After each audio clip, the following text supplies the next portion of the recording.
Hello, hello. How am I doing for time? I'm a little early, but I'm counting that as a win.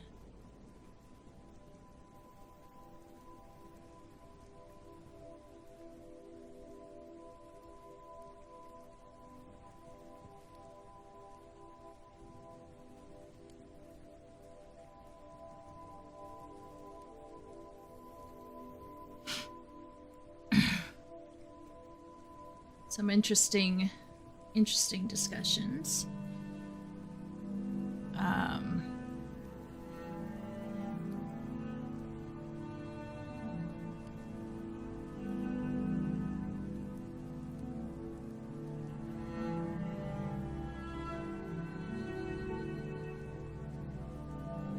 Interesting discussions that we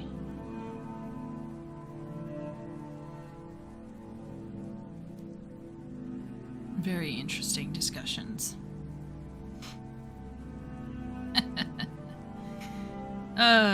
Gabe Newell's going to make some people mauled.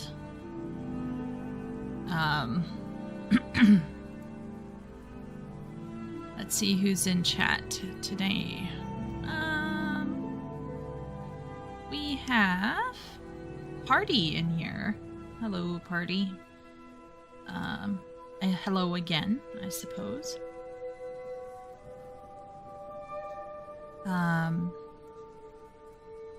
Let's see who else we got in here. We have Ben. Hello, Ben. And Miro. Hello, Miro. Wow, people are making animal noises. Waves from the other room. Yeah, like we weren't just talking before. Hey, Simp. Hi, how's it going? What are you guys up to tonight? What are you guys doing? Ben, I saw you were painting some, I think it looked like Warhammer. You're painting some Warhammer? When you take photos, you should try to see if you can get your camera as close as you can so I can see some of the detailing. I don't know what kind of side or what faction you're painting, but it looked pretty cool. Miro's just chilling? Oh, that's good to hear, Miro. Just chilling is something we all gotta do, I think. I was yesterday. Oh, okay. Were you bored yesterday? Is that why you were doing painting, or...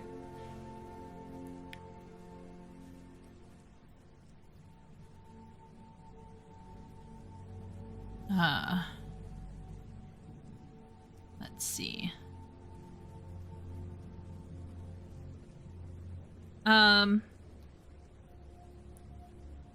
Yeah, it looked pretty cool, Ben.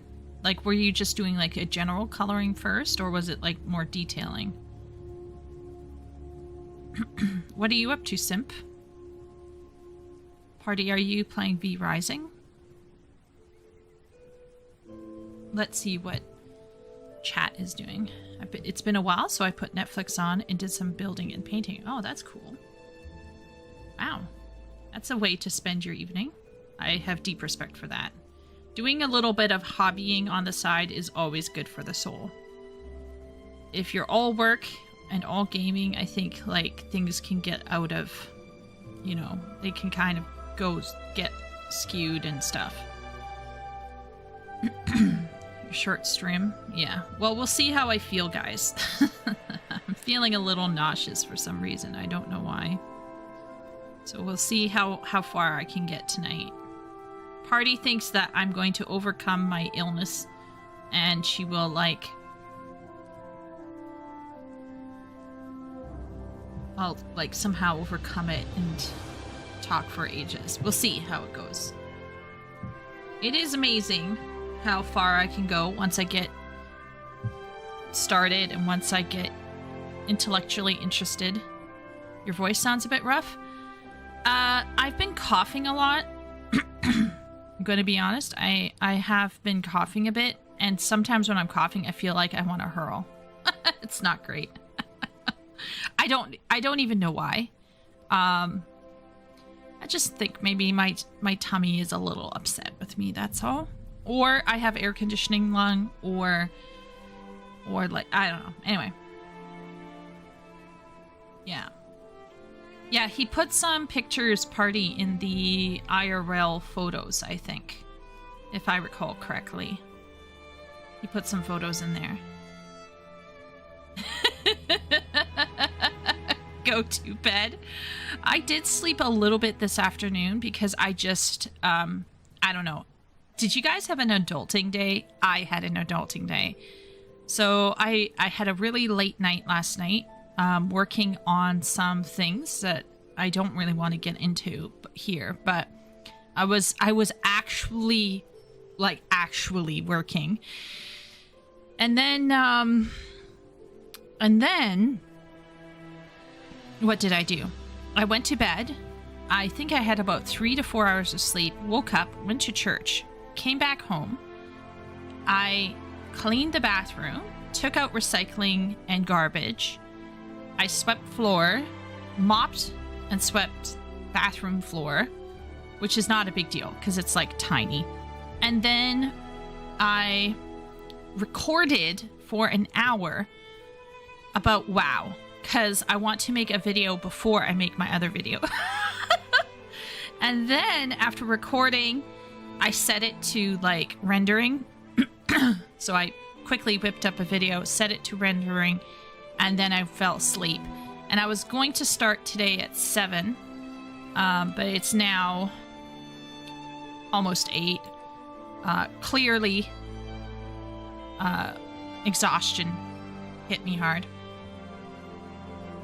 Miro had a nap? See, way to go. I'm bro-fisting you, Miro. That's the way to go.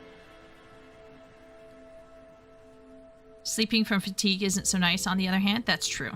Yeah, the pre-video video before the video. Okay, listen. I'm going to send Party after you, Ben. That's what I'm going to do. Party's going to be smacking you through her phone for me. All jokes aside, though, I feel like I got a lot done today. And I've been very busy lately. Have you guys been busy with work and stuff? How busy have people been? I feel like summer has not been at all relaxing.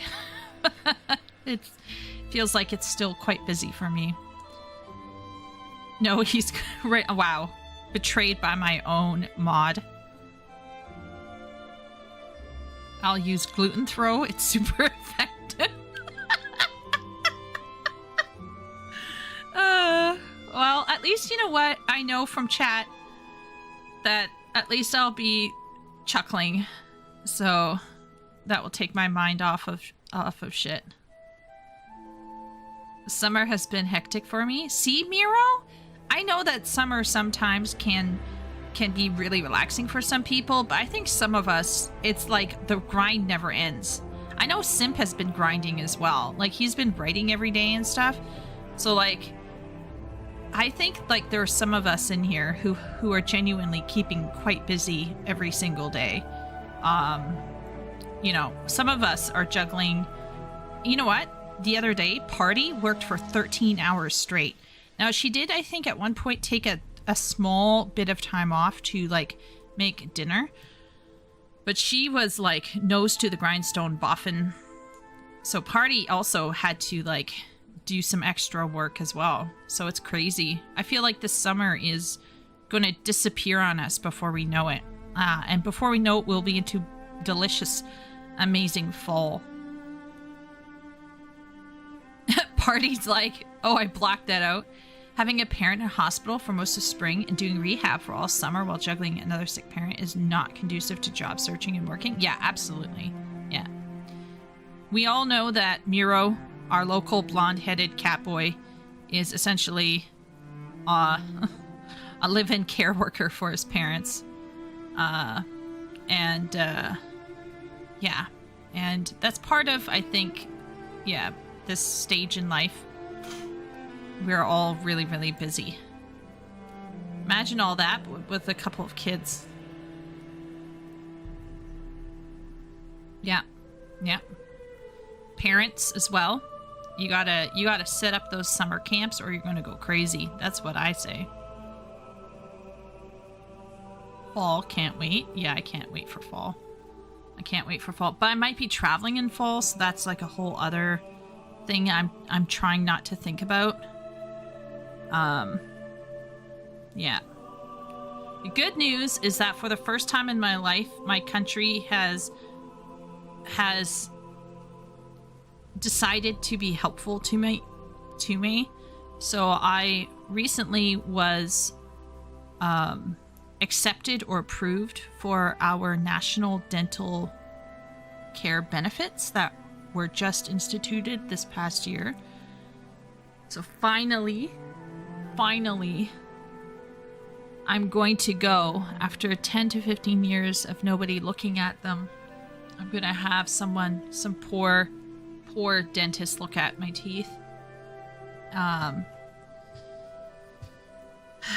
Yeah, it's been difficult sleeping with a couple of my teeth the way that they are right now. So, did you go to summer camps? No, we did not. We were too poor. You need money to go to summer camps. What we did a lot during summer was playing outside in the big yard. And I would do a lot of reading. Particularly once I hit past 10, 11 years old, I would do a ton of reading.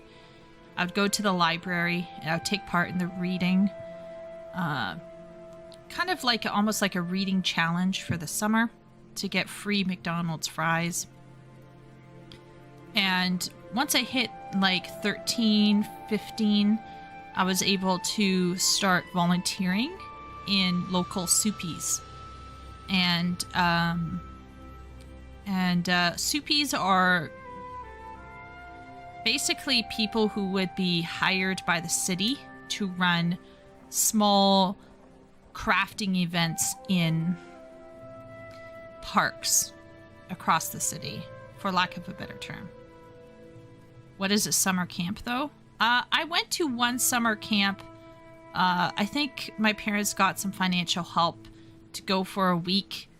So in Canada, there's two kinds of summer camps. There's in-city summer camp, and then there's like an actual go away and live somewhere else summer camp. The go away live somewhere else summer camp tends to be more expensive, but essentially you send your child away, usually to a wilderness camp area, and they live with caretakers that have been hired to watch over the children and introduce them to archery, shooting, swimming, sports, riding horses, fishing, all of that good stuff. And this actually happens in North America as well, like across the board. So, you probably heard about the Texas flood and the girls that were killed from the Texas flood. Well, that was a summer camp. Yeah. So summer camps can be quite fun, but you could also die at a summer camp, obviously. And then in-city summer camps are more like day camps. So your parent will drop you off in the morning and you will stay there for like 4 hours or 6 hours, and then your parents have to come and pick you up again. So a lot of day camps tend to be a bit shorter, and I never went to a day camp as far as I can recall.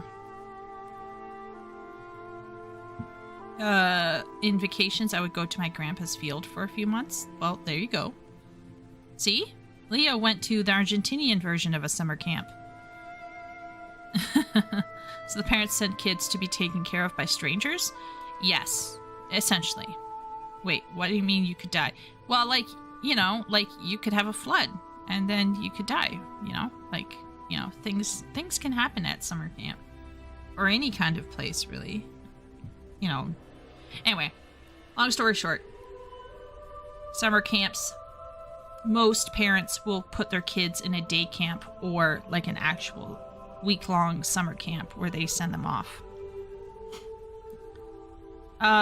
Shay, we're talking about summer camps, day camp versus like longer term wilderness-based summer camps. Dying in a summer camp. Yes, dying in a summer camp from a flood.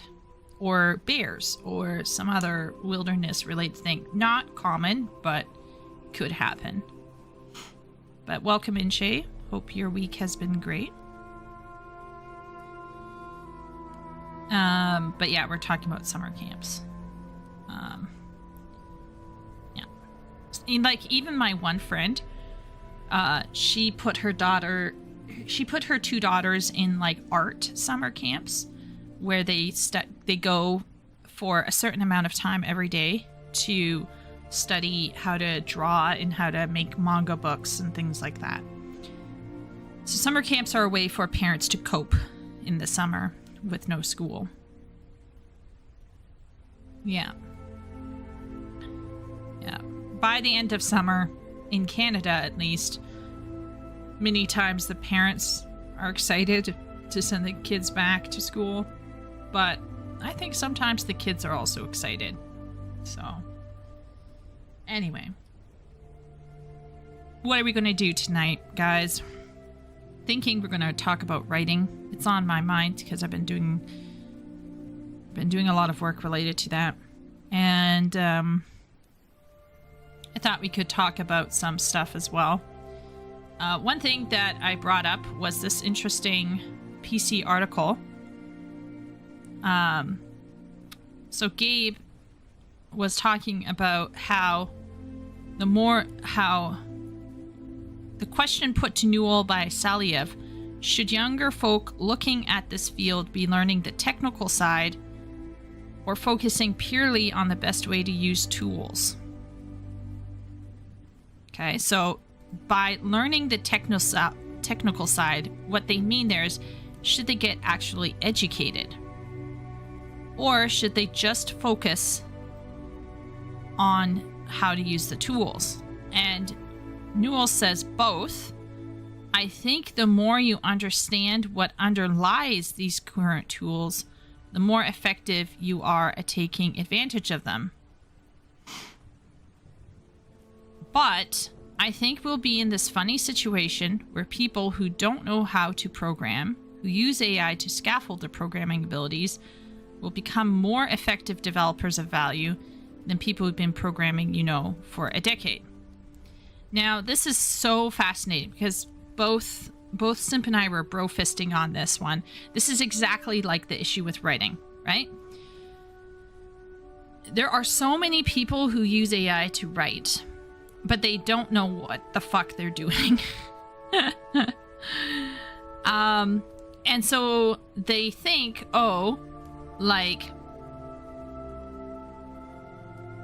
they don't understand why something should be working the way it should be working.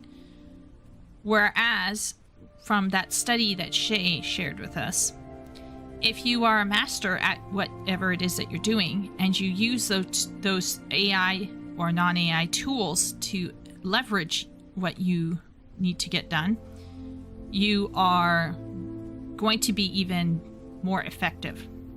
You're going to be more effective than the traditional people who aren't using any tools, and you're going to be more effective than the people who only rely on the tools and have no traditional training. And this is a very, very fascinating situation.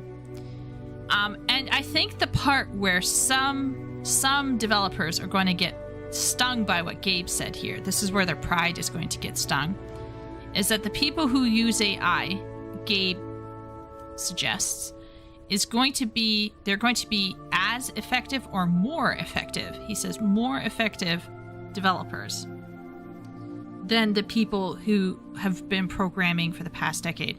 And that is a crazy thing to say. I don't think I agree with him on that one. But it does get you thinking, and I'm sorry to say this, but it does get you thinking about like video games that are so poorly optimized, right? You're thinking about games that are like so massive, you have to decide whether you want to play that game or not, because it's going to take up 3/4 of your computer's hard drive. And, it's very easy to suddenly question, right, what's going on. So, Yeah.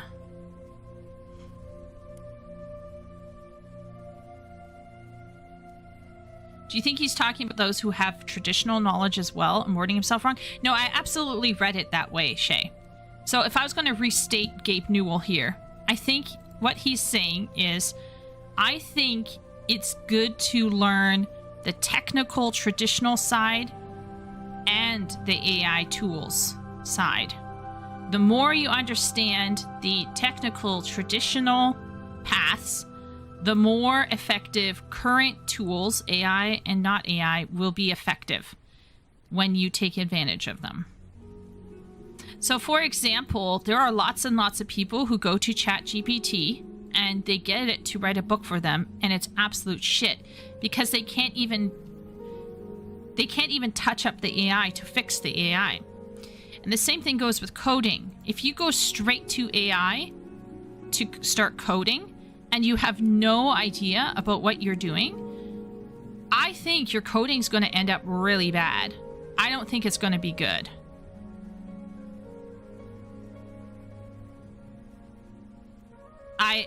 I really think it would be a mistake to simply rely on AI to start coding. And so I think he's saying right here, if we actually analyze what he's saying and not jumping the gun and getting defensive here, he is suggesting that if you have all of the traditional and technical knowledge that you should have, and then you use AI alongside of it, you're going to be extremely effective. But he is guessing, and this is where I think he's a little bit nutty, that the people who are coming fresh into this are going to eventually outpace traditional / technically trained developers. And maybe it is true that at some point in the future, Wooly will be able to press a button and spit out his dream novel without lifting a finger. And maybe one day in the future, Leo will be able to press a single button and be able to start programming on the fly. But I don't see us as getting there quite yet. But I will say that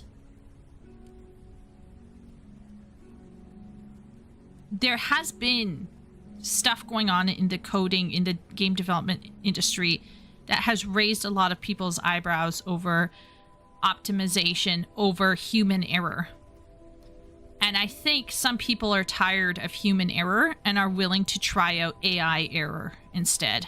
And they just haven't figured out yet how bad AI error can get. They still don't know about that. It's kind of like, well, we have this under-optimized bullshit COD and whatever other FPS bloated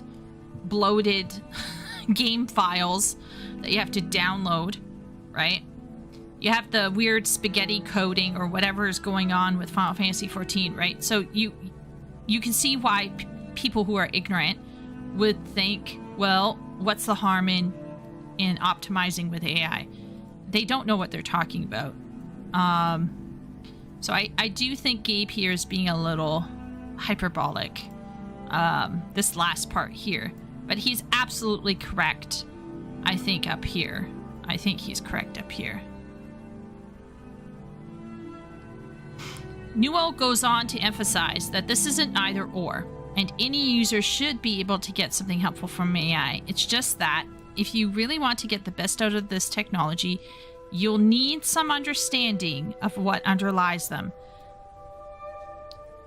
Even if you're just a pure tool user, you're going to find that the gains to utilizing those tools are very, very high.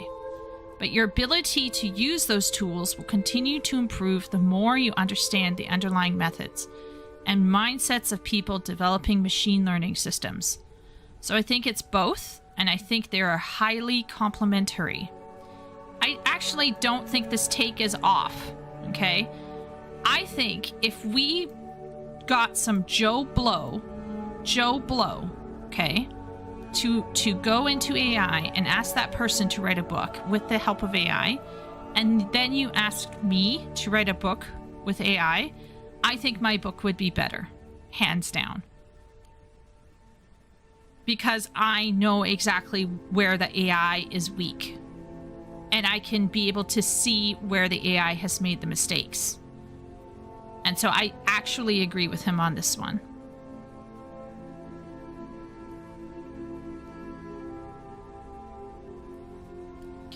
And this is why, for example, okay, let's take AI out of this conversation. Let's pretend if we switch this word pure tool user, that would be AI user.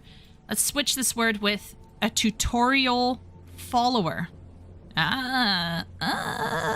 Even if you're just a tutorial follower, you're going to find the gains to utilizing those tutorials are very, very high. But your ability to use those tutorials will continue to improve the more you understand the underlying methods and mindsets of people developing the tutorials. So in some ways, I would say there is an equally dangerous aspect to people relying on let's say mindlessly relying on just a tutorial and just do this tutorial and you'll get it. Well, why did the person who ran the tutorial choose this avenue? Why did they decide to use this particular pattern of coding? Why are they using scriptable objects? Why are they not using scriptable objects? And I think that is, for me, I think there are a lot of newbie game devs out there, and I'm one of them, who fall into a trap of just following the tutorial without understanding why it's happening the way it's happening. So my favorite tutorials are the ones where they actually draw diagrams and they show why they are doing what they're doing, why they put that piece of code in. And I really, really like those kinds of tutorials myself. I'm less happy with just like people throwing band-aids out. Okay, let's see. Shay says, my sister was head counselor caretaker for day camp wilderness when I was a kid, so we got to be underfoot. Yeah, that can always be fun. Hello there, Chieko in chat, says Wooly. Hello, Wooly. How are you this evening? Are you working? Do you think he's talking about those who have traditional knowledge as well and wording himself wrong? I think what he's trying to suggest, which is a little nutty, is that people eventually, I think will, so it says we will be, not that we are, but we will be in a funny situation where the automation of programming will push some people into being more effective developers. And it might be, okay, so you get, like, let's pretend Simp or Johnny, right? They're in a company working for Suits, right?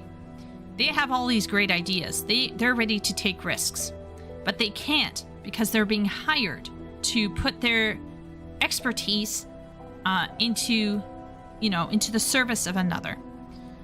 Whereas somebody who's just having fun and running around with automated tools might hit on, small niche games that might, have meme value, for example, and make a quick buck here and there.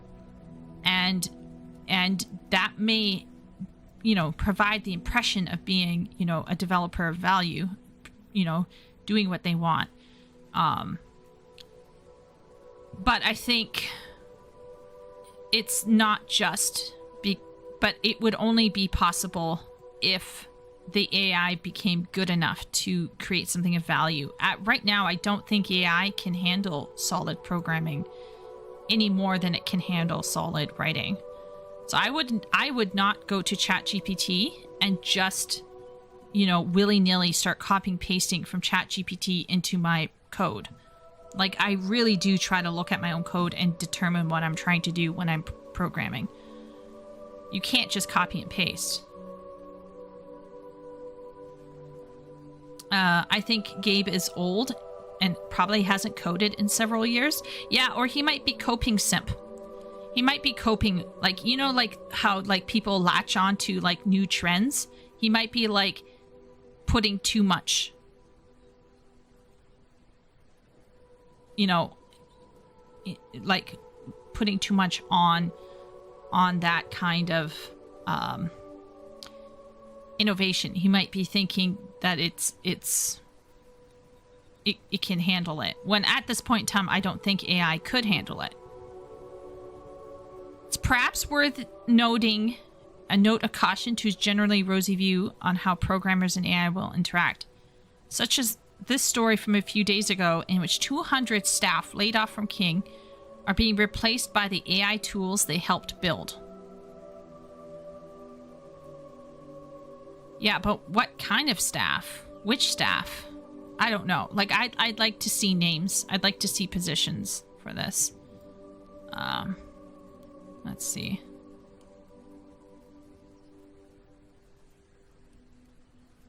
Morale is in the gutter. Yada yada. Most of the level most of the level design team has been wiped, which is crazy since they've spent months building tools to craft levels quicker.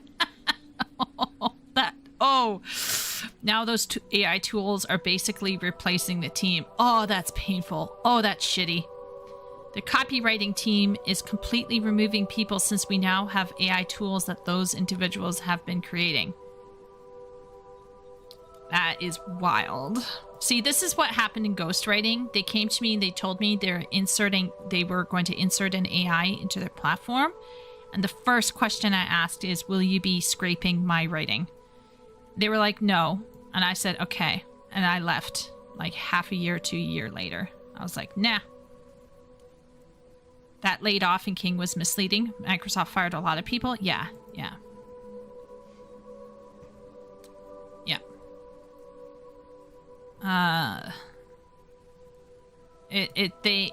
Microsoft sacrificed 9,000 jobs with 200 layoffs at King. And it was not quality assurance. It was the level design team, Shay. So they literally replaced the level design team with AI. It's better for stocks when you fire X amount of people because of AI. Yes, Simp, you're absolutely right. I was watching a Luke Stevens video on this one. I think Luke Stevens, with his business background, has a more realistic take on this, which is that they did it for the shareholders and for the stock market, which is it's gross. It makes it very gross, but it is what it is. I mean, this is why probably Microsoft is still here, probably. Do you think this applies to learning as well? Like learning being more effective if you have teachers who know how to implement it, or learning should be entirely traditional? Learning should be traditional for children's minds. Yes. We're talking about children, Leo. I am a huge traditionalist when it comes to education. I'm huge. Like, I would almost want to and I'm going to say almost want to put kids back into a Blackboard school setting. Now, the reason why I don't want that is because there are children who are naturally gifted in logic, and getting them into coding and programming early is really great for them. But generally speaking, I think implementing AI too soon into a child's education is as bad as implementing typing too soon into a kid's education. The child should learn how to write, they should learn how to print, and they should learn how to do cursive. They should learn basic logic, math functions. They should understand how to organize their thoughts, how to speak correctly, how to write correctly, grammar. There's like the basics, you know what I'm saying? And I think you can achieve that with cheap, traditional approaches. And then you can layer in, as time goes forward, you can layer in the AI and the machine learning and all of that. Less contentious point. If you blindly follow a build guide for an RPG or a raid guide for FF14 or WoW without understanding why you're doing certain steps, you will lag behind someone that understands. Absolutely, Wooly. Absolutely. Yes. And for example, you can sometimes like just put like a marker on somebody and just follow that person around. But at some point in time, you have to start shifting your camera around at the very least and start trying to figure out what's actually going on. Particularly, I think, if you're doing like Savage Tier raiding. That's just my opinion. Let's have a wonderful battle for number 1 today. Who will be the new queen? It's dev teams and just creative teams are probably going to shrink anyway. Yeah. While writing could probably improve if they fired a bunch of people. Absolutely agree, Simp. I've been using AI to help me understand the way my nephews learn and give them at-home summer work, though. So it's a good tool for the teacher as a middleman. Yeah, if you don't have time, I think AI at the very least could spit out prompts and things like that. Puzzles, you know, basic problems and things like that. I wouldn't use it. But that's because I'm being paid to essentially, you know, be there. But even the class in program that I use has now AI tools. So if I don't want to respond to a student personally, I can click an AI button and it will shit out a response to the student. And guess what? Never clicked it. I think if I was a student and I found out that my teacher was sending me AI feedback on my writing, I would feel not great. I'm going to be honest. I would feel like I wasn't important and I don't matter. And there's nothing worse to show to a child, like what happened in COVID. I think COVID to me really showed where people's how expanded people's narcissism and selfishness was when they essentially basically told the children, you don't matter.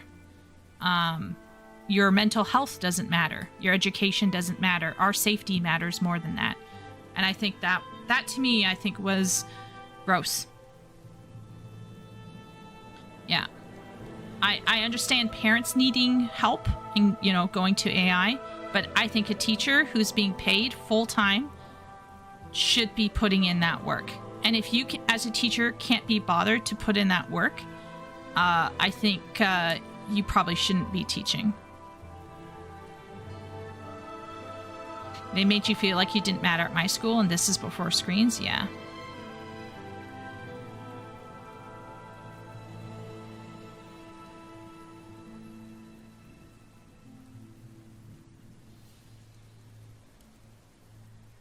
This is what my nephew answered. Here's what I think happened. Do you agree, or do you see something else in his answer that can help us craft? Yeah, once again, Shay, I'm not going to go after parents who need help with their kids and want to provide support and don't feel like they have the time for that. I would never go after someone who is trying to support their children in any way that they can. I'm talking about actual educators.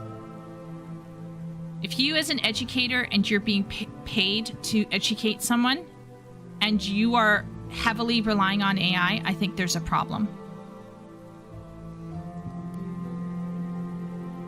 Right now in my school in a couple provinces, there are policies of no screens in the classroom because the use of phones is getting ridiculous. Absolutely. No screens in classrooms. Yeah. What school districts define as cheap is changing, I fear. Yes, you are correct, Miro. Meanwhile, they're giving my nephews tablets for the classroom. It's just, yeah, it's Dane. Hey, Dane. How's it going? Welcome in. Made you feel like you didn't matter at my school, and this is before screens. Once again, there are different cultures, and I'm not trying to say that we should make our kids feel like they're the center of the universe and everything revolves around them. Sometimes how you show your kid that they matter is by also making them feel pain, right? By making them sit down and do work, and they're going to hate it and they're going to not like it. But I think giving AI responses back to a child, as an ESL teacher, I think that's that would be gross. That's my personal conviction as an educator. Over everyone else in the 7th grade, if I recall. Oh. COVID lockdowns really screwed up one of my niece's mental state. She was already shy and introverted, but when she went back into the classroom learning, she cannot socialize properly now. There was a lot of anxiety going back, yeah. Some people went back with arms wide open because they needed it, right? I knew what one of my best friend's daughters struggled emotionally because she needed human interaction. She's an extreme extrovert, and she just really struggled mentally, not being able to interact with other children and teachers and stuff. So it doesn't matter if you're introverted or extroverted, it really impacted you. Shifting teachers' subjects and topics around isn't helping teacher retention. No, and also not giving curriculum and not giving support to teachers is not helping teachers, Miro. Giving teachers textbooks on screens is not helping teachers. Failing to give teachers resources for homework is not helping teachers. Teachers are fucked. In Canada, at least, teachers are fucked. Not sure how fucked they are in America. But in Canada, teachers have to pay out of their own pocket for homework packets so that they can give their kids homework. That's not provided by the state. Anyone who's like, oh, Canada's great, needs to go and check themselves. It's disgusting. The amount of teachers that my mom has talked to and that I've heard talk about how little support they get from the government to actually teach the children is insane. It's insane.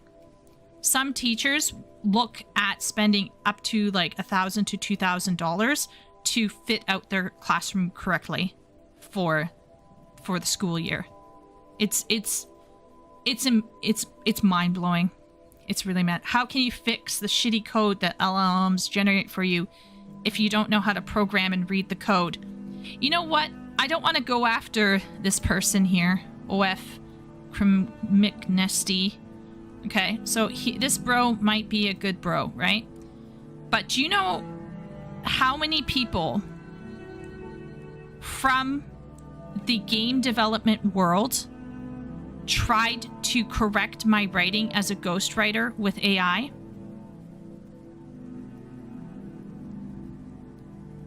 So I'm not saying this person is to be accused of doing this. Do you guys, like, I can't tell you because I'm under NDA, but I can assure you that when I wrote as a ghostwriter, some of my clients were in the game development industry as actual programmers. That's all I'm going to say. I can't be more specific. And in fact, I couldn't be more specific because I didn't ask personal questions about where they were working. And do you know how many of them would attempt to correct my own writing with fucking AI? And then some of them have the temerity to turn around and say this bullshit.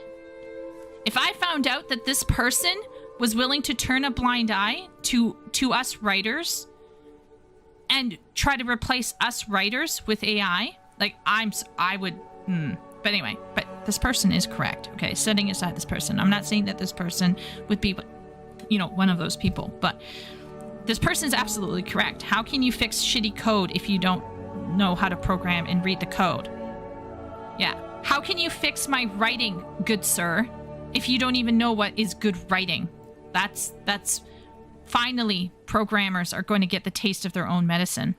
Good luck debugging the Rat King spewed out of LLMs.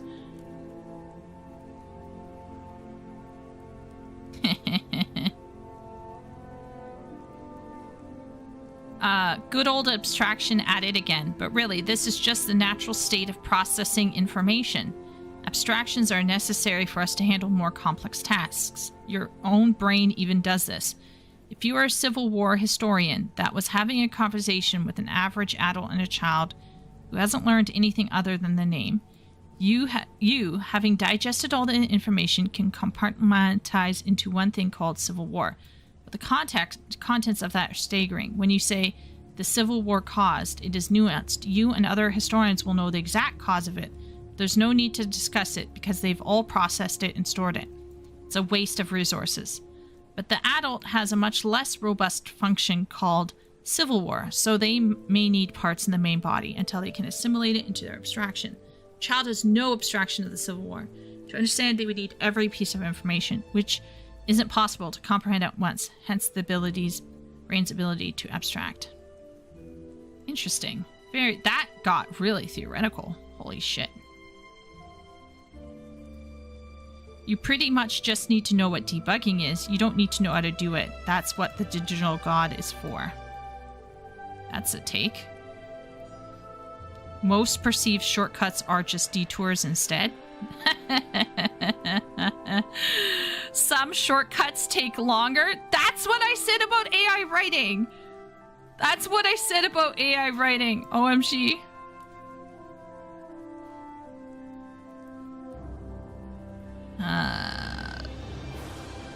Complete indifference. Nobody gives a single shit. Yeah. Indifference should never be a thing. But it is. On the other hand, I remember being a kid with our first Windows 3.1 computer. I dove right into the system commands. I fucked the thing up a few times and fixed it before my parents knew it. Children who grew up together with computers are effective computer users. Teachers in K-12 have to create their own materials out of whole cloth, basically. Yeah, basically. Yeah, a whole lot of spend extra money on their own resources. It's insane. Many children who grow up with AI will be maybe children who grow up with AI will be extremely effective with it. The only way that they can be effective, let's say we're talking about writing with AI, right? The only way they could be effective with AI is to know the standards which they have to push the AI to. So you still have to teach the standards that the AI needs to achieve, right?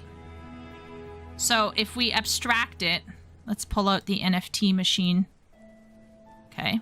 Let's say abstractly, this is the skill level that we start at. We're going to call it 0. And then we're going to put in a skill level over here. We'll call it 100. Output. So this is like the output. And this is the skill level, right? So traditionally speaking, you would start here with 0 skill. And this is, over here, this is a high skill output. We have a standard, right? So this would be a standard.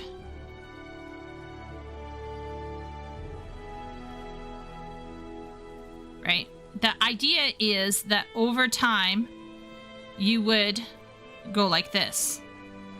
You know, up and down until you reach some form of a standard. But you have to go to the standard. Now, how do you go to this standard? Well, you are taught what the standard is, right? So this is what you are taught. What you are taught. And this is kind of like the standard. There is a standard. Okay. Now, with the AI, presumably, if the AI is used correctly, the AI will allow you to exponentially do it faster. So with AI, you could probably still achieve this 100%, and it could be even faster. Maybe faster. Maybe faster. Maybe. But the thing is you still have to have knowledge and training in this to know what this is.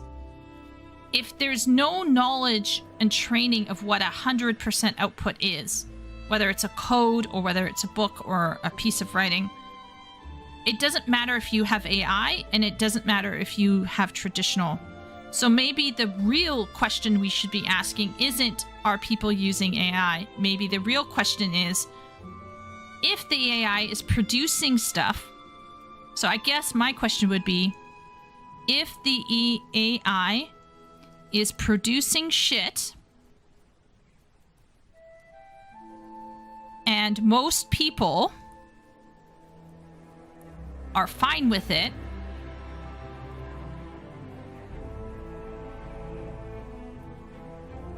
the problem is the people. and their lack of standards. The only reason why AI is getting away with what it's getting away with is that more and more people need to stand up and go, this is suboptimal. We're being offered suboptimal shit for our well-earned buck. So my thing is, if we are introducing AI into the process of writing or the process of coding, let's say we accept that as being an inevitable reality. The reality is we cannot lose the standard over here in terms of what people can reasonably expect for their money. Right? So this is what people reasonably expect out of their money, for their money. So if AI cannot reach it, or if traditional output cannot reach it, then they should not be able to get paid.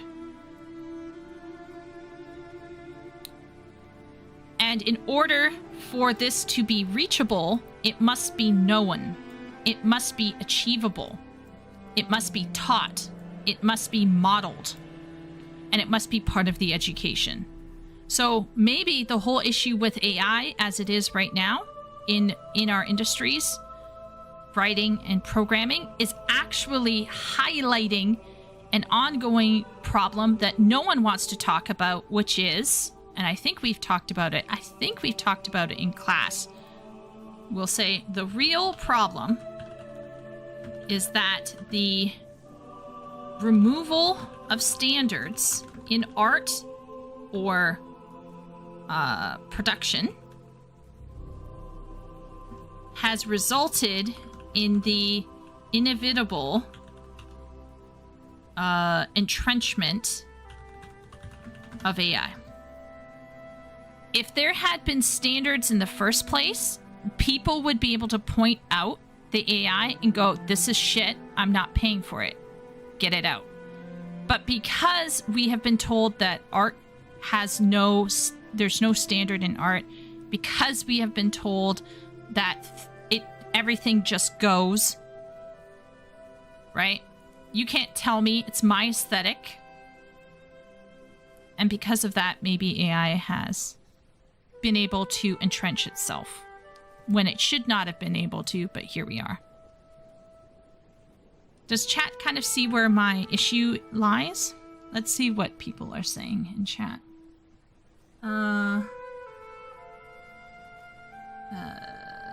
I've never heard someone say Canada is great, Chieko, so you guys are on the clear on that one. Okay, that's good to hear. A lot of people thought it in China, and I was like, oh Lord. But they could have just been nice. The art teacher for a Christian school moved in across the street. She has a massive list of needed tools schools can't give her, and that's a privately funded school. Wow. We knew a teacher at another school that threw out all of its extra art stuff at the end of the school's summer code and loaded our car with the wish list stuff for her. That is amazing. AI writing competitions should definitely be worth their time if you're going to do. AI bros are looking for the machine god, theosis through the text singularity, and our objections are the mere bleedings of the unenlightened. Standards are heteronormative, patriarchal, and oppressive. And white. I mean, if you compare Canada to other places, we aren't that bad. No, we aren't that bad, but I don't think we should get on a pedestal. So I guess the point, what I'm trying to say is if we set aside the morality of AI and we simply look at effectiveness of output, and AI is only effective insofar as the individual understands the standards and can meet the standards of what the consumer requires. And essentially, at the end of the day, people have to vote with their wallets, and they have to say, I don't want this subpar product. But we know that people aren't going to do that because they already were taking shit from traditional artists, from traditional musicians, from traditional writers, and from traditional programmers.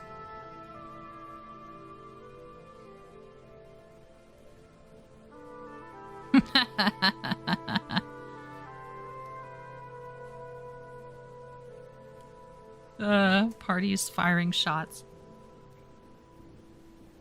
Does chat kind of see where I'm going with this NFT? Is there any disagreements about this NFT that I've created? Does anyone have any, like, extra thoughts they want to add to this? It's just all cost, to be honest. Well, if you're talking about the effective use of the corporations and the weight of the corporations are going to choose what is cheapest. You're absolutely right, Simp. Right? You're absolutely right. But think about it this way. What if our society had a mechanism by which we would hunt down and shame any organization that was caught using AI? And it would be a brutal monetary boycott. like hardcore. Like, this is idealistic, right? Because at no point, like, it's a very rare boycott that works. But imagine if there was a mechanism, a societal watchdog group, as it were, who had gathered up enough people together to literally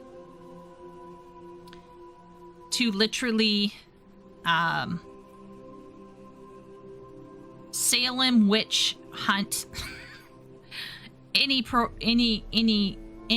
corporation that attempted to go down that road. The average person doesn't care. Yes, I'm aware, Simp. I'm talking about that is the problem. See, you're not getting it, Simp, right? Let me spell it out for you, okay? Because you make a very good point, but my point is that people could vote with their wallet and it could force corporations to care, okay? So corporations, more money, and thus go AI, all right? But this is insofar as people letting this happen.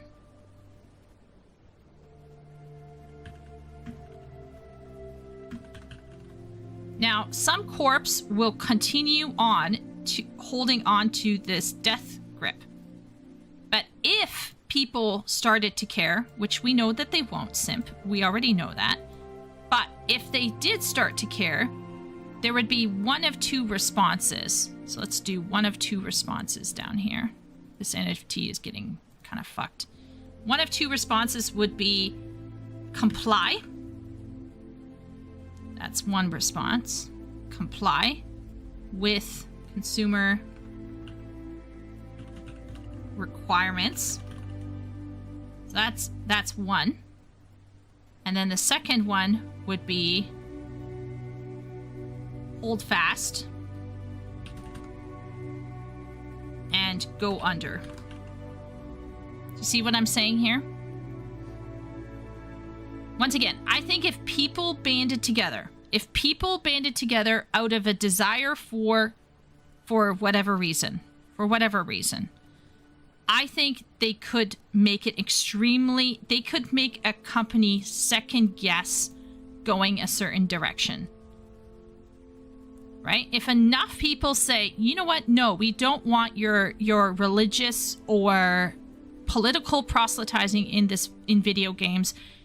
If we think there's a sniff of it, we're going to not buy it, and you're going to go under, and you will close. And if enough companies do that, there is a chance that some corporations that are more, shall we say, honest with their shareholders and stuff, they're going to, turn it around.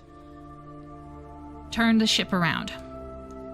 But there will be always those who won't turn their ship around, and they will eventually, by evolutionary Darwinian, they will disappear. The only reason why the corpse will continue to go AI, and I think Asmongold has made this point before, is because people are letting it happen. Because what Simp said, people don't care. And as Sim pointed out, people don't know what quality is. So the whole issue with the situation, you can come to me and say, oh, AI could make really quality stuff. Yeah, but that would mean that people know what a standard is and care about that standard.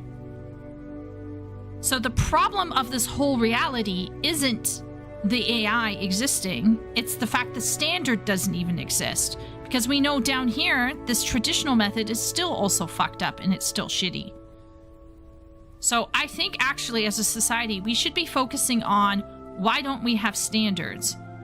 Why are we cheapskating out? Why are we paying for bullshit? Why do we have no taste? And then after that, we can start asking, can AI actually help? Is AI really the problem that it is? If most people can't recognize high quality and it's not just cultural, then capitalism will develop mostly lower quality product. Educating the dumbs has been an eternal struggle. Yes. The average person doesn't care? Yes, Simp. This is a subject you covered at length in the past. My only addition would be that this broad degradation of human endeavor is intentional. Interesting, Wooly. Thank you. Interesting. Intentional. And done with malice aforethought. Interesting. Okay, so you think somebody is actually pushing for these standards to be eroded so that maybe they can get away with this bullshit. Is that, am I reading you correctly, Wooly? Automation normally just gets rid of working class jobs. It's just now it's eating away at the tech and creative jobs. Yes, and they seem to be crying a lot. Before, when it was like, you know, minors, it was like learn to code. Well, guess what, suckers? Now it's learn how to get the AI to code. Most people can't recognize high quality as yes, Deck. I saw it. It's just I wasn't quite looking, but yes, absolutely. Once again, we have to question why this hasn't happened. Why has this happened over here? Why has this been eroded? And Wooly is suggesting that this was done maliciously. And I'm very interested if he thinks it's an economic malice or if it's a cultural malice. Hollywood is making movies sympathizing with the AI to avoid people rebelling against it. Hopefully it won't work. I'm sorry. I'm with Simp on this one. I actually am with Simp on this one. I would like to believe that people could band together to fight for standards, but I don't think your average person cares.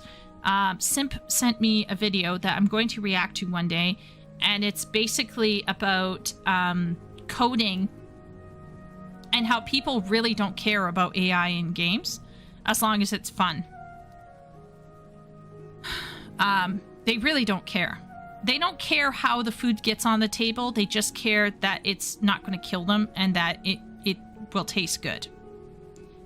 The problem is that the difference between a master and an AI currently is there's a little gap between really high quality and the AI. And so if you don't have a really good grasp on a standard, like an actual standard, not like a will this kill me type of thing, it means that you will essentially be settling for like B tier slop. And maybe that's all you need. Sometimes that's all I need. I'm going to be honest. Like sometimes that's all I need.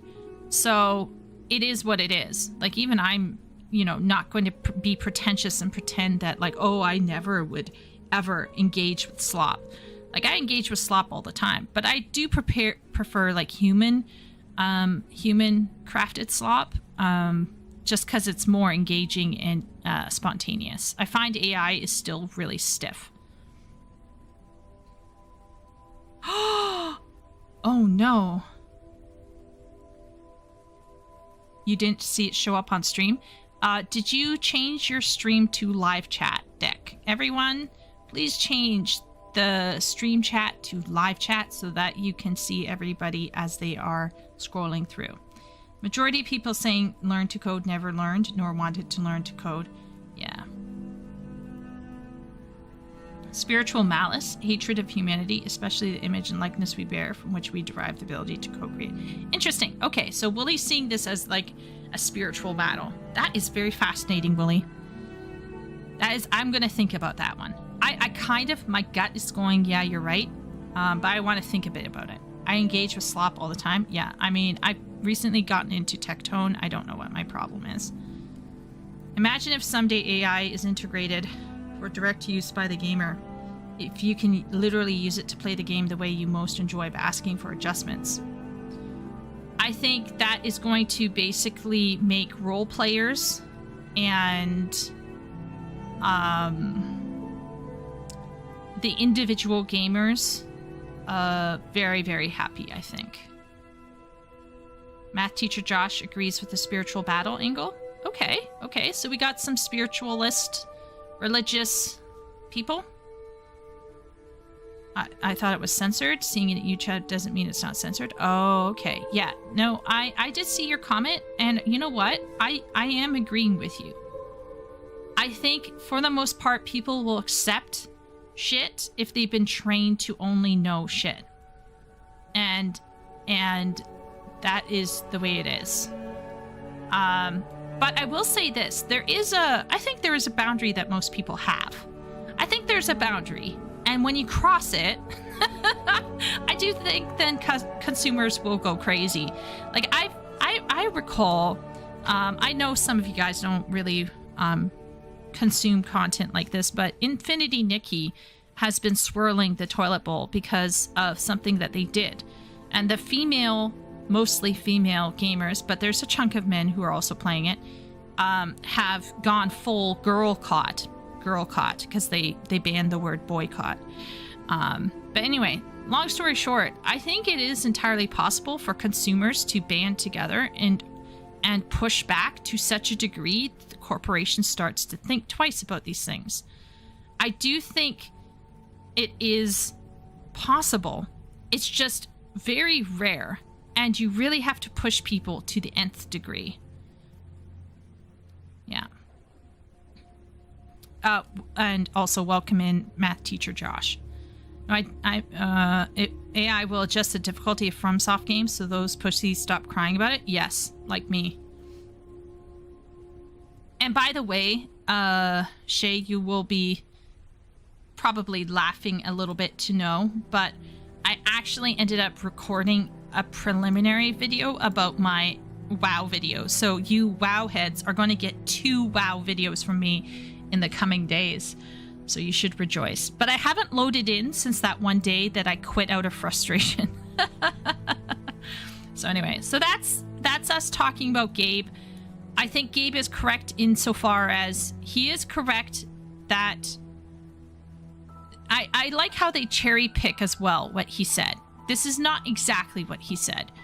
He stated that he believed that people who had technical knowledge will be the most effective. But he is arguing that there will be, at some point in the future, there will be people who will become extremely effective developers. Now, I don't know about that.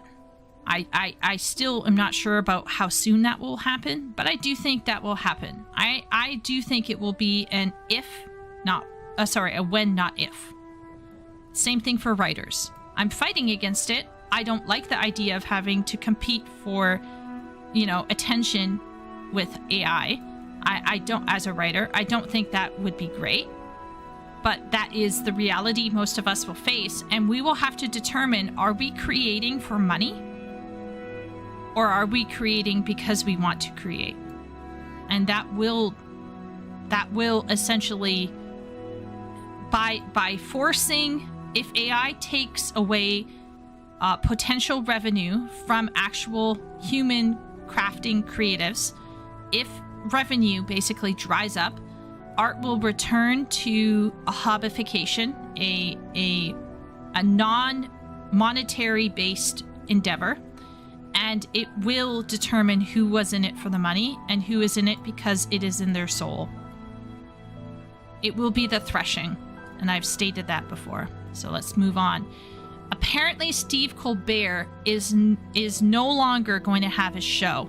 Okay, and there's this Simp shared this. Simp is on a roll. Simp said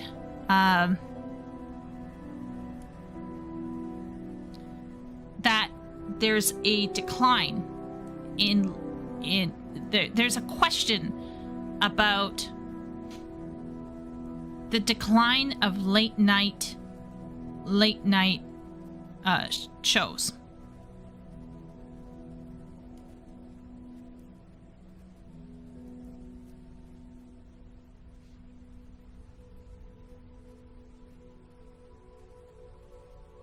Colbert had 20 writers. Wow, that's insane.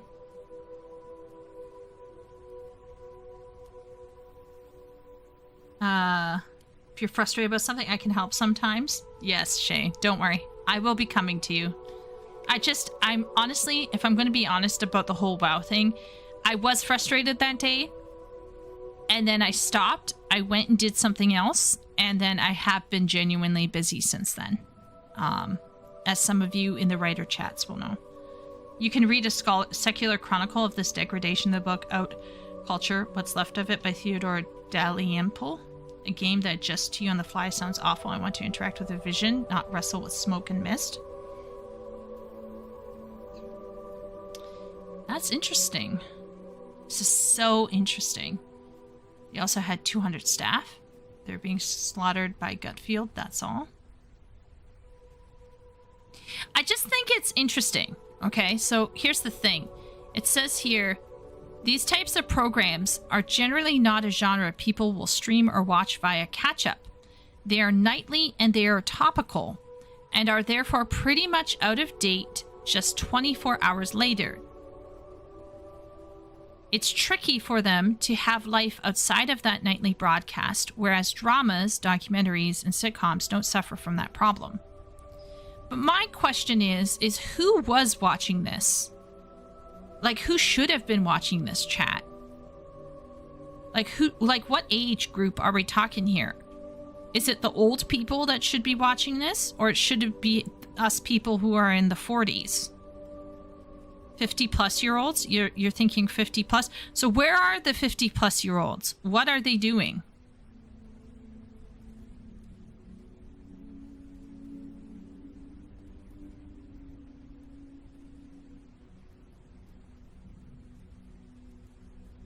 Oh, Graham Norton, though. He's peak. I love Graham Norton. But do you know why Graham Norton works for me? Do you know why I sometimes, on occasion, look at his shorts? Because his writers are not afraid. They stay relevant. They go places. Like, he does some weird shit. Like, he is not as curated. Like, he is still curated, obviously. It's all curated. It's all fake. But his writers are much better at, like, engaging with newer ideas. Like, for example, he at one point, he, like, showed James McAvoy and, what's his name? Oh, who acted opposite James McAvoy in the X-Men series? The guy with the really big dick. Oh, what's his name? Michael Fassbender. And he showed them, like, fan art of them being together. It was hilarious. I feel like Graham Norton is probably still curated, but he is more funny and more interesting.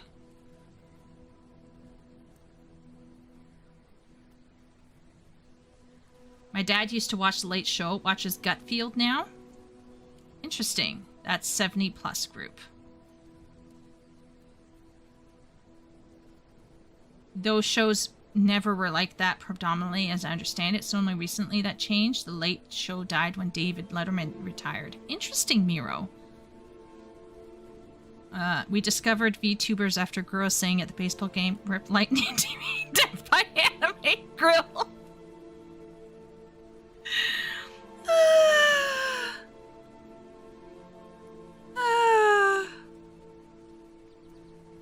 So here's the thing. Michael Fassbender and James McAvoy acted in X-Men. And when they went on the Graham Norton show, he showed fan art of them being together. And James McAvoy was like laughing so hard. And it's just, I just wonder sometimes if maybe they curated the whole point of watching them. Like, if you curate yourself too much, if you're too scared, if you aren't going to really, really go for it, I feel like at some point, people will just stop caring about you. And I also think YouTube started competing. Is it just me, chat? So Wooly was mentioning VTubers. I wasn't just thinking about VTubers. I was thinking about people like Charlie, you know, Moist Critical. I was thinking about people like Preach and Abe, or even Asmongold or Roach King. These kinds of people are personalities that are, you know, slop tubers, who are essentially doing the work of a late night talk show host. But they are less afraid to a certain degree. I mean, you're still afraid of Susan, as it were, but there is a sense of more immediacy to what people actually want to talk about. Daily Show with Jon Stewart was good. I used to watch it when I was 12. Nerdrotic Critical are quite popular as well. Yes, and that's the point. I think the point is people aren't trying to get educated. They want to have a laugh and just hear some fun shit that's being edgy and stuff. And so I wonder if maybe late night TV shot themselves in the foot because of political financial decision. Colbert told viewers the late night show's cancellation was ultimately a financial decision. Well, maybe Colbert, if you hadn't gone completely cucked and made yourself completely uninteresting. Television is expensive to make. Yes. So Simp, do you remember how you were talking about his massive staff? And YouTubers can now offer an increasingly professional operation themselves at a fraction of the cost. That's what I'm saying. All he needs to do to test his skills. Test your skills. Is to move over to YouTube and see how you fare against Moist Critical. See if you can go up against Critical Drinker. Who are some of the other big names? I'm sure there's like massive names that I can't even imagine. But like these major names in the YouTube space that I can't, like PewDiePie back in the day. These people were entertainers, very much like Colbert. And what would happen if he went to YouTube? Would he float or would he be eaten?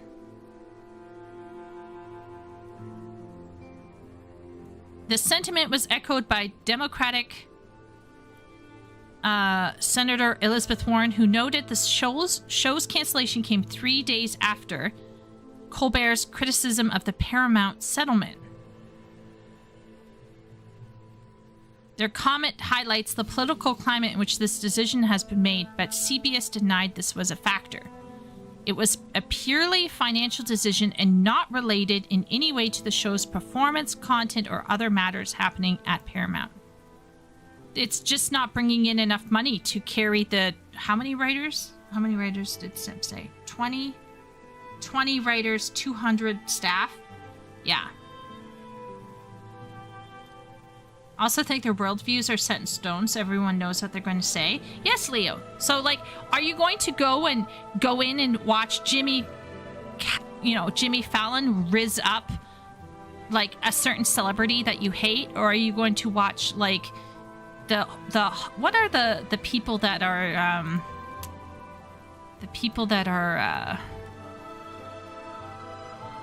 the spice, sampling spices.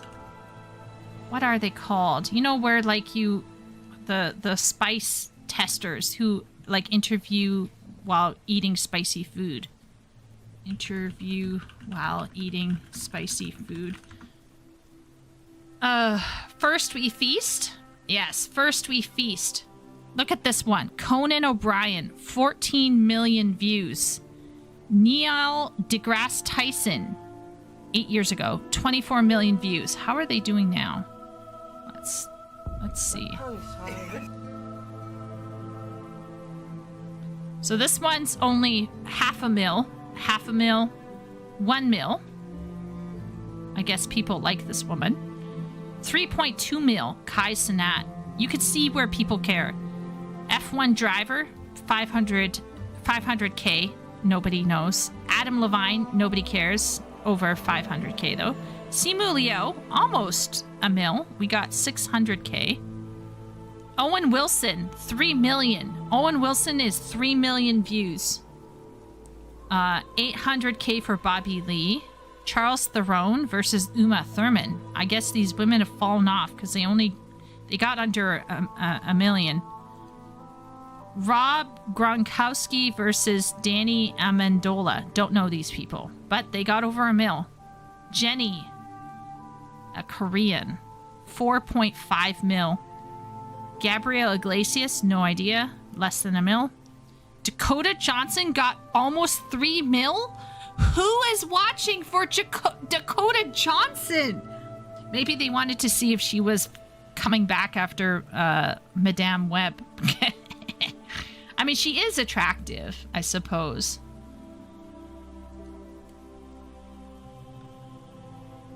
Yeah.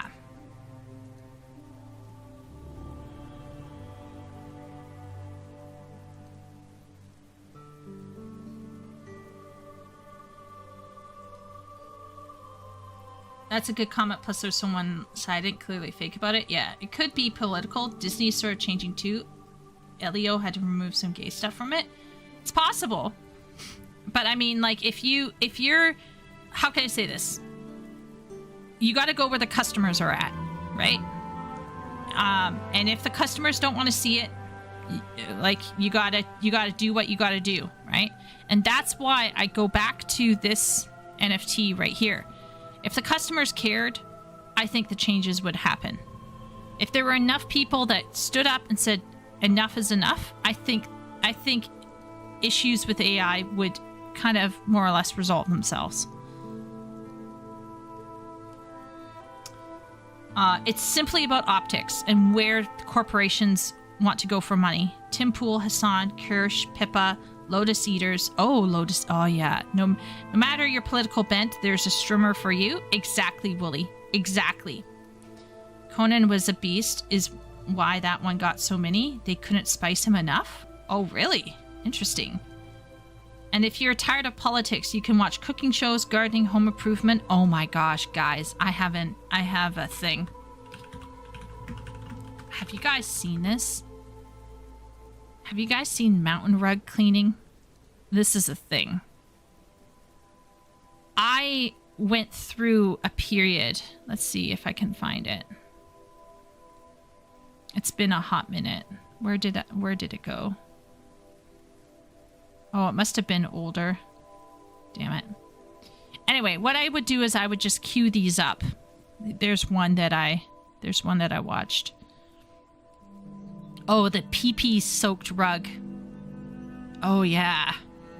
2.5 million views.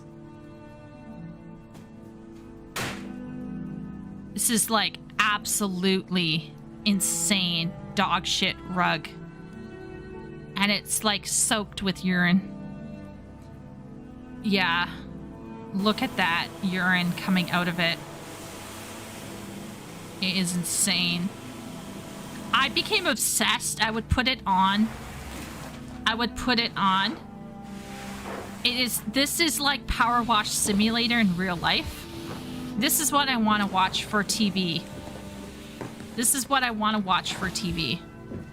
I don't want to watch, Steve Colbert rizz up some stupid celebrity. This is what I want to watch.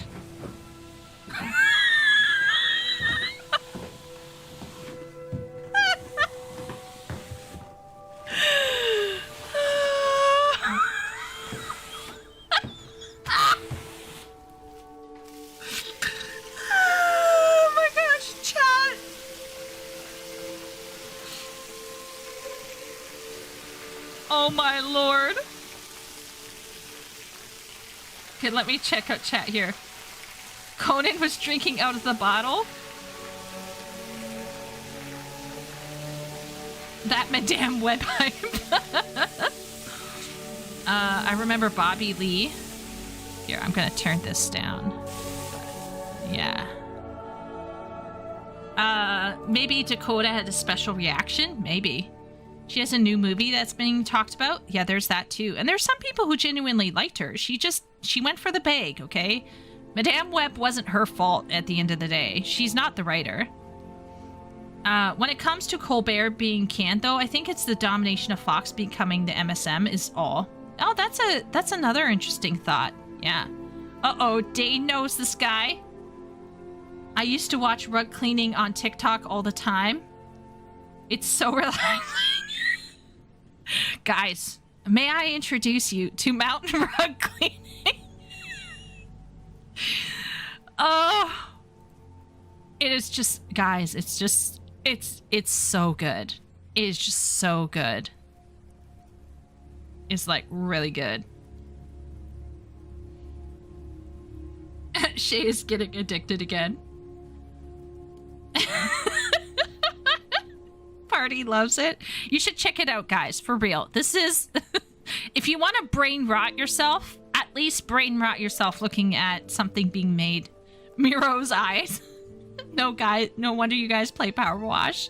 Yeah, look at the same brain tickle as Power Wash Simulator. 100% speedrun. Absolutely. Willie, did you play? I didn't think you would play Power Wash Simulator. I bet Willie doesn't do that. Rich Strum never thought they'd hear. Yeah. Check out that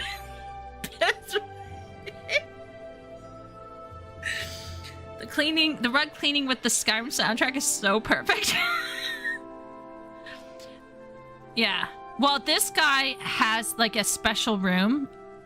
I'm starting to like make lore in my head about this guy, but he's actually, I think, quite normal. In some pictures, they show that the room is kind of slanted, and then I don't know, guys. I'm just saying. I have Crime Scene Simulator on wishlist, waiting for a sale.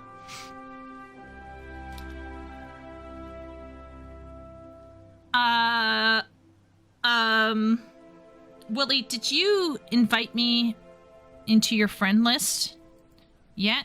Or are you avoiding me on Steam? Are you avoiding me on Steam? Be honest. You're scared, right? You're scared that I'm going to judge your game list. He waters his organic garden with it? Yeah. It is just... This is what people want to watch, okay? They don't want to watch Stephen Colbert talk to some rich, entitled twat. They want to watch... They want to watch mountain rug cleaning. Oh, maybe I am. Okay, wait 1 second.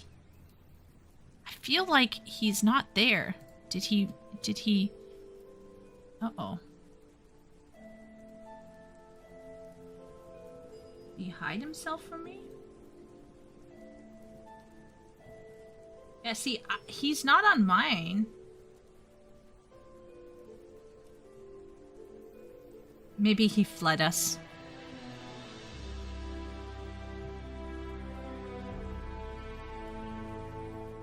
Whoa, the carpet is light colored? Yeah. Now, in this case, this carpet is like, has this permanent stain here.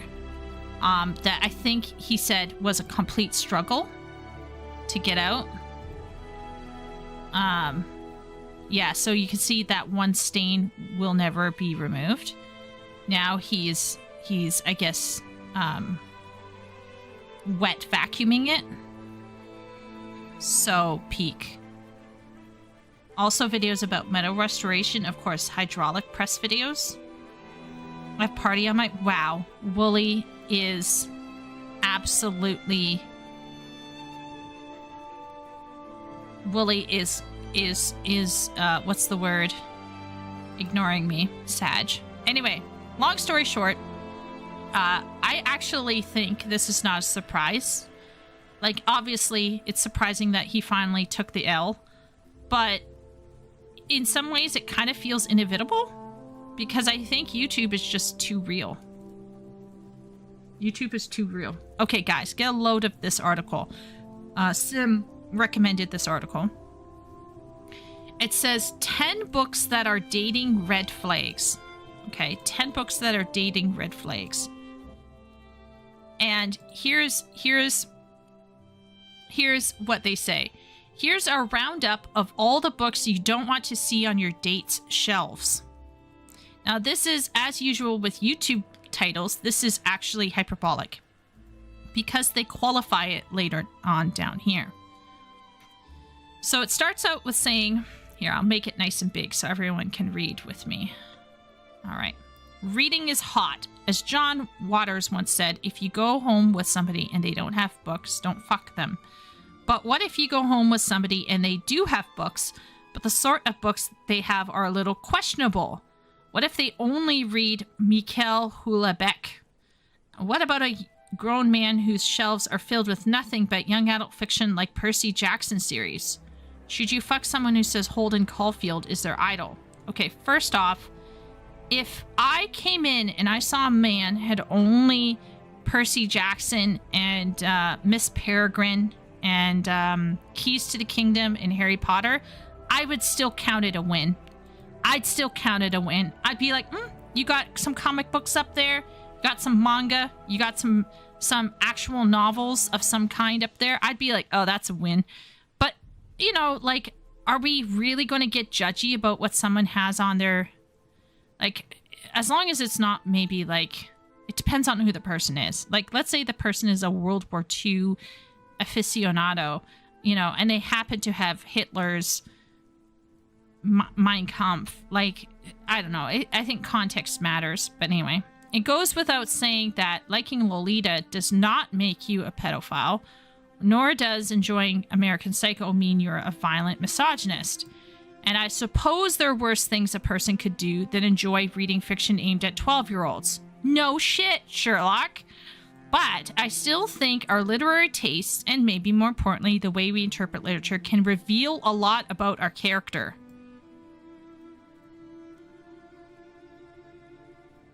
Now, chat, I'm a bookworm in a sense, or I'm a reformed bookworm.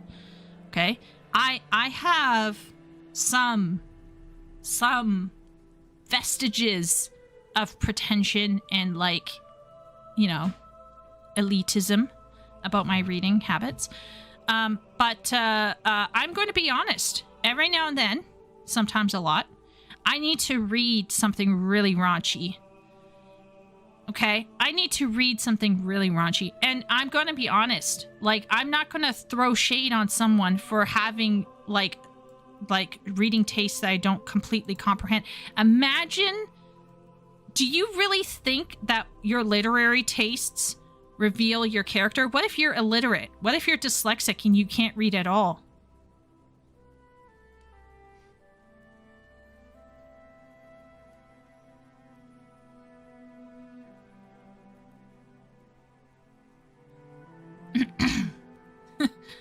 I have Party on my friend list. Got a buggy when I get home, but currently I'm playing on GOG. Oh, that's nice. Also, videos about metal restoration, hot copper balls and stuff.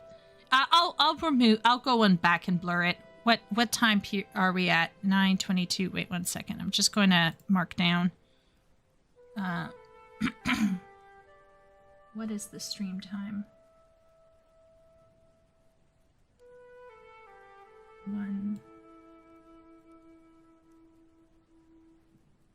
1:30.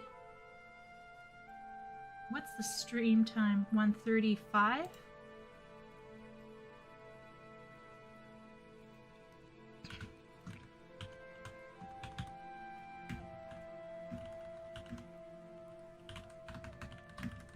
Okay. I might go back in and tweak that.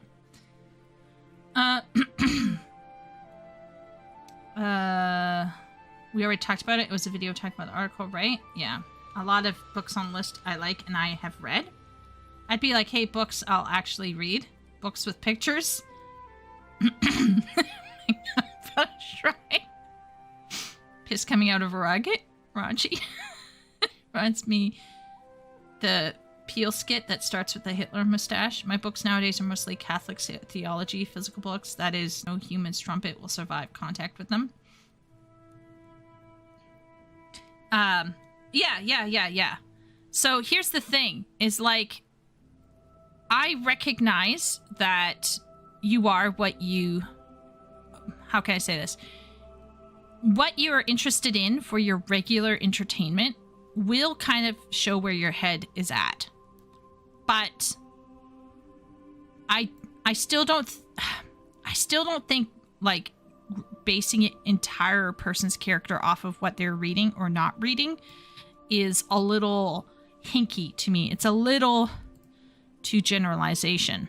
For example, if someone has read A Clockwork Orange as a blistering critique of the normalization of state violence, I'm more inclined to fancy them than if they've come away from thinking that beating up old men and killing women is cool, actually.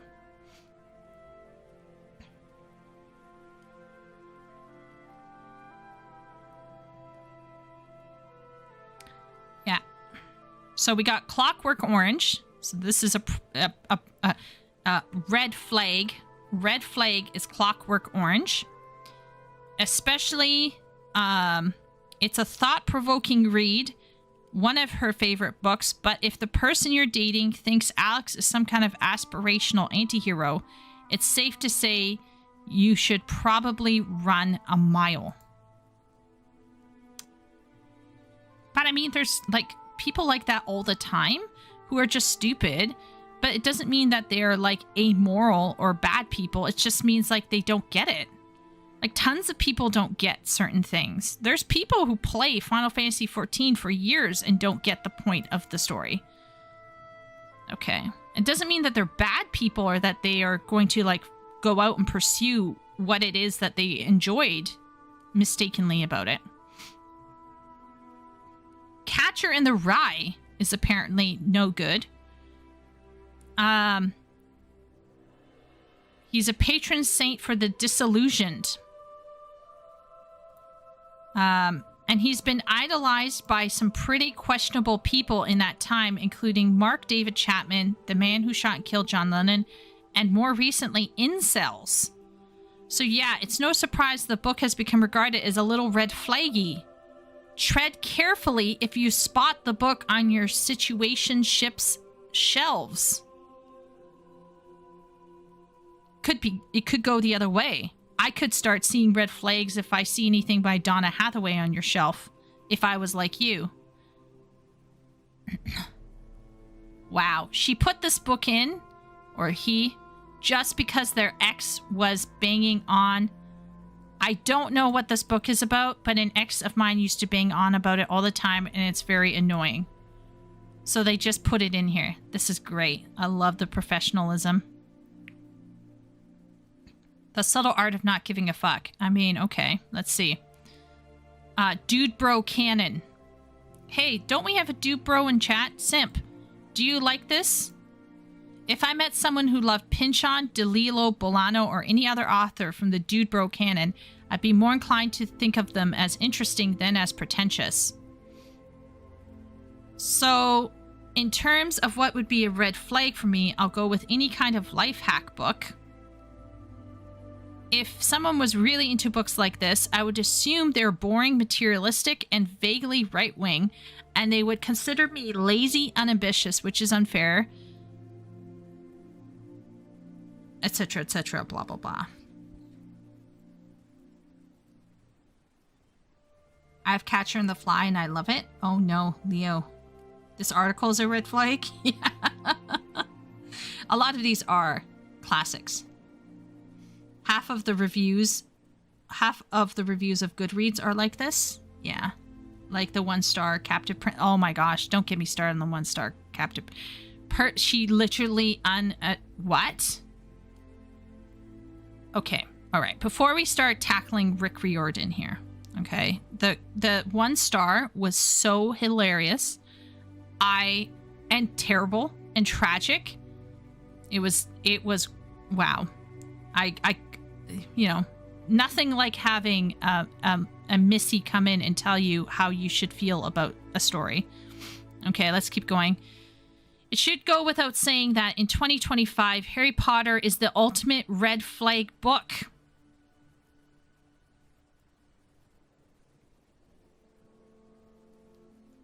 I don't think everyone who shows up King's Cross for Back to Hogwarts Day is transphobic, but it does indicate a certain indifference or obliviousness to the issue, as well as being deeply corny. You know, like those people who don't want to sound judgy, but they're actually really judging you. This is what that's screaming about.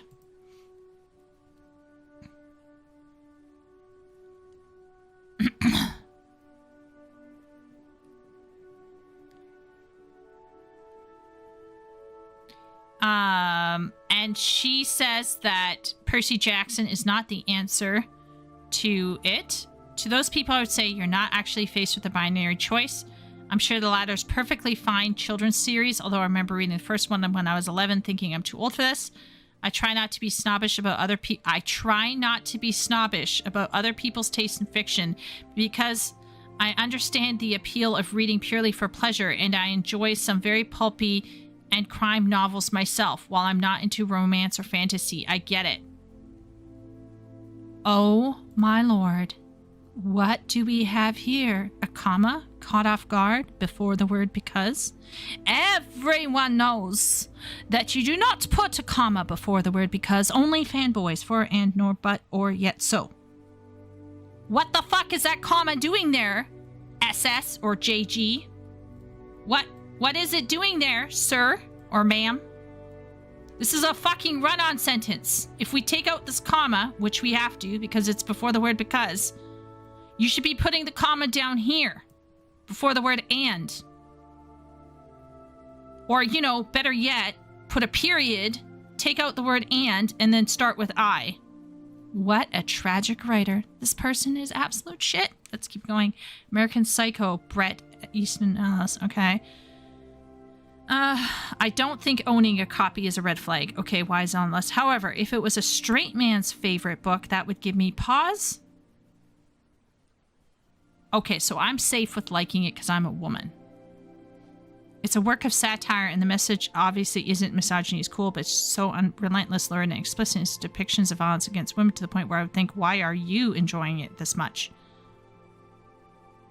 I don't believe in judging people for enjoying transgressive works of art, but that suspicion is borne out to some extent by the ongoing reappraisal of both the novel and the film adaptation by the far right. So if a man you're dating loves American Psycho, try to make sure this is due to trenchant critique of consumer capitalism and not because he thinks Patrick Bateman is an based alpha giga chad.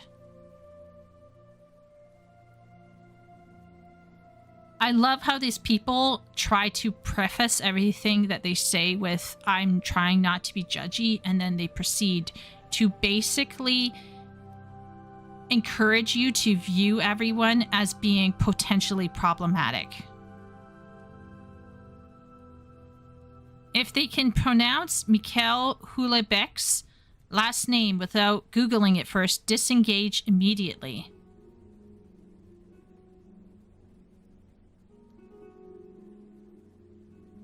I don't even know how to say his name. Okay, let's look it up. Mikhail Houellebecq. Google.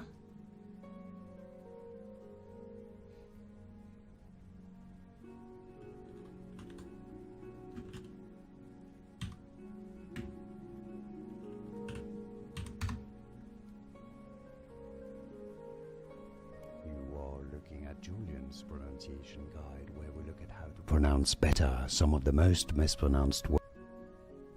French author name pronunciation, author of novels and poems and essays. In French it is said as Michel.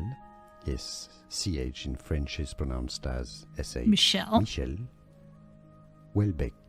Houellebecq. So the H at Houellebecq. Michel Houellebecq. I'm now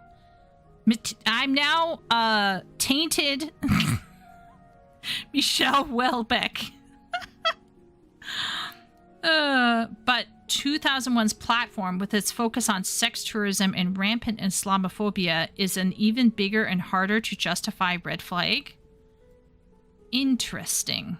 Lolita.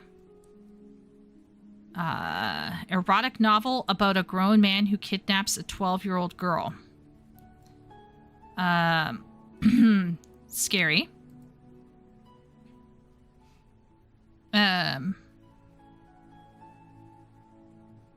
So it was considered to be offensive. But I'm going to put my neck on the line and say that's also why it's kind of a masterpiece. Nabokov's writing is so alluring and often very funny that for a moment we might forget the sordid acts we're reading about and start to really enjoy ourselves, to lose sight of what we find morally reprehensible as we get lost in the author's language games. Because of this, we're repeatedly forced to confront the dangerous power of language and beauty in the wrong hands, and at least that is the thesis of my long-lost undergraduate dissertation. But yes, if you're just reading Lolita and yearning for a Humbert-style road trip with a young nymphette, big, big red flag. Yeah, I mean, once again, I'm a bit more sensitive to this kind of stuff. I'm not gonna lie. I think if I saw Lolita on a guy's bookshelf, I'd probably talk about it just to make sure. I think this is one book, I think because of my background, that I would need to walk through that and see why is that there. All About Love. Okay.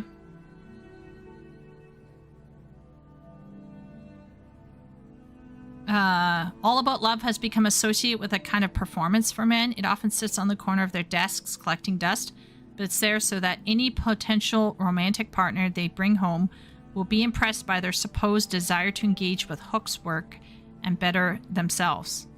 Beyond that, I know people have a lot of problem with All About Love, especially because Hooks writes that love and abuse cannot coexist. When I first read the book at 17, that particular line triggered one of the worst mental breakdowns I've had to date. I mean, sometimes when you read something, it can just cause you to spiral, I suppose. She may be a red flag to many. She was also a landlord, yikes, but her writing will always be a green flag to me. Okay. Anything by Fyodor Dostoevsky? Crime and Punishment. Oh, anything written by Fyodor Dostoevsky.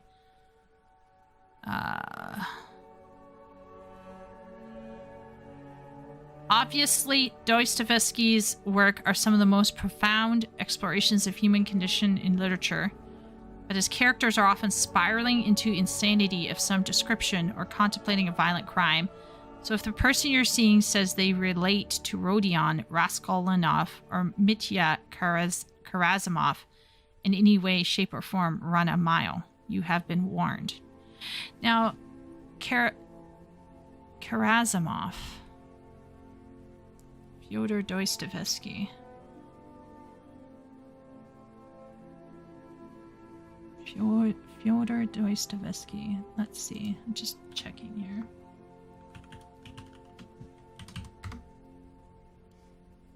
Oh, yes.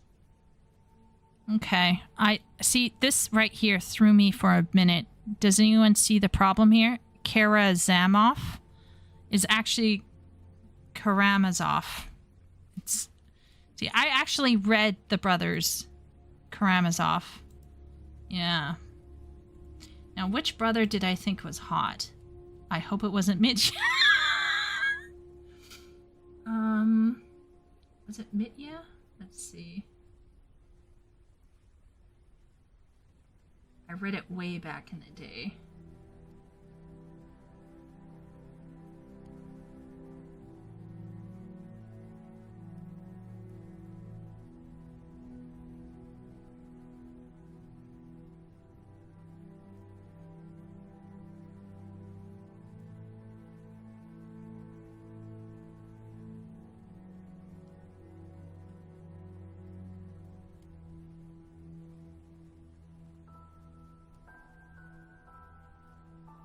I can't remember. But there was this one brother that I did like. I'd have to reread it again. But they can't even spell Karamazov correctly. Wow. Anyway, epic fail. This list is an epic fail.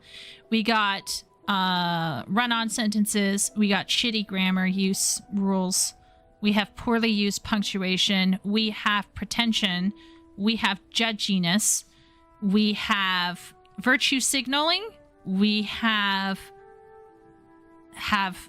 only really one book that I would personally... I wouldn't even see it as a red flag, but it would be something I would want to chat about. But yeah. What's wrong with Dostoevsky? Okay, so down here, apparently his characters are too real. Too real. Too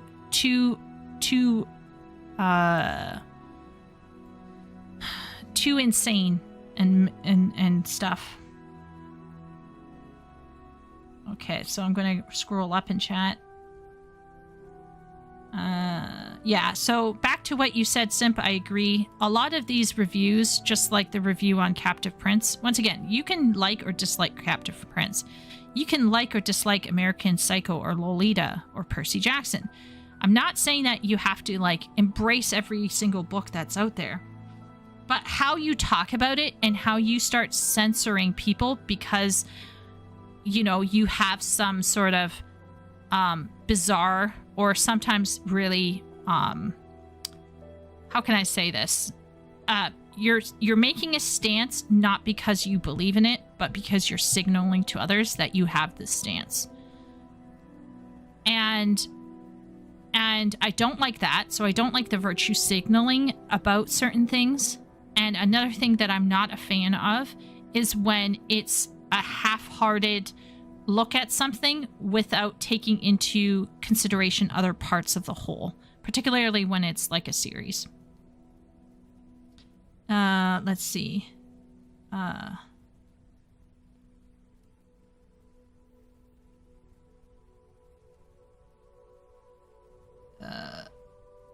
Aren't all these considered classics? Yes, many of these are considered classics. Nobody thinks Alex is an anti-hero. I think the only crime of thinking like some of these... If someone said to me, I think Alex is an anti-hero, I wouldn't be concerned about their moral stance. I'd be concerned about their intellectual stance. But that's about it. This article is a red flag. Leo has Catcher in the Rye and loves it, unironically. Alchemist is a bit red flaggy. Alchemist is a bit red flaggy. Yeah, but you know what? You know what, Simp? They don't talk about it, do they?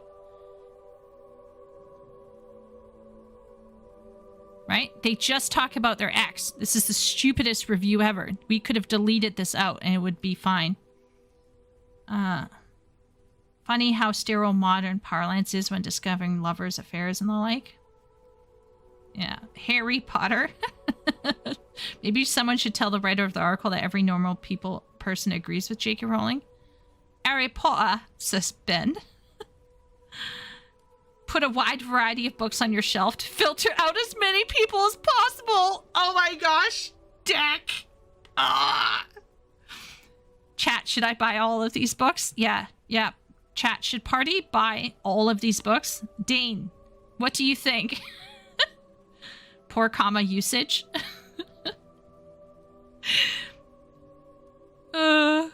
It's the skit where one guy keeps deflecting despite the overt national symbolism. He's trying to invite his friend into his home and his friend keeps questioning everything.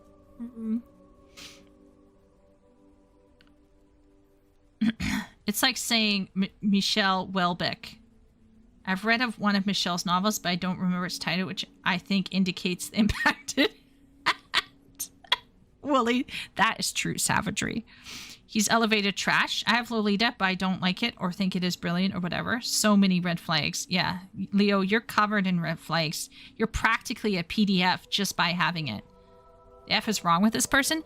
Honestly, I think a lot of people, when they review something and they want to make a stance about it, I think that's a big mistake to me. I just think it's a big mistake.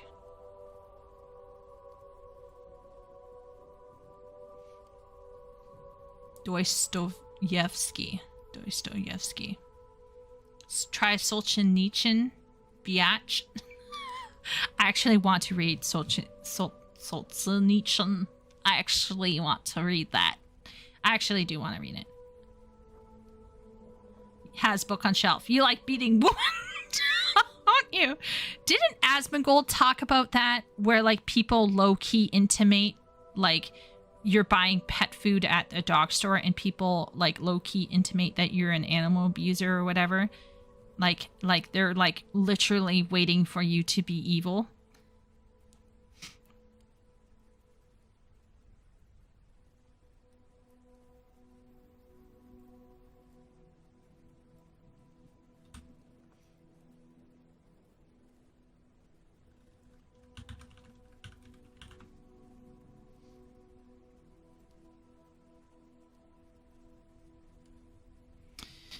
I'll rely on AI here. Okay, Simp. Generally, no comma is needed before because when it introduces a dependent clause explaining the reason for a main clause. However, there are exceptions where a comma may be used to clarify meaning, especially negative statements or when emphasizing the reason. But basically, you don't need a comma. You don't need a comma. There's no need. There is no need for a comma. You could literally avoid the comma and put a period after that one sentence and break the sentence down.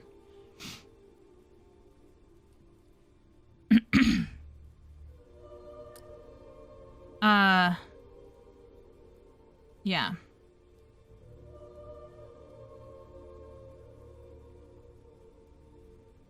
Wolf does it a lot in Mrs. Dalloway. She's probably doing it for a reason. Usually they will do it for emphasis, as you can see here. And like I said, if I'm teaching ESL, I have a hard rule. Don't put a comma before because. It's a hard rule.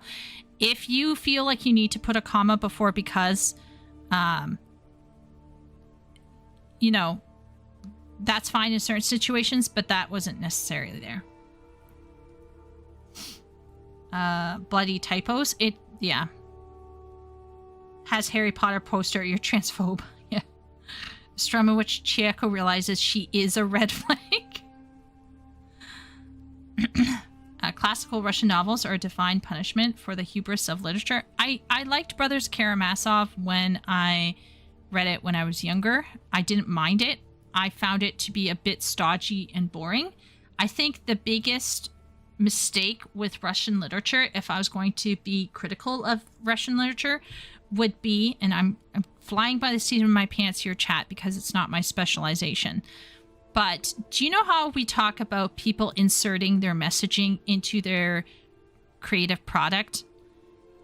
That's what Russian literature actually, like the classics, like Tolstoy and Dostoevsky. A large portion of those writers interleave like sermon-like exposition and discussions about philosophy and life and theology and living. And in my opinion, it takes away from the humanity of what is going on. And you could probably cut out massive sections of some of those books and still come out with a fairly coherent story. There's almost a sense of they're signaling, not their virtue, but they're definitely signaling their philosophical stance on life. It does make it so that it's not my favorite to read. Like if I'm going to read something for fun, I'm not picking up a Russian novel. Let's all be real. I'm more worried about the author of this article and their lack of proofreading. Even WordPress has a spell check and proofread feature. You're correct, Miro. I feel like they just pounded it out. It's like, did you notice how this was written by multiple people? It's almost like they sat around a table and they wrote it out together and then they posted it on WordPress together, or like they sent out an email and said, hey, can you send me, a little blurb on a book that you think is a red flag, haha. And then everyone just sent out a little memo with their little blurb on it. It's so off the cuff and dismissive, it's kind of gross.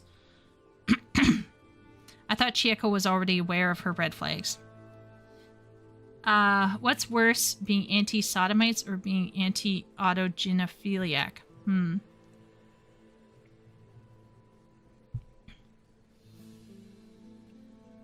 However, comma, what if Harry Potter poster is one of Fluffy? No, the dog is also transphobic, obviously, Miro. You have that poster on the wall. You hate trans people. Period. Obviously not. I think there are a bunch of trans people who are absolutely normal, and they would not be affronted if you have a Fluffy poster on your wall. 20th century Russians do that as well. Yeah, I mean, a lot of people do. Dostoevsky. Hey, Herman. We just came off of talking about the death of late night talk shows. We just came off of talking about red flag books. And we are also coming off... what else did we talk about? AI in writing. So we got 3 things done so far. We're now going to look into this video called What Does Can't Read Really Mean?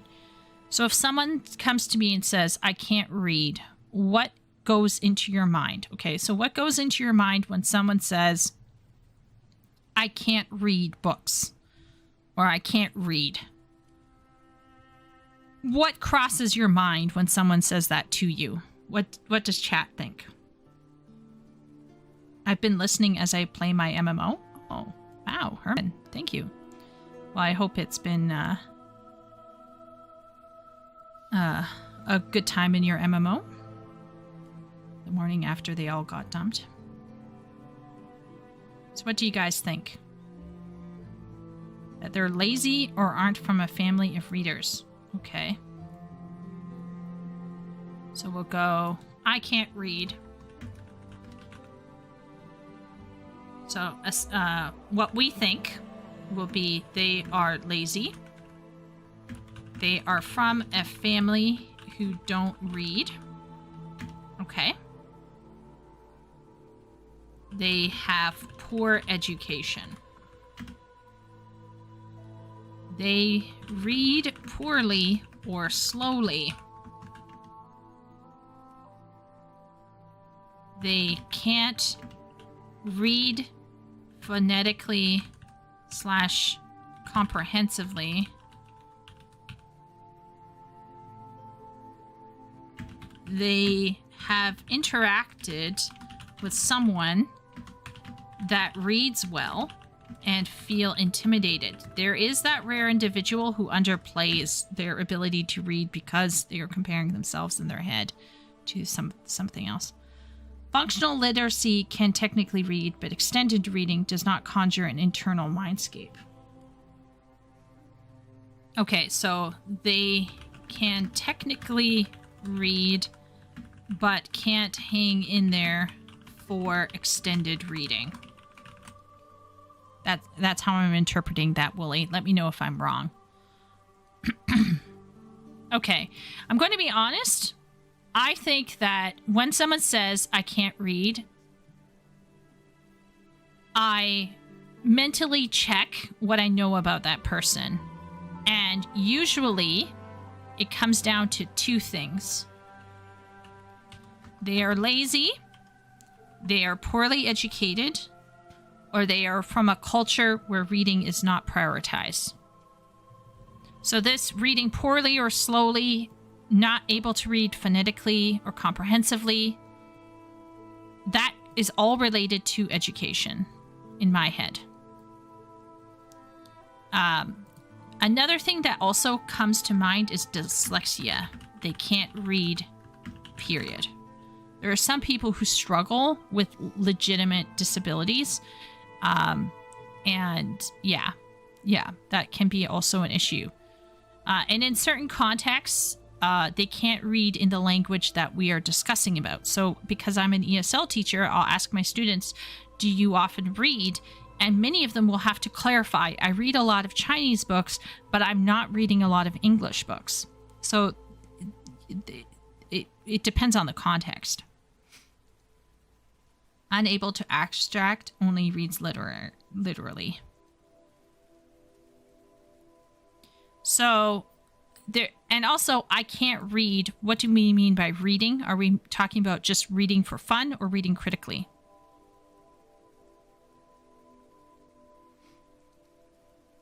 It depends on the... Okay. Sim is putting down another suggestion. They have given up on reading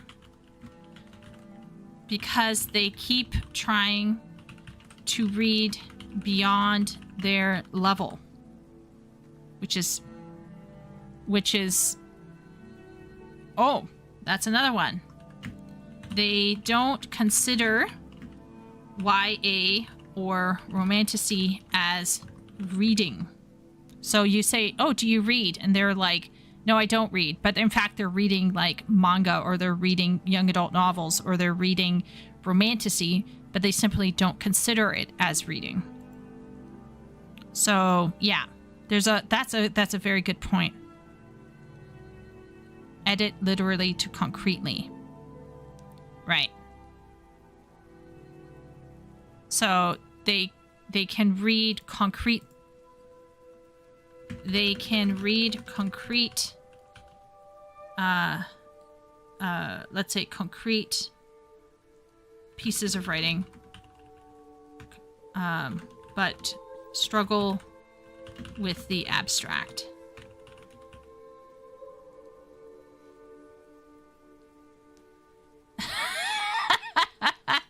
Totally not for red flaggable reasons. BRB. Herman. There are people who listen to audiobooks and consider that reading, but that's just copian, I guess. Yeah, do we count audiobooks as reading? Are audiobooks reading? I think Luke Wynn recommends Lolita, so I might be forced to read it. Wow, simp. Red flagging himself as a PDF. Why? Why do you feel like you need to read Lolita just because someone tells you to? Pick and choose. Audiobooks aren't reading. Audiobooks aren't reading. Okay, so we got 2 votes on. Let's start a poll. Are audiobooks the same as reading? I'm going to start a poll. I'm going to mute myself. I'm going to go warm up a drink. And I shall return in a little bit. Okay, so I'm just going to put on my AFK for a second here. I'm just going to go and grab a drink and stuff, and I shall be back. And let's see how this poll goes.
Okay, got myself hydrated.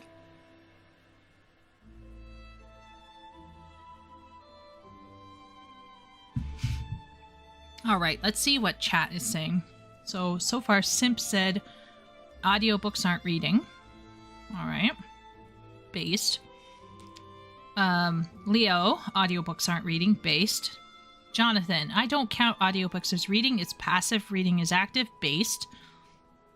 Wooly said, no, listening and reading are entirely different. Based.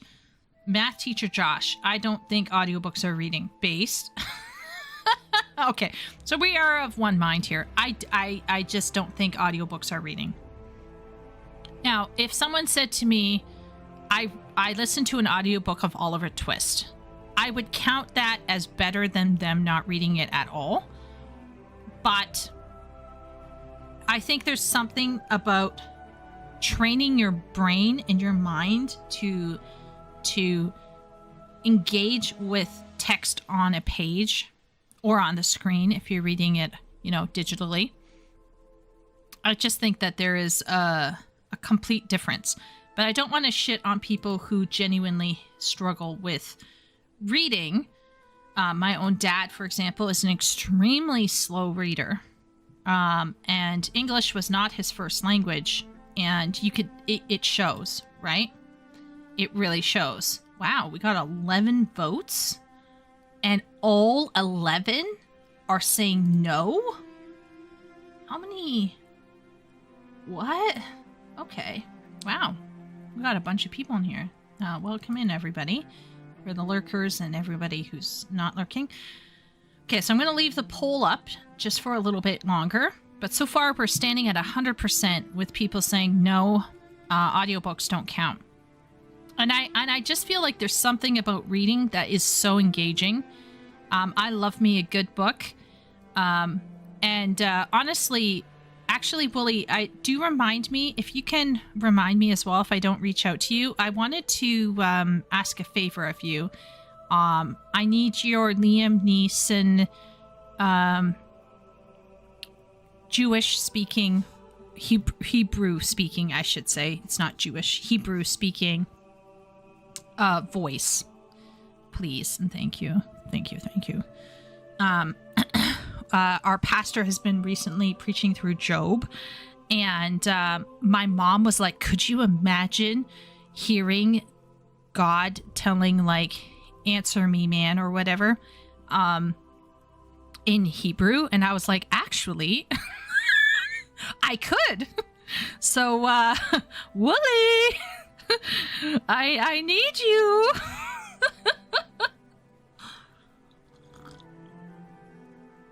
The reason audiobooks aren't reading is illustrated in how in the movie Dumbledore calmly asks Harry if he put his own name in the Goblet of Fire. The interpretation is done for the consumer. I will say that what was so interesting was that Jared Tolkien was a huge proponent for going light on description because he wanted to give the readers more room to create their own shape of a hill and their own color of grass. And I think that's actually beautiful and so challenging and really wonderful. I actually thought it was in the minority to say no. Wonder how that poll would compare to the more general populace. Yeah, maybe we're all in some sort of think tank echo chamber together. Job is my favorite Old Testament book. The Hebrew used in it is breathtaking. Oh my gosh. Wooly, please. I'll send you the verses. Can you, send me an audio of you reading it? I want to send it to my mom. It's just 2 verses. We've been doing Job, and I feel like the guy didn't. Anyway, I'm not gonna go into. I shouldn't talk about. But anyway, all this to say that I've been very interested by how people interpret Job, and I was reading someone who did a very interesting discussion of Hebrew poetry and how people posed philosophical and theological questions, and the kind of the false binary that Job bought into, and how Elihu, while being young and kind of abrasive, kind of calls Job out for falling into that false binary. At least that's how I was reading it. But Anyway, yeah.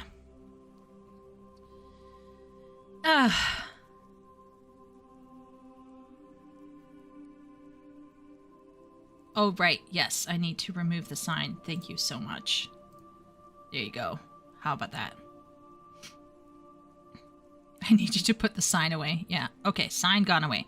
Okay, so we're going to pause this very relaxing Elder Scrolls music. We're going to listen to this lady.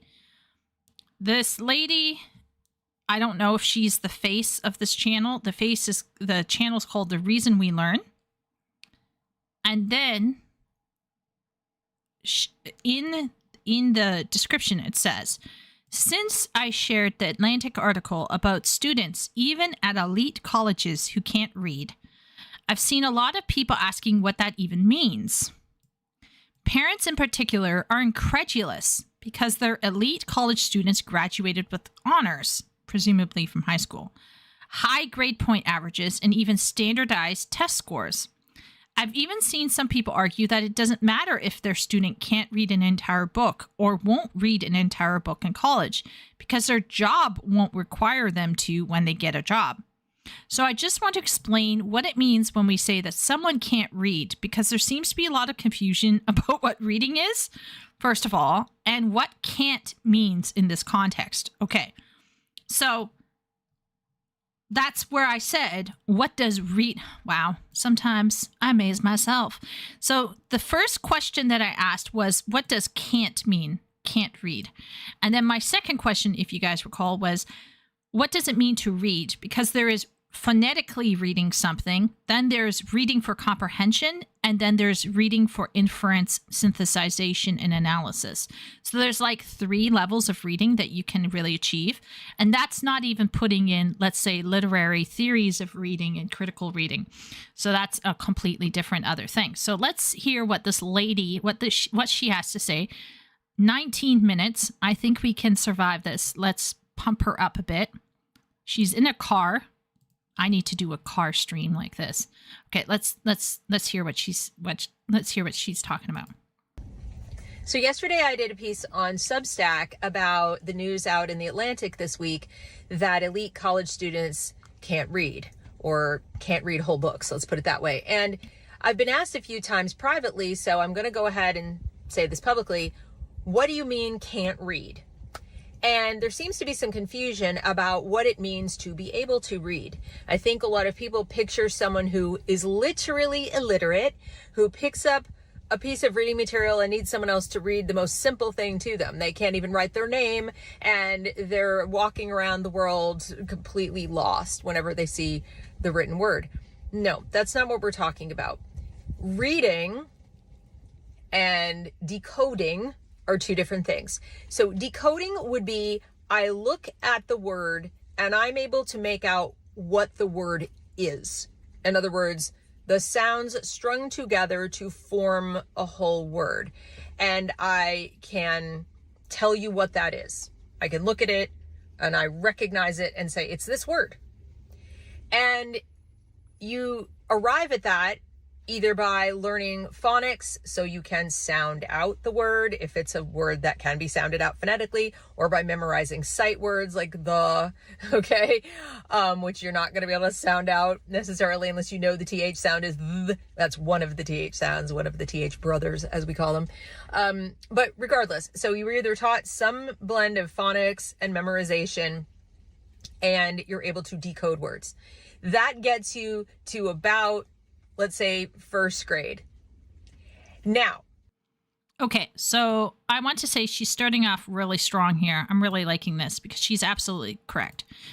I could type out here. Let me type out here in Japanese. I'm going to type out something that if you apply general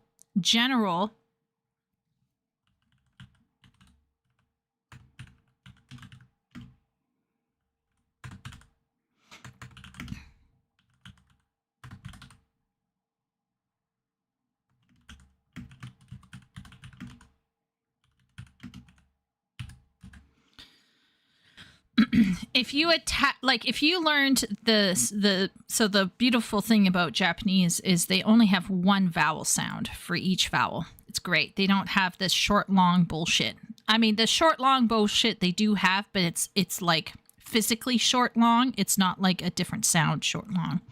So anyway, so you can actually learn how to speak Japanese really, really fast. If you speak English and it's time to learn how to speak Japanese, you can technically start making sounds really, really quickly. So this right here would be what watashi tachi wa atama ga yokunai desu. Yo. So I just assured everyone in chat that we're all stupid. So this is fundamentally what we would call the phonetic reading of a language. And there are tons and tons of people who can phonetically read a language, but will not be able to really understand what that is.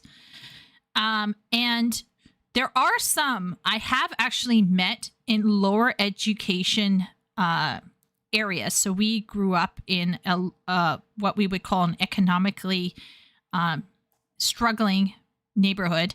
And let's just say there weren't taxes and support for a lot of students. So literacy was literally in the gutter. There were students that I would work with at the library. So can you imagine? Homeschooling girl. Can you imagine? You can see why I got really prideful about my educational background. But homeschooling girl, volunteering, free time to help publicly schooled children read better because they were struggling with basic phonics. That's what life was like in the early 2000s or late 90s. So phonetic reading is unfortunately also something that is being brought back because people are realizing that learning from sight alone is not the way to go. You can't throw phonetic reading out entirely. But phonetic reading is not going to be a massive issue. It's not going to be a massive issue. Baka. Chotto mate, sensei. Yes. Okay. A vocabulary acquisition. So now, in addition to memorizing words that cannot be sounded out phonetically, like sight words, so-called, you have a whole bunch of words that you've memorized in terms of their meaning. And again, this can get you to maybe third grade, where you have a fundamental vocabulary that will get you around the most basic things in life. And you're not illiterate.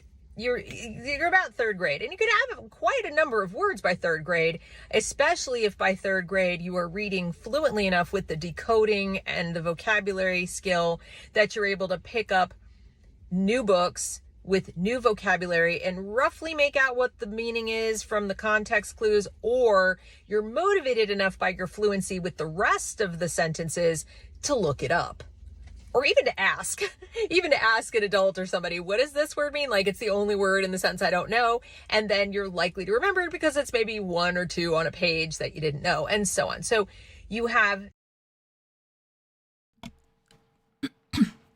If you look up my fanfiction Distortions in Time and you scroll through some of the comments, there were people who either came in as like English is a second language, or people who were just poorly educated, who said that initially it was a bit of a struggle to read, but in the reading, they overcame it and they got better, essentially. So it is entirely possible for a student to run into a word that they don't know and then to use that as a way to go and self-educate themselves or get help. And of course, as an ESL teacher, that is my job, to empower students to feel like they can educate themselves in time. Okay, so then let's keep going. Decoding ability. You have fluency with, how many words don't I know when I arrive at them? And that number indicates the level at which you are able to read with comprehension. Now, there's some more confusion about comprehension. What does that mean? Comprehension doesn't just mean I know the meanings of all the individual words. Yay, go me. It means I understand the meaning of the words and the meaning of the sentences and the meaning of the paragraphs and the meaning of the entire piece in terms of what is it trying to tell me? Now we have very simple things that might say, don't park in this parking lot. And oh yes, I have reading comprehension for that. It says I can't park here. But then you have chapters in a novel that then connect to other chapters in a novel, and there's character development, and there are events that happen, there's a plot, there's action, there's conflict, there's all kinds of things. In order to understand that, you have to be rock solid on your decoding ability, have a pretty big vocabulary, and have been reading well enough, long enough, through enough material that you have built up a kind of a vocabulary that may not be contained within that book, but that is in your brain and allows you to very quickly imagine scenarios and put yourself in them, so that your imagination is now turned on in terms of picturing things without the words. So if you I wouldn't go that far, because there are some people who are unable to actually visualize stuff. I think there are a lot of people who can absolutely read without tapping into their internal mind's eye. I have a sister who has a no mind's eye, essentially. She simply reads the word on the page, but she's an avid reader, right? Her reading has not been hung up at all. Whereas if I can't mentally visualize what I'm reading, I'm actually unable to read it. Things start getting weird. Let's just say that things start getting a little weird. But she is absolutely right in the sense that when you get to a certain point, you should be able to do what I call basic reading comprehension. Basic reading comprehension. So if we were going to do a reading comprehension for The Hobbit, for example, I could ask you questions that may require only 1-word, 2-word answers, very short answers. And it would be something like this. Where does Bilbo Baggins live? Or what kind of a person is Bilbo? And for example, we could say, how does Bilbo react to his first surprise visitor? How many surprise guests arrive? Okay.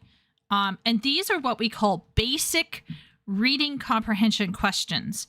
One of the beefs that I have with a lot of YouTube critic people is that when they break down stories in extreme detail, their level of analysis rarely goes beyond this level. Sometimes it feels like. So when they start asking questions about like things being woke or stuff, it feels very surface level, almost like reading like maybe one step above or below reading comprehension. And so it's not reading comprehension. To me, is something that you should be able to do by grade 3. And you can even do very simple, very, very simple reading comprehension questions with even as early as grade 1. So you can start training your child to answer basic reading comprehension checks. And what you do is when you sit with them at night, okay, and you're reading them Good Night Moon, and you stop in the middle of whatever page you got and you ask them, where is the moon? What else are we saying good night to? And so this is something that some parents make a mistake with when they're reading to their children. They simply read to their children. That's good. But another thing you can do is called active reading. I do it as well as an ESL teacher. And what you're doing is you're actively checking with the student, are they getting what's happening here? You can do it as you're reading, or you can do it right after you read. And these basic these very, very basic reading comprehension questions are great to basically ensure that the person that you're reading to has the most general basic understanding of what's going on.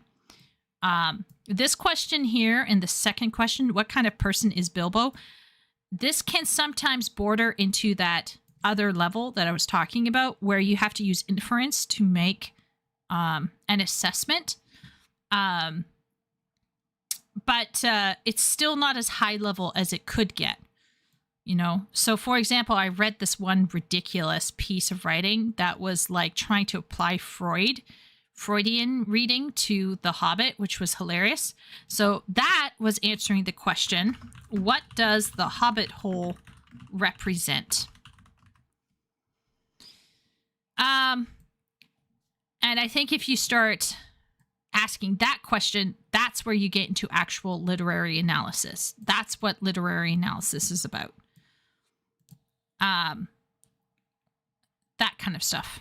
Literary analysis should not be relying so much on this reading comprehension bullshit. That's like elementary school. We should all be able to do it by the time we leave high school.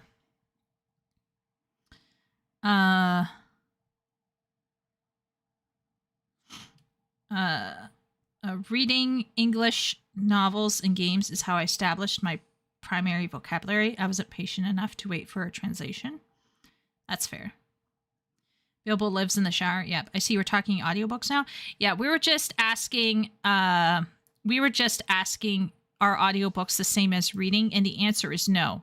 Now, obviously there are some people who can't read, and so they're going to go with an audiobook, and no shade on them. But I don't think they should fool themselves and believe that they're actually reading. And I recognize, of course, Herman is a huge proponent for audiobooks because that's where he makes some profit, some revenue. We can't argue that. We're not arguing whether or not audiobooks are profitable. We are saying, are they the same as reading? And categorically, they are not.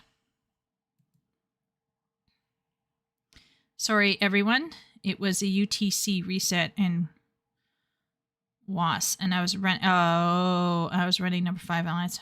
Have to give everyone their marching orders, deal with political shit. Oh my lord. Are you still in that mobile game? Holy moly. I think it's very much like reading and a great way to intake classics. I don't think you use the same set of brain. I don't think you use your brain the same way. And I don't think you intake it right the same way. But it's not reading. No, it's not reading. Right? Look, okay, let's pretend I meet somebody. We'll call him Bill. Okay? Bill is a nice man. He's a great man. But he's not a reader. Okay? He's not a reader. What is Chieko going to do? Her cold, dead heart has stirred for this individual who doesn't read. Well, she's going to settle for him if he can at least corral his brain to listen to an audiobook. Like, if he can sit down and listen to an audiobook of a classic, I'll be fine. We can compromise. But if at some point Bill came to me and was like, oh yeah, that audiobook is the same as reading the classic with your eyes, we'd have some words. We'd have some words. Because it's not the same. It's not the same. Are they both efficacious in their own way? Yes. Is audiobook like one step up over never trying a classic at all? Absolutely. But it's not the same as reading. You're not engaging your brain the same way. I don't think anyone noticed. I actually did notice because I was surprised that Shay wasn't talking about audiobooks. MMO guild politics is like being back in high school. Oh, no, it's even worse, Wooly. This is a mobile game that she's playing.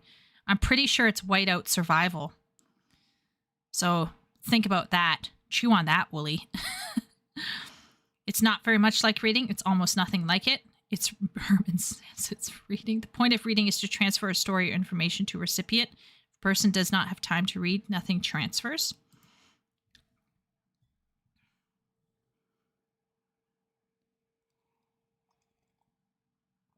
there's benefit in reading to a child. Absolutely. I think adults gain similarly from listening to elevated writing, but doesn't replace reading. Absolutely, Shay. So I was just saying that when you read to your child, you should be doing active reading and engage their comprehension as you're reading to them out loud.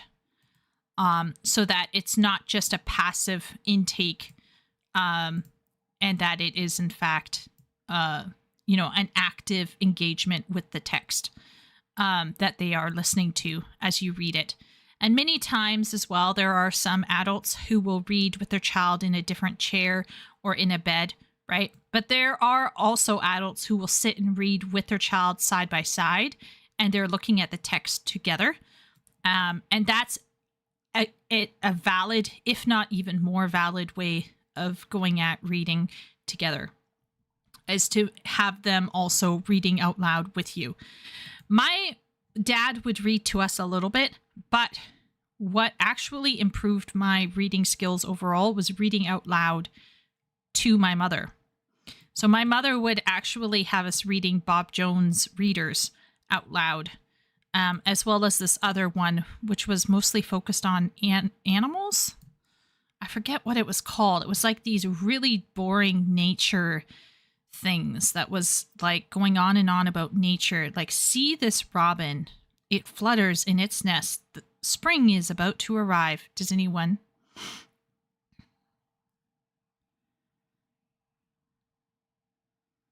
So if information comes through my ears as opposed to my eyes, it is therefore not reading. Yeah, that's how I'd say it. It's how the brain processes the information. It's different.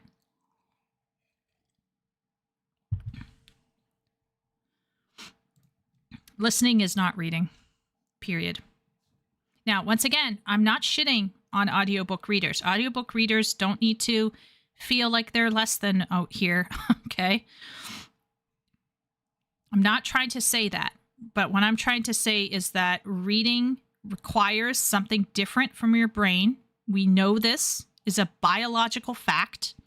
Don't want to get into biological essentialism here, but like biologically, our brain reacts differently to when we read text with our eyes versus when we listen.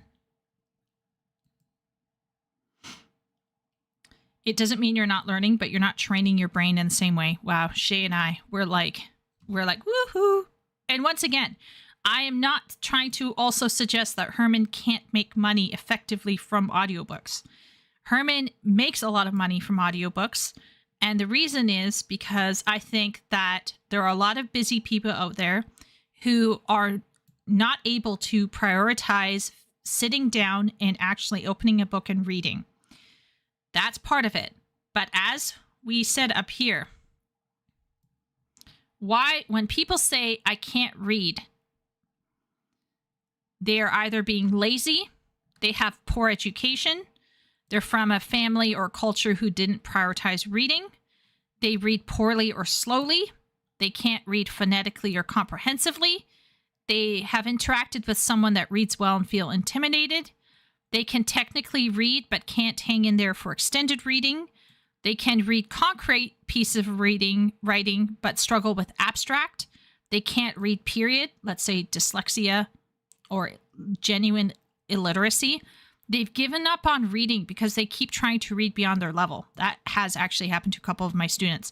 They don't consider young adult or romanticy as reading. And so on and so forth. So there are lots of people who feel like they can't read, so then they're going to go for an easy option, like an audiobook. And my question is not that the audiobook is wrong, it's what are your reasons for falling back on that? But like I said, I would absolutely date someone who only listened to audiobooks. I could live with that. It's better than them not reading a book at all. Like, not Freudian slip there. Not, engaging with a book at all. Or listening. Listening is better than nothing. But I don't think it is reading. I don't think it is reading. Audiobooks are not reading. You're not using your eyes.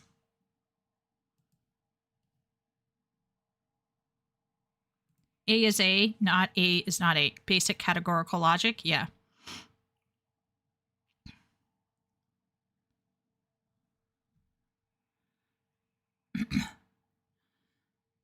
listening is indeed better than nothing. Plus, some books sound great being listened to. Because when I read, I don't see the words. I hear them in my head. Yeah, I don't hear the words in my head. I see them as images.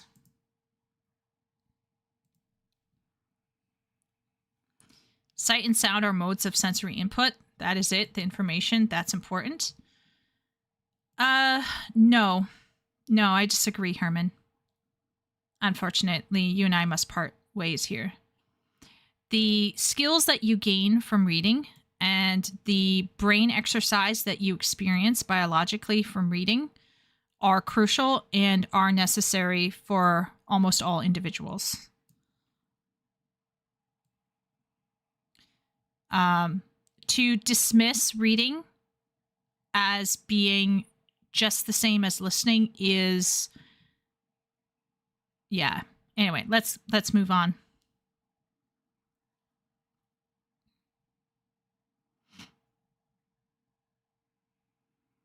Nobody is arguing that you don't absorb yeah. I think Herman is straw manning our argument here.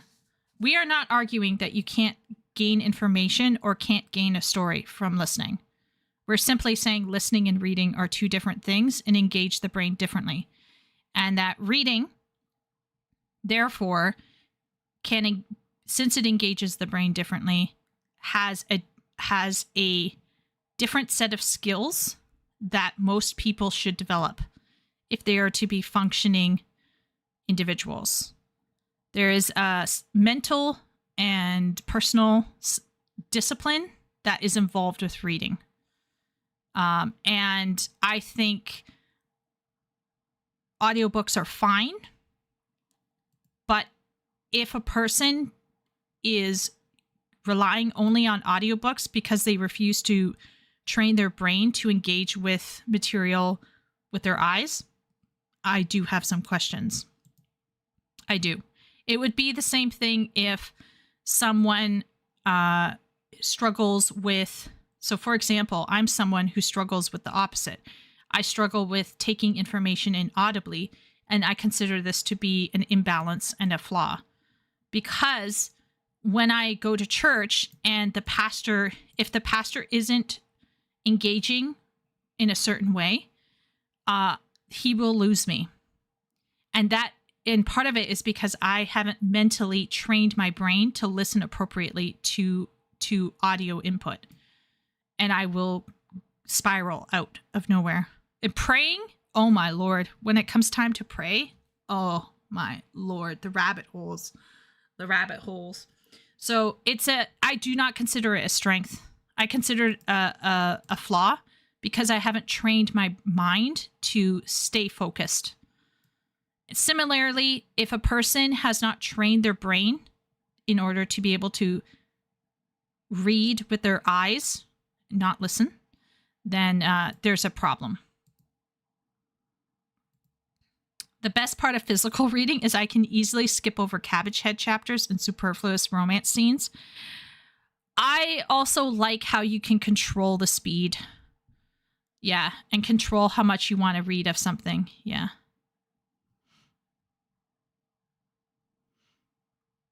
Yeah, I could get started too because I read it very well, and my brother couldn't and played by ear. We could get started. Willie's so right. Here's a difference. There is a structure that is implied and can be inferred much more easily, sometimes only in physical print. You can understand the structure of a piece in a different way. Yeah, essentially it's about a muscle. There's the listening muscle and the eye muscle, the ear muscle and the eye muscle, the listening muscle and the reading muscle. And any individual who only focuses on one muscle has a weakness. And it's not something you should be like constantly crushing yourself over. But yeah, anyway, let's keep reading. You've heard good readers talk about how it's like a movie in their brain. That means their brain is working so fast. They have such a large vocabulary stored up that they no longer have to, what's the meaning? Like, it's quick, we're computers up in here, but they don't even have to do that. They're seeing whole scenes take place. And once that kicks in, you have a level of fluency that allows you to comprehend the larger meaning of what is being said, so that it's not just, I understand each sentence, but I get to the end of the paragraph and I'm lost. What are you trying to tell me? And then you have to go back. And very often what you find with students like that is if you read it aloud to them more than once and then pull it out of them, they can get it, but it's a slow process where they are so stuck on, do I understand the words that are here in the sentence, that they can't put together meaning. So reading comprehension is not searching the sentence for what the answer to the multiple choice question. Oh, look, comprehension. That is not reading comprehension. I know that schools tell you it is. I know they give standardized tests and they say, look, you're reading comprehension. But only a small number of those questions are read the passage and discern meaning from the passage. And even then, they mostly use nonfiction, not fiction. And there's a big difference between figurative language and understanding meaning from things like, metaphors and, similes and symbolism and all kinds of other stuff than just figuring out what the piece of nonfiction is trying to tell me in terms of facts. They're leaning heavily since Common Core into nonfiction, and so kids are not able to discern meaning when the constructions of the sentences are a little more complicated and more nuanced and more subtle.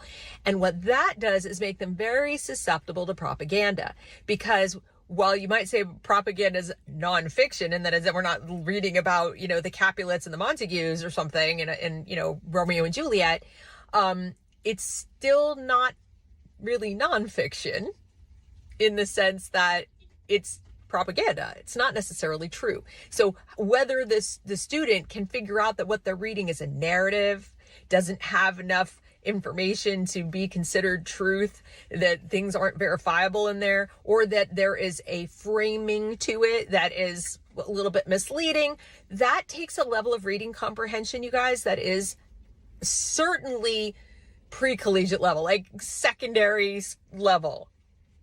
11th grade, 12th grade, that's where you're supposed to be. And why? Because at 18, and I'm saying this why in terms of what I think, not what is or what was ever designed in the school. But if you're going to expect someone at 18 to vote intelligently, they need to have a reading comprehension level that says, I can read this piece on CNN and understand that this is a narrative. This is not news.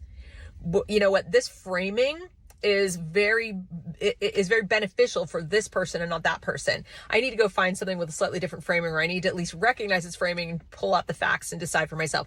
That is a Shakespeare was not a medieval audiobook.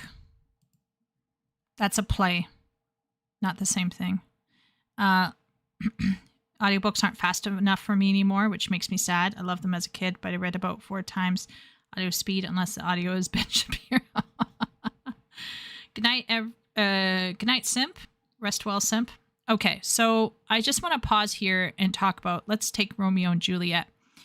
You could probably give Romeo and Juliet to someone as young as 12 who's really good at reading. Let's say you're giving them a modern version and you walk through it with them. They'll get a basic comprehension of what everything is going on. But it is amazing how many people don't understand Romeo and Juliet. They don't understand the point of Romeo and Juliet, and they don't understand how to parse that point.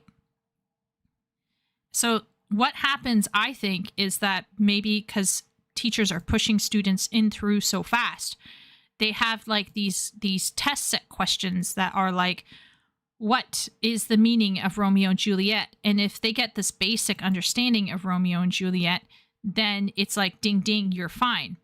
But the reality is that they should be testing and ensuring that they have all of the students actually not just reading Romeo and Juliet, but learning how to parse the actual themes and message behind Romeo and Juliet. And I think sometimes there is a sense where the teachers are just telling the students the answer and the students are learning to parrot back, but they are not themselves learning how to be critical readers. Modern versions mean the language is modernized? Yes. There are versions of Shakespeare that are highly modernized and can be read quite easily. Yeah. So, so don't put plays in the same thing as an audiobook. That's No. No. So anyhow, if you have a whole bunch of students who can barely read, they can barely formulate a picture in their mind, how can you then expect them to be able to sit down and parse themes, parse motifs, parse tropes, analyze some hidden meaning or propaganda or framework or narrative or ideology? How are you going to expect them to go to college and actually be able to read? Now, she's finally got us up to high school level. Let's see what she's saying about the college levels. Level of reading comprehension, I would venture to guess 95 to 98% of our graduating seniors in the United States of America do not have. And so when we say they don't read or they can't read, that's what we're talking about. We are talking about their reading comprehension, not their decoding ability. We're talking about their ability to make sense of reading material beyond the most mundane, the most shallow, the most simplistic. Okay. And that includes the vocabulary and the sentence constructions. So the more complex the sentence constructions, the more complex the reading material you can consume and understand. And the more you can detect bullshit when you read it. So that's what we're talking about when we say they can't read. And then there's a secondary component, which is stamina. So decoding, vocabulary, comprehension. I hope I've explained all that. And now we get to stamina. Well, what is stamina? You can have a student who... Okay, before she goes into stamina, I'm going to give an example. There was a 4th year class that we took. It was called Gothic Fiction. I think it was like in America. So American or North American Gothic fiction. Because I wanted to kind of specialize, so I tried to take as much Gothic as I could. And we were studying the book by Wieland, called Wieland. And Wieland is one of the first American Gothic fictions. And in it, the narrator is a woman. So this was written by a man. But the narrative voice is this female who is known in the neighborhood for being extremely rational, educated, and all of that good stuff. So let's put down Wieland. Okay, so we got Wieland. That's the name of the story. And the narrative point of view is a rational, educated woman who is seen by her community as really having it all together. Now, her brother-in-law starts hearing voices, which he understands to be God, and he proceeds to kill his entire family, excepting her. Okay, so now, because this is Gothic, the Gothic genre has what we call the unreliable narrator. So, as you can imagine, in this book, there's a push and pull between this rational, educated woman who is starting to hear voices. And so what is going on? Is she really going crazy, or is something else happening? You will have to read the book to find out for yourself. Now, we talked about unreliable narrators, and we talked about narrative point of view, and we talked about all of this while we were in class. And I need to preface this, by the way, guys. This was a 4th year seminar. Okay. This is supposed to prepare us mentally for going into a master's degree. And we had this really hot chick who looked like she should be on Instagram and OnlyFans, who basically showed up and ran her section of the seminar. So each one of us took a piece of the curricula to basically kind of give a talk and host a question period around that piece of writing. And so she had chosen Wieland. And this was her proposition. Okay, this was her proposition. Since the narrator is a woman, and women are prone to emotional irrationality, the narrator is unreliable.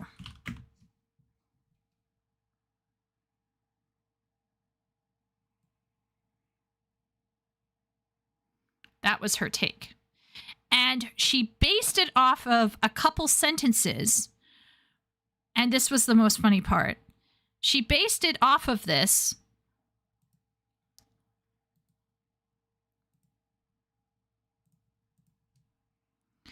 from a word that she did not know the definition to appropriately. And it was a word very similar to something like sensibility, which a lot of people don't understand what that word actually means. So it was similar to this. I'm not saying that it was this, but it was one of those kinds of words where if you don't know how it was used a long time ago, it is very much open to misinterpretation. And she completely misinterpreted the word and came out with this wild thesis. Wild thesis. Now, on a level, I think some of us will admit that women can be prone to, irrationality due to their hormones and emotions. But in this case, this was clearly not the case. This was absolutely clearly not the case. And although I thought this very hot, if vacuous young woman was technically culturally correct, she was absolutely incorrect in terms of this story. Absolutely incorrect. Because the voices that she ends up hearing, I'm not going to tell you what it is, but it was not because she was being irrational or emotional.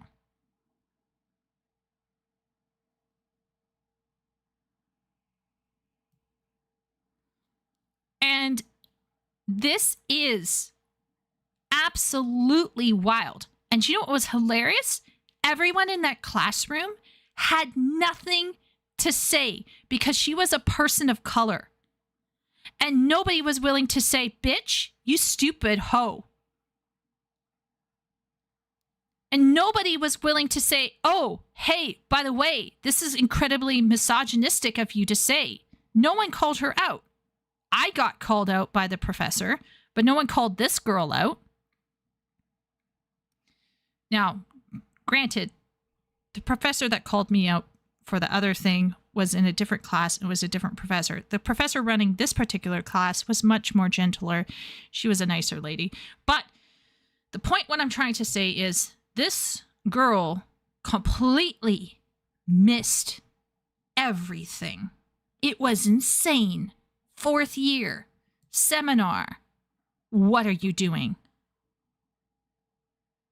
So anyhow, everyone was just sitting there, and you could see that a whole bunch of them had opinions. They wanted to say something, but no one knew how to go about saying, hey, you got this wrong. So I looked at her sentence and the quote she'd chosen, and I pointed out, I think you may have misunderstood this word. This word actually means this. And I believe the narrative, considering how it ends and the revelations that are revealed, you can understand that this is not the case. This is not the case. And this is an example exactly of what this woman is talking about. This girl read the book, but she could not actually read the book because her ability to synthesize the information, even on a fundamental comprehension level, okay, this isn't some pushing that, this isn't like Jungian reading, okay, this isn't like talking about the Jungian exploration of self and the trickster image. This isn't some Freudian interpretation that she was attempting here, okay, this wasn't some socio-Marxist, blah, blah, blah, postmodern critical theory thing she was trying to attempt here. This is a fundamental, like, no duh kind of question that she's tackling to begin with. And this was her takeaway. It was insanity. So anyway, I was like, I think you may have misunderstood what this particular word in the quote means. And the professor's like, oh, do tell us more, Chieko. Because you could see the professor was horrified. It was terrible. I went home and I fumed. I felt bad for that girl. I felt like she had been scammed. She had gotten into something she should not have been there. She should have been in some sort of secretarial trade. She should have been going to a community college, or we call it college in Canada. There's no reason for her to be there in a fourth year seminar if you can't do something beyond. Okay, so like you should be able to go beyond making a statement that is based off of basic comprehension of a text. You should be able to go beyond that and push it further at that level. And even when she wasn't pushing it beyond that level, she still couldn't get it right. Like, this is a fundamental misunderstanding. Fundamental. And that was at fourth year university in Canada. And by the way, and just in case people are thinking, oh man, Chieko's going hard on this girl. There were so many girls like her. So many girls. There was one girl who couldn't even talk about Oliver Twist because all she knew how to talk about was post-colonial critical theory. You know, all of that blah, blah, blah, post-colonial, blah, blah, blah, you know, hate white men, you know, stuff. So she was not the only one. I just want to make it clear. But it just showed like how badly they can't read.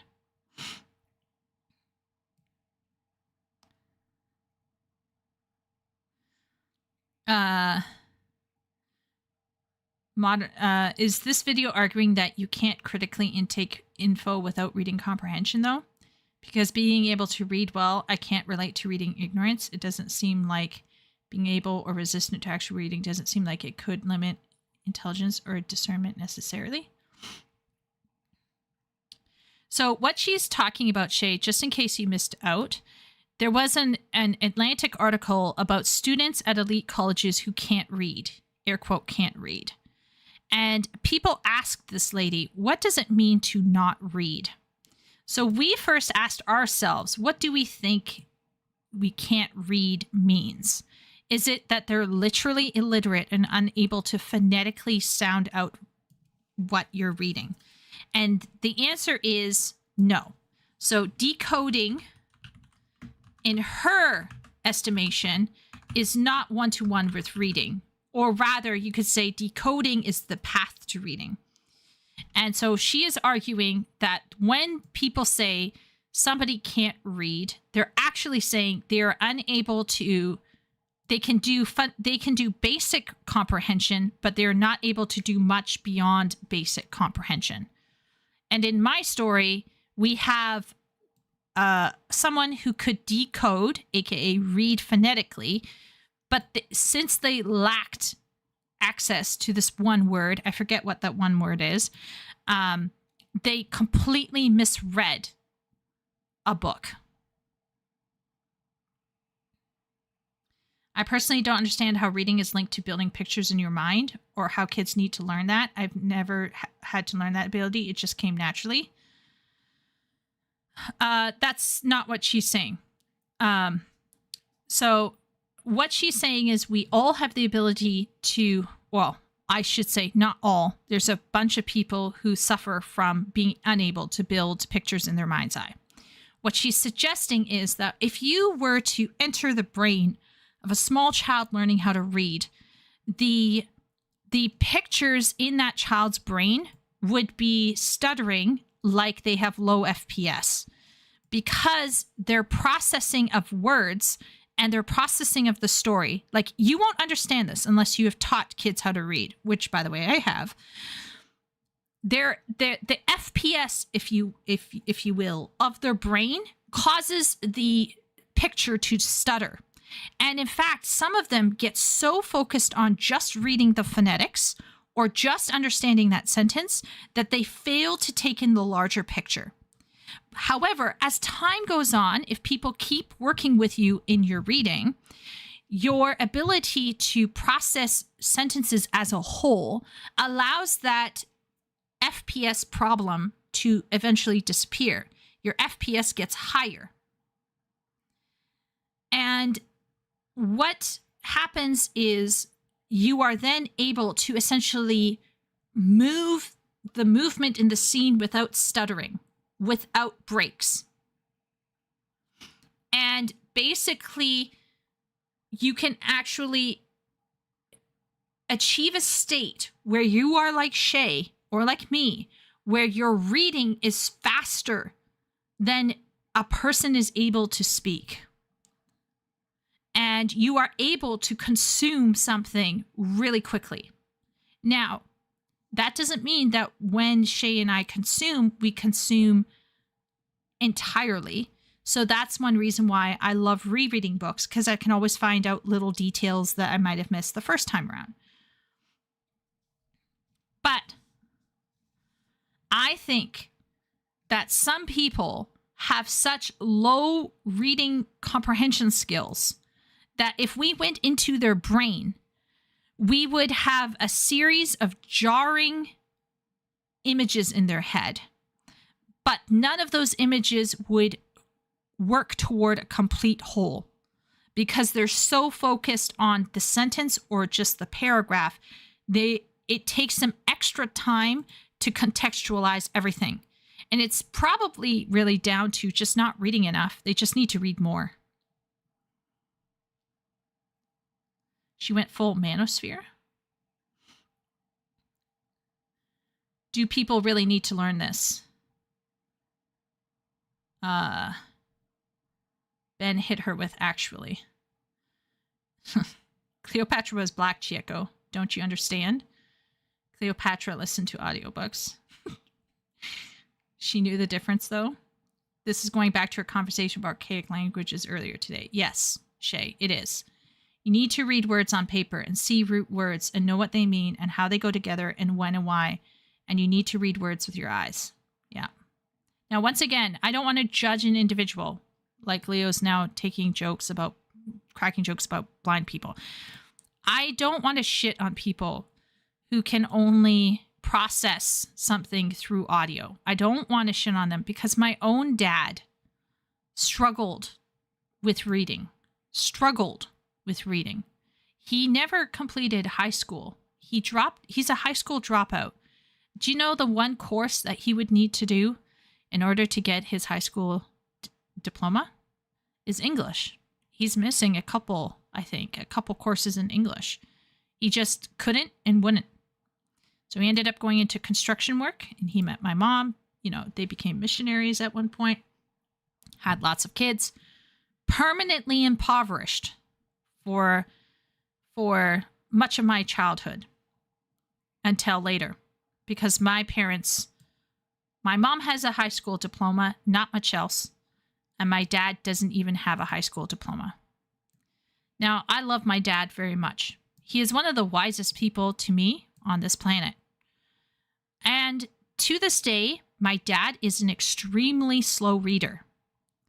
But he will take a book out from the library. He loves himself some spy thrillers. So he reads a lot of spy thriller stuff. And mysteries. He likes mysteries.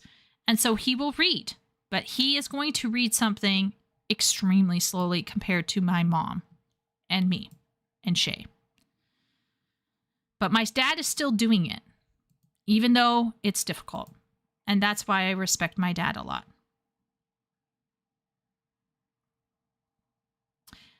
Jonathan reads at 10 FPS. I'm being horrified by the idea that low FPS exists now. Do you think a lack of reading comprehension and aphantasia are connected? I think aphantasia cannot determine that, Shay. But I only have anecdotal evidence because my sister, who has aphantasia, is a massive reader.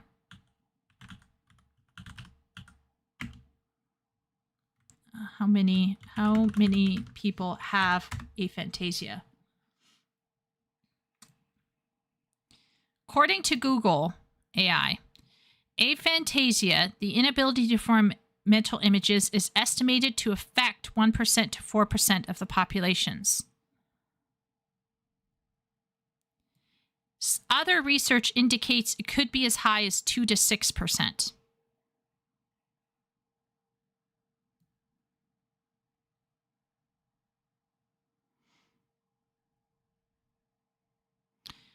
So, I mean, I don't think that's where the issue is.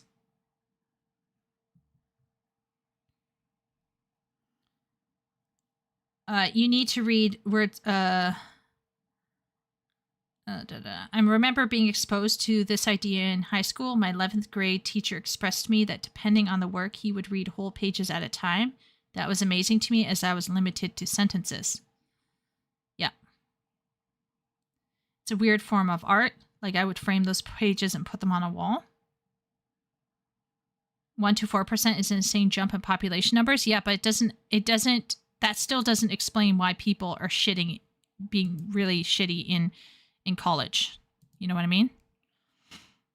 My problem with reading, and also one of my son's problems with ADHD, it wasn't the ability to take in words, it was the fact that once the image is formed, your brain would detach. Yeah. Now, part of me is like, is that something that you just allow it to happen? Or is that a muscle? Yeah. So I get that with listening, Herman. I get that with listening. So you talk to me, I form words. You read, I form words. But for some reason, when I read, I have trained my brain, usually because of obsession, I train my brain to focus and drive through. And it works for me. But when someone starts talking to me, especially when I don't care about that person, you've lost me. Yeah. When we listen to words, yeah, I'm the opposite to you, Herman. Like 110%. As soon as someone starts talking to me, like you're in danger of losing me. You're like if I'm responding to you in a meaningful way, and it can be hard for some people to know when I'm checked out and when I'm not, but Party can actually sort of tell now when I'm checked out. But it is so easy for me to check out when people start talking. But I know, and I'm not lying to myself and saying, oh, well, that's just the way it is. I can't learn. I can't, exercise that muscle. I have to exercise that muscle. And I think sometimes giving in to the diagnosis is harmful. And letting kids know what they're diagnosed with actually causes them to internally just be like, well, it's just the way it is. It's just the way it is. Oh, well.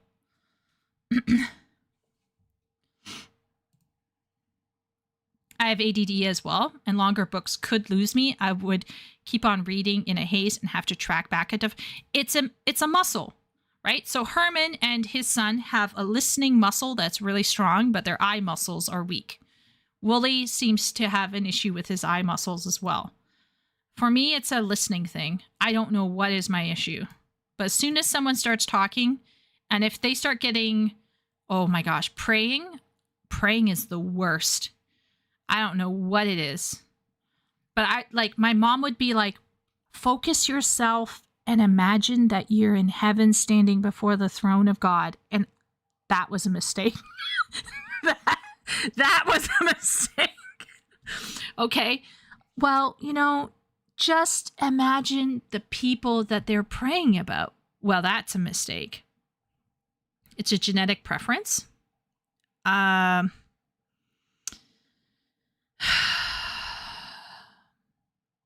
comes down to nature versus nurture. I agree that, for example, some people with dyslexia or ADD, ADHD, they will struggle with something. But Herman, I do not believe that simply because you struggle with something, you throw in the towel and give up. Now, for example, let's say it's your free time. It's your entertainment time. I don't think you should be flogging yourself during your entertainment time to be doing something that is difficult and brutal.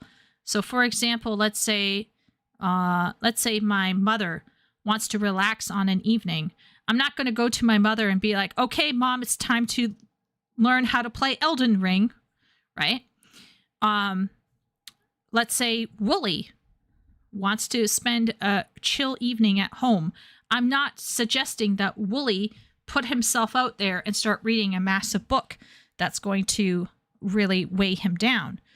But there is a point of your education where you as a child have to push yourself, and you have to be pushed, and you have to be challenged, and you have to get down and do your best with what you have. And to feed into a child's proclivities, because not all children are naturally driven to learn, to feed into them and say, oh, well, you have ADHD. Oh, well, you have dyslexia. Oh, well, you have Asperger's. Oh, well, you have autism. It's okay. It's fine if you suck for the rest of your life. Like, is that what we're wanting to tell our kids? So that's where I'm saying is, like, as an educator, you should be sensitive to what the child's challenges are, but that doesn't mean you instantly just remove it and be like, well, you know, he can't read, so it's fine. Who needs to read?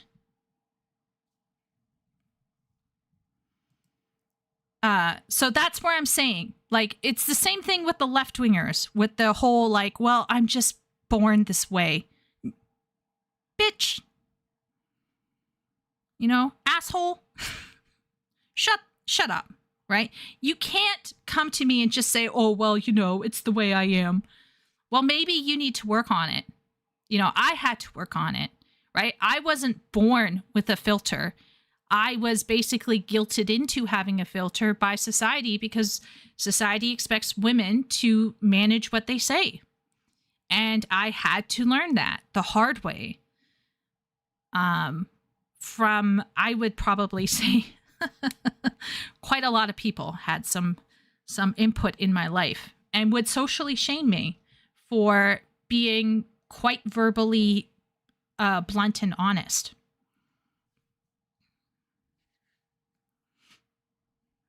The filter is broken right now. Yeah.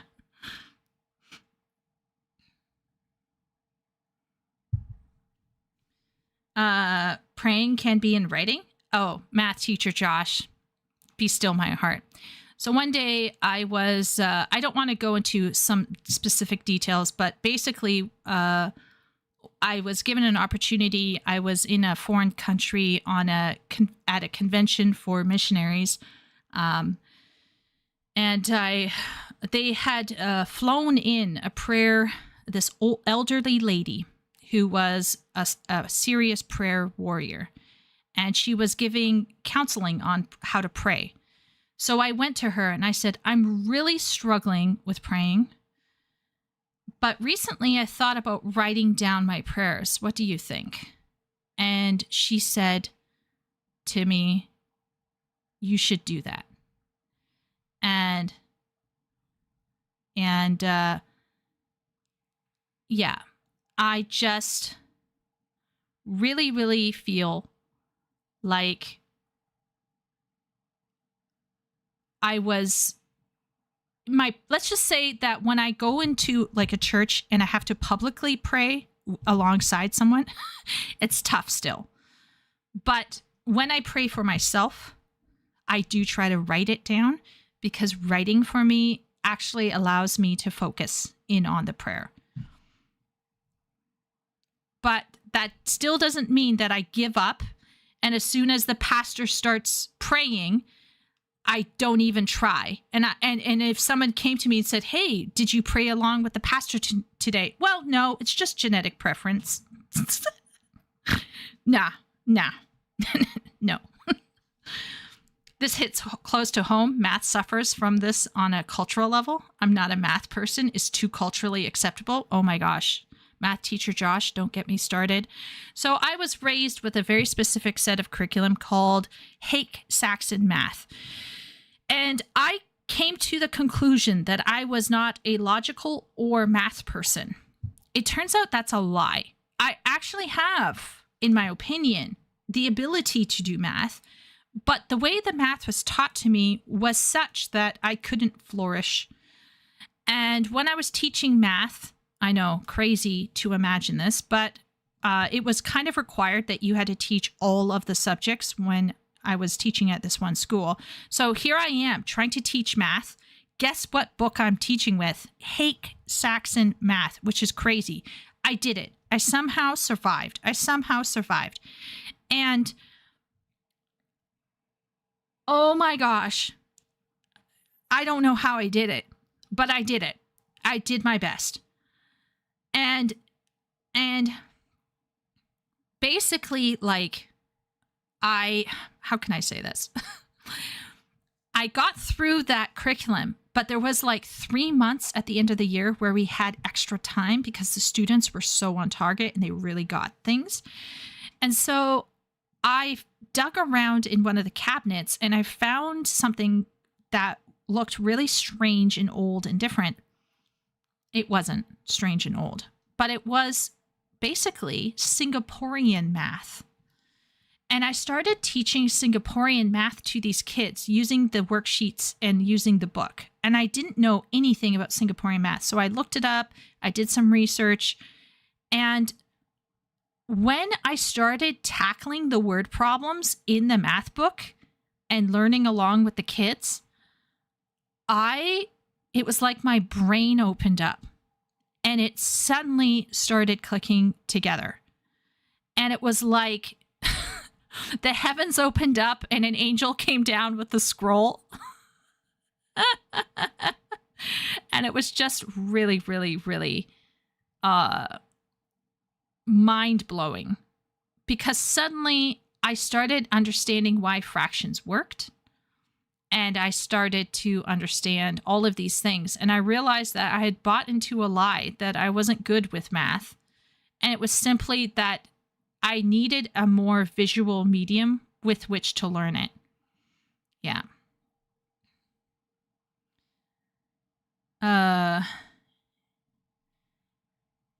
It still happens, but I work through it if the story is captivating. Wooly, I see reading as being like, some reading as being like playing Elden Ring, right? Like sometimes there's like a battle you need to have with the story. Sometimes the story's worth it, sometimes it's not, right? So don't beat yourself up if you can't get through the story. If you don't want to develop, that's your problem. Yeah. Entertainment is time spent with beer. I'm not giving up beer. Without my desire for stories, I might have remained semi-literate, but Lord of the Rings, Wheel of Time, Shrike, etc. encouraged me to go at it again and again and again. When I was around, how old was I? 11 or 12. I was reading. I was a functional literate, but I did not love reading. I loved to go outside and play soccer. I was a very active girl. But one day I found a book called Swallows and Amazons by Arthur Ransom. And my imagination was ignited because in that book I could go on an adventure that I couldn't afford to go on as an impoverished child. And thanks to Swallows and Amazons, I began to understand that books, and it came at a time where I was now, my FPS of comprehension was now quite high. So my FPS allowed me, my increasing FPS allowed me to basically consume books, but I was actually incredibly late learner, and my parents believed that I was struggling with a mild form of dyslexia. But they didn't have me tested. They didn't tell me these kinds of things. They just kept going at it and kept going at it and kept going at it. And eventually, like I said, I found something that transformed how I viewed writing and reading. And I became like super, super obsessed. And I basically couldn't stop reading from that time onward. Now, did I still struggle with reading? Absolutely. Was my phonics out of the wazoo? Absolutely. Did I have to go to a dictionary every now and then? Absolutely. And does that mean that today when I read, I will run into mild issues with reading if it's higher level material? Absolutely. Right.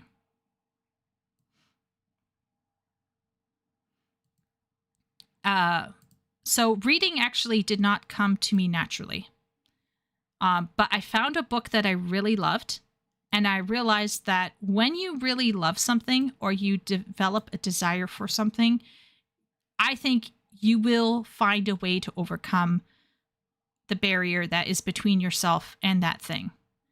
And there have been tons of boys that I've taught who didn't like reading simply because they hadn't found what they liked reading yet. But once they figured it out, once they found it, then it was like nothing could stop them. They were just as good as the girls. What happens when that kid needs to write a research paper in college, though? Well, he's obviously going to float through like that one snowflake did. So there was a person. Do you remember that student I talked about who scolded the teacher for liking Harry Potter? That person had, air quote, educational disabilities. Like ADHD or something. They listed off a whole scad of stuff. They had like a weird skin disorder as well. Anyway, long story short, this person, I was packing up and I was kind of like slow packing because I wanted to talk to the professor. And while I was slow packing my backpack, that individual who was incredibly snowflake-like approached the prof and basically told the prof that they were unable to finish the essay that we handed in that day. And that we had handed in 2 weeks ago. So it was like 2 weeks after, or was it 3 weeks? It was like, guys, I'm not joking. It was like 2 to 3 weeks after the due date. And they still hadn't handed it in.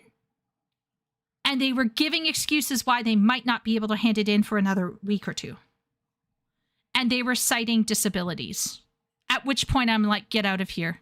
You should be out of here just like the OnlyFans girl. Out. Go into a trade, work with your hands, drive a truck. Don't go to university. The way math is taught in modern schools is criminal. It's like teaching someone that CAT spells cat while refusing to explain what cat means. Well, Wooly, kind of goes back to what we were talking about earlier, right? Where like we're just taught what to do, not why we should do it, right, Wooly? Like that. They did it with my kid. You want to tell me I don't know what I'm talking about? Because the guy who taught my kid English wasn't the teachers, it was me. Well, that's the problem with the education system. Not everyone's state has a great education system. Or I would say not even everyone's community has a great education system. Party's going to sleep. Goodbye, party. Ironically, what got me into reading for fun was Douglas Adams. Yeah. I burned through those books. Can't explain it. He has like an acidity, doesn't he, Herman? Like Douglas Adams to me is like Terry Pratchett woke up on the wrong side of bed. Adams and Pratchett got a lot of people. Oh my gosh, Wooly and I are like on some sort of like brainwave.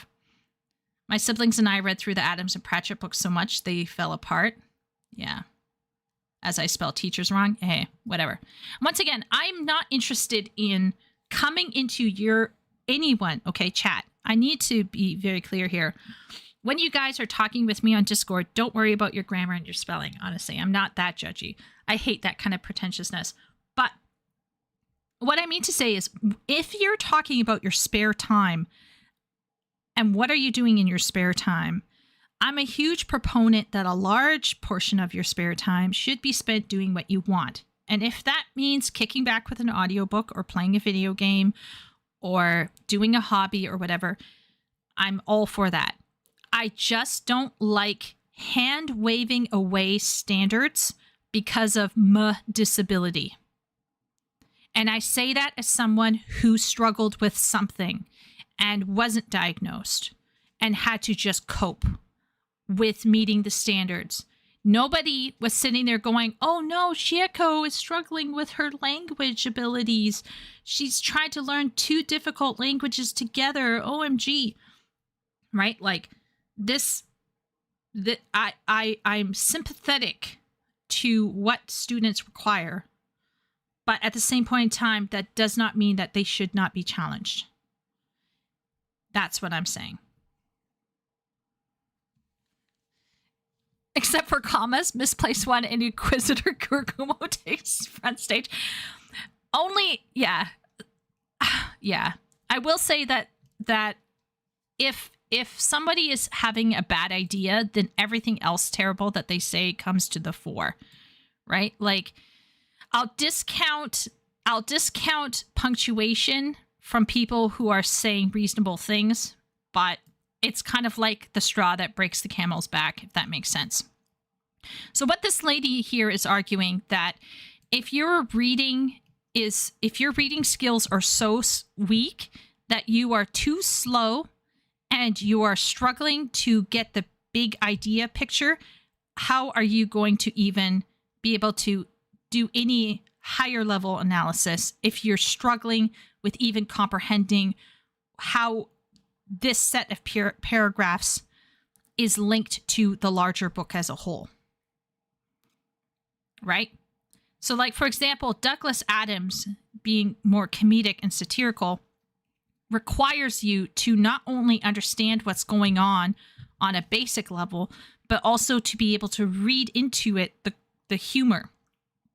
And if your reading level is so low that you can't even understand what's going on, how are you even going to enjoy the humor beyond that? You're not. You're going to have to just kind of stumble through the dark. Okay, so let's see what else she's going to say. Even has the reading comprehension I've described. But if they've spent the better part of middle school through high school, and I've seen this even with very gifted honor students who were avid little readers in elementary school, and they would get, the parents kept them away from the tech, and this is great. But by the time they got to middle school and the teacher stopped assigning whole books, so they went from reading little short books very well, and their parents are like, my kid's a genius. But then middle school comes along and they're not pushed and they're not challenged and they're handed a one-to-one device like a Chromebook, or they're asked to read passages, or they're asked to read, listen to audiobooks or read manga or something. And what happens? They're go into these feedback loops, these dopamine feedback loops from the tech. They no longer read the printed material. And I'm not saying on a screen, like in a book. And kind of like a muscle, their attention span gets smaller and smaller and smaller. So this is why you might say to me, but Deb, my child is wonderful reading comprehension. If I ask them to read something, they get it. They even understand nuance and they get all this stuff. Super. How much are they voluntarily consuming the written word outside of their own existing frame of reference or opinion? How much stamina do they have to slog through material, let's say at the college level, about something that doesn't confirm their bias, so they don't have any discomfort of feeling like, wait a minute, this is new to me. The ideas are new, the concepts are new, even the material is a little difficult to understand. Now, why does this matter? I'm not talking about your literature major, whatever. Well, I do think that's sad and who are going to be our teachers in the future of this material. But I'm also talking about those people who are, yeah, I can read it well with comprehension. I, read it at 12th grade level. It's no problem. I aced my standardized test, but I no longer read because I did all of that for the pragmatic purpose of getting the grade. And, I took my really solid reading ability from elementary school and just kind of coasted all the way through the rest while all the other kids were not being assigned books. And I just, I didn't read on my own because I didn't have to. And my parents thought I was doing fine in reading because surely the school is assigning reading. And they get to college and they become these students we read about in the Atlantic, where now they might grow up to be your doctor, your lawyer, your politician, your city manager, pick something, your social worker. Anybody who needs to read a body of material like a bill, or maybe they need to write one and they need to understand what the hell it says, and they don't have the stamina. It's like, tell me what it says, summarize it for me, whatever. Or they ask a computer to do it for them because they no longer have the stamina, the reading stamina. They get bored, they fall asleep, they're just like, whatever, put the fries in the bag, get to the point. Oh my gosh, this lady. Oh my lord. Just listening to this. Oh, I don't know what's wrong with me, but I just suddenly started tearing up. Oh my lord. Oh, Oh, I don't even know what was that? Holy shit.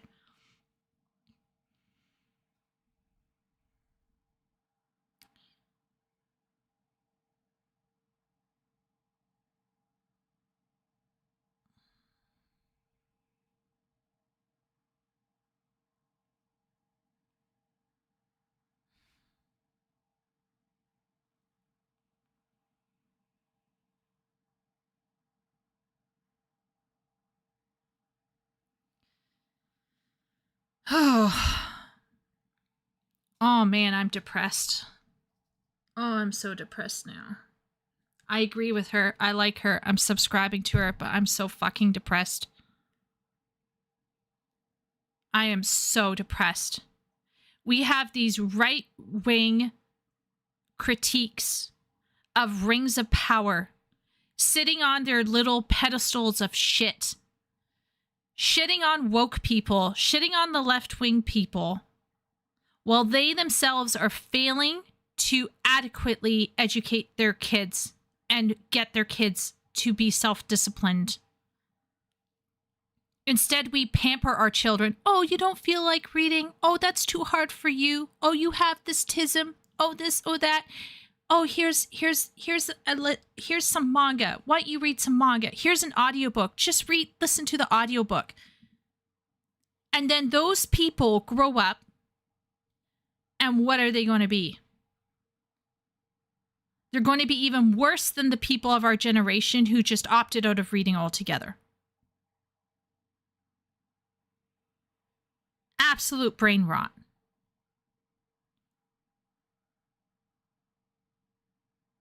And somehow these people who are moral purveyors or political ideologues who are sitting on their, oh, well, you know, those stupid snowflakes, those fat, color-haired land whales. What are they doing with their own children if we go into their homes? Are they pushing their children? Are they challenging their children? Are they saying, hey, you don't feel like it today? Well, guess what? You're going to sit down and read it anyway, and I'm going to suffer with you through it. And that is why I struggle with some of the critiques. I agree with the heart of those critiques because they are technically correct. But sometimes I think that it is all sound and fury signifying nothing because they are doing nothing for their families, for their children. Now, I'm not saying that Critical Drinker, I don't even know if he has children or a family. I'm not targeting that. I'm talking about the mindset of the people who follow those people. The people who follow these supposed arbiters of taste, the booktubers, who are sitting around and shitting on romantasy. What are you doing with your children? Are you pushing your children forward? Are you challenging them? Or are you letting your children just coast? And I teach ESL. And I have worked with children. And I can tell you that there is a difference between mainland Chinese kids and Chinese kids who were raised in North America.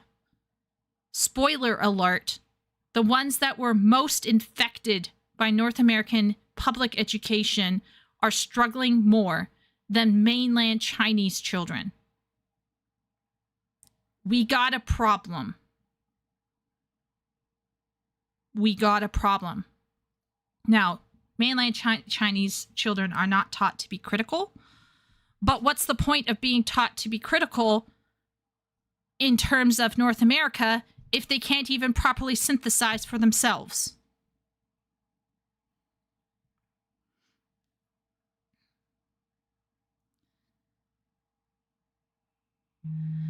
She also made an important point in passing. The lack of exposure to narrative is weakening their ability to distinguish narrative from information. Yes.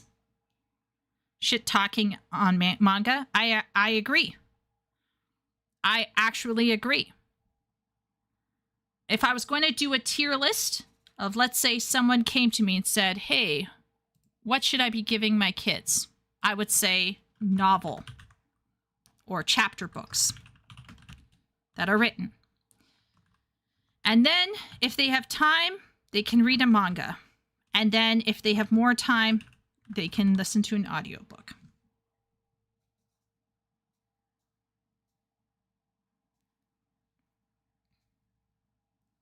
And once again, I don't want to shit on audiobooks and manga and comic books.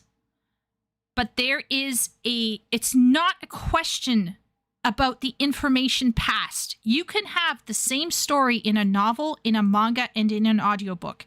You can listen to the Bible on an audiobook, on a manga, and in the Bible itself. But when we are talking about education of young minds, of people going into college, we're talking about disciplining your mind and learning to do things that you don't want to do. Fighting for the hard way. And guys who are like, oh, I can't read, it's not interesting for me, are probably get short shrift from me because it isn't you. Books are just like Elden Ring. They are intended to be a challenge. Harold Bloom referred to the classics as achieved anxieties. When you finish something that you set your mind to, and you have understood it and you have engaged with it, it is about setting aside your autonomy temporarily to service the guidance and discipline of your teacher. And then these kinds of entitled people go off into the larger world. And do you think they're going to respect Andrzej Sapkowski? Do you think they're going to respect the guy who wrote The Witcher? No. Why should they? They haven't been taught to respect anything. They've been, oh my gosh, I'm so mad. Because this woman is exactly and precisely outlining the point is the spirit of your child and the mind of your child learning to submit. And if you cruise through life on some sort of entitled whoop, doop, doop, doop, doop, and then suddenly you come to a place where they're like, no, you got to follow the rules. You got to listen to canon. You got to understand why people like WoW and then produce what people like about WoW. Do you think those kinds of people can do that? The answer is no. They have none of that. They can't do that. What are we talking? Oh my Lord, I'm molding. I'm actually molding. Oh my Lord. So upsetting. Holy shit. Now, once again, I'm not trying to shit on manga and audiobooks. You can do what you want in your free time. I read manga. I read shitty stuff that's only one step up from a manga.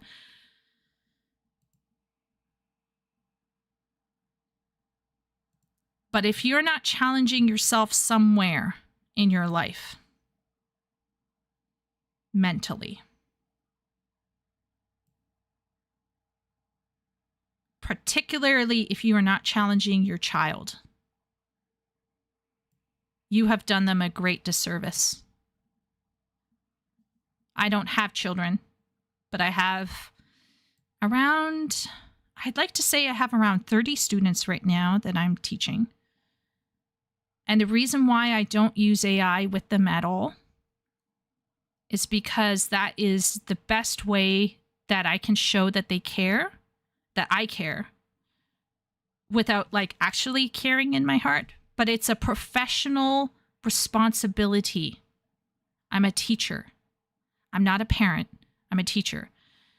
And I have a diploma. I have a certification in educating adults specifically. But when I am being paid to teach, even if it's a shitty amount of money, I have a professional responsibility to my students to not phone it in. And they have a professional responsibility as a student to meet me halfway. And that is what reading is about. It's about submission and discipline. That's why you're the queen tonight, Willie. One of my nephews has discovered visual novel Dogman books and is finally reading, and his parents and grandparents are so proud. Keep protesting it's not the same, and Dogman is symptomatic. Yes. Being on the internet is not the same as stamina building. Yeah. In fact, there's a difference between how your eyes process digital information versus actual physical books. And there's a difference between typing on the computer and writing with your hand. It's all in the brain.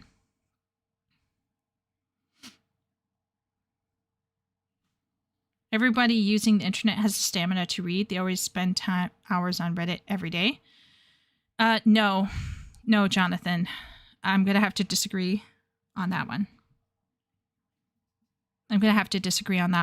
And do you know why? Do you know why I disagree? There's an actual literary thing. I don't know if you know this, but when I started ghostwriting, we had like little tiny PowerPoint type seminar type things that they would give us, right?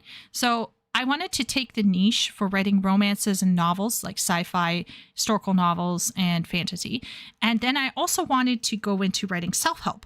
So I studied the PPTs and I talked with them and I said, you know what? I feel really confident in these niches. They said, okay, go for it. One of the first romance novels I wrote, I ran into trouble. Because the client told me my paragraphs were too long. And I talked with the client about it. The client represented a publishing house, by the way. So I talked with this client and I said, if you don't mind me asking, like, what's going on? Like, and they told me that paragraphs need to be smaller and shorter. Because people no longer can process large chunks of information. The internet is bite-sized in nature. And so when it comes to scrolling, if you take a look at things like a lot of online reading that you can do, it's all short paragraphs for the most part. And when I decided to test for SEO writing practices, because I thought maybe I could try to go into SEO stuff because it paid a bit more. One of the key factors for SEO was like your paragraph can be no more than 4 sentences long. That's it.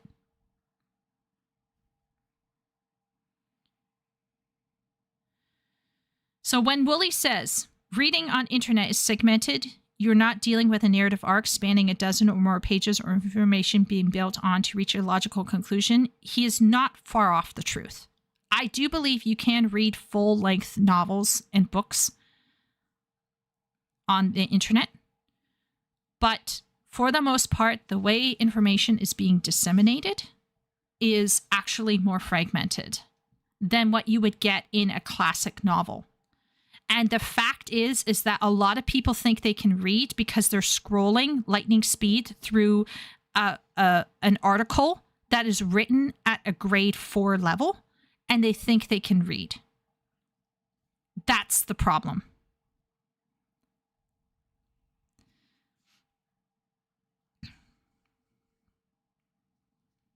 Just breathe. Based off of what they comment on the internet, they don't know how to read. They don't know how to read. In terms of they don't know how to read actual chunks of information. They know how to scan fragments and then pull out a general gut feeling and then they race off and say shit. But if you try to get them to sit down and actually contend with a chunk of reading, from my experiences at university, from seeing how those students behaved in 4th year class, from how my own students are unable to contend with actual reading,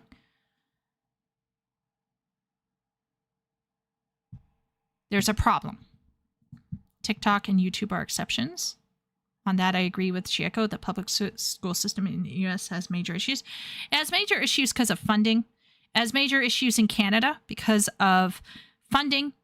Too many kids in the classroom. One teacher being asked to provide different levels of education for too many students, it's brutal. I am not 100% dogpiling on the teachers here, but I do think that there are teachers who are phoned in. I think there are teachers who are burnt out. I think there are teachers who are unprofessional. And I think that there are teachers who are uneducated. And I think there are teachers who are hampered by bureaucracy. So yeah. I'm an author. I write software. I used to be in the electronics tech field. I was a dismal student in the public school system. English and math were my worst topics. Great Gatsby is not Elden Ring. Trust me on this one. It needs to be both work and critical thinking. It's a discipline. Hard work can lead to critical thinking, but not usually the other way around. The other way around leads to life hack culture. True. Reasons I type online as if I'm talking fragments and shit. People have such a low wall of text threshold now. Yes. The pain of surrendering easier pleasures in favor of much more difficult ones. Successful literary works are achieved anxieties, not releases from anxieties. Yes. Leo. Good night, Miro.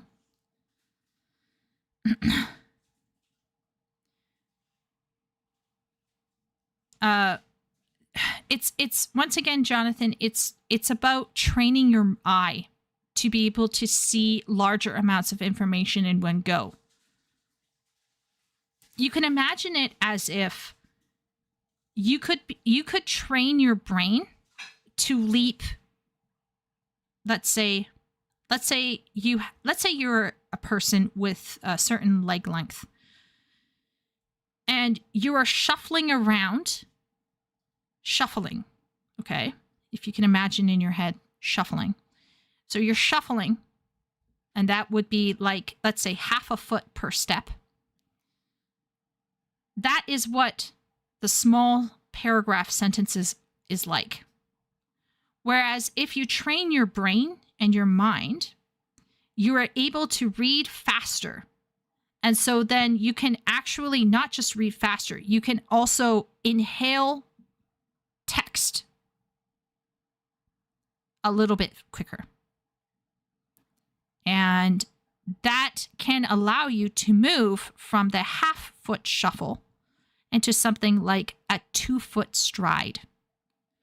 And there's a lot of people right now who are shuffling around in terms of reading when they could be experiencing a 2-foot stride. It's a self-fulfilling prophecy, like dumbing down the language or making everything first-person perspective.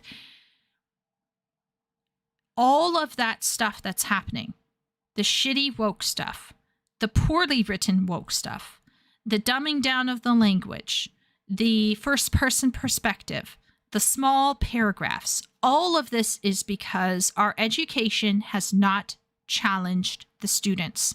And it's one thing if you come to me and you say, well, I'm an ESL learner, like my dad, or I have dyslexia, like my brother's girlfriend, or I have ADHD, or I have ADD. You can have all of these legitimate barriers, but that cannot and must not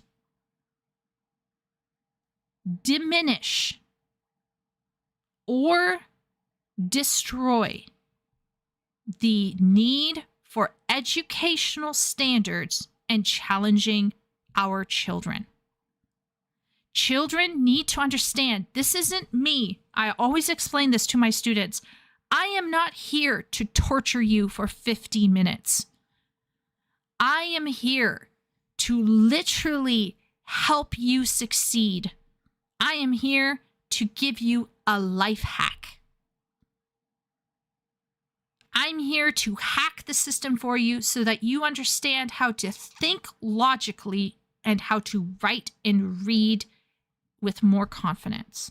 That is literally what I'm doing. That is my currently mostly full-time job right now.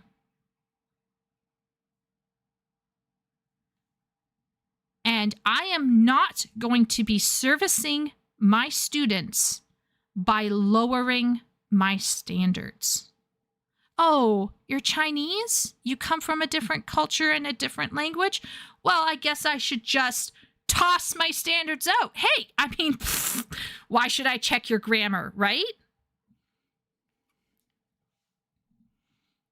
So, yeah. Someone says it, claims it's true, and then everyone starts doing it. My favorite audiobook linked in Discord, though, I love to read, but sometimes I love to listen to that one in particular. Yeah. Once again, I'm not against people having fun with what they want to have fun with. But if we're talking about challenging yourself and educating your children / your teens, never let barriers diminish standards. Never let barriers diminish standards. Because in diminishing those standards of performance, long term, that will affect everything else. And you can say to me, well, that's part of, da-da-da. It doesn't have to be. Do you use the word sus? Usually I don't. But sometimes I do. I'm actually there's some ways in which I have a very young vocabulary because I teach a lot, right? So I pick up a lot of the younger vocabulary. But I don't forget my older vocabulary. Yeah. But generally speaking, when I'm in class, it is very, very important to maintain a standard. And I maintain like a standard with all of my students. Let's see if I can actually find. This is me working with vocabulary with a student that really struggled. Let's see here. I have to take screenshots of every class. This is here. Which of the 3 energy sources from text 7a do you think is the best option to replace fossil fuels and why? So we had taken class notes together. You can see the class notes here that we'd taken together. And so then I broke down how their journal should look in response. And the reason why I did this is this particular class, they're probably around 10 to 12 years old, but their English is very poor.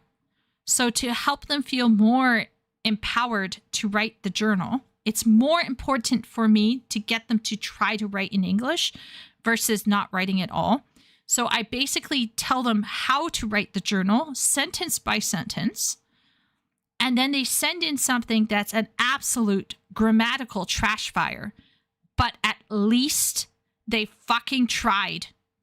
They didn't go to their professor and be like, oh, by the way, like my ADD, my ADHD is just so bad right now. The TISM is just like, I can't do it. I can't hand it in on time. No.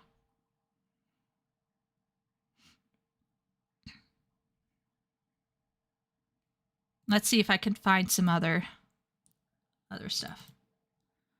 Oh, here's a grade. Let's see. What is this one? I think it's a grade 6. Grade 6. So you can see here we have a descriptive paragraph. And you can see I have highlighted. We walked through. Okay, so I had 2 students, W and L. They each took a turn reading a section of it out loud. And then having read it out loud, I walked through every single section. And you can see that as I walked through each section, we highlighted things that needed to happen. So sentence 1 is a topic sentence introducing us to a specific place. Sentence 2 through 9 are details of description about the place, clear pictures of the place, so you can almost imagine it, sensory details, dialogue and realistic behavior of people in the scenes, biggest objects to smallest objects, favorite things to least favorite things, top to bottom, start at the door and move around the room. So here I'm talking about how you organize descriptive detail of a scene. There's like 4 to 5 different ways that you can describe a location. Some people do it by color. Some people do it by like top to bottom or around in a circle or left to right or right to left.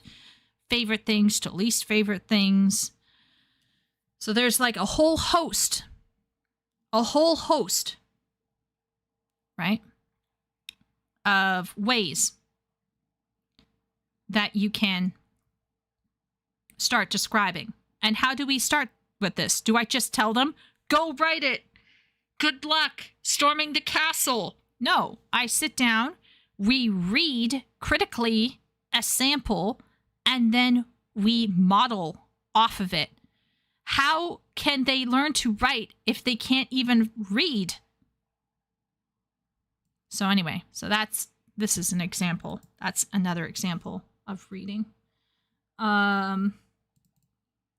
This is us talking about run-on sentences, how to deal with a run-on sentence. Let's see what other ones. This is a really low-level student. So you can see right here, we have a really low-level student, and we're talking about what adjectives are because they don't even know what the word adjective means. But, you know, they will by the time they finish the course with me. What else do we got here? This is another writing. I'm teaching a lot of writing.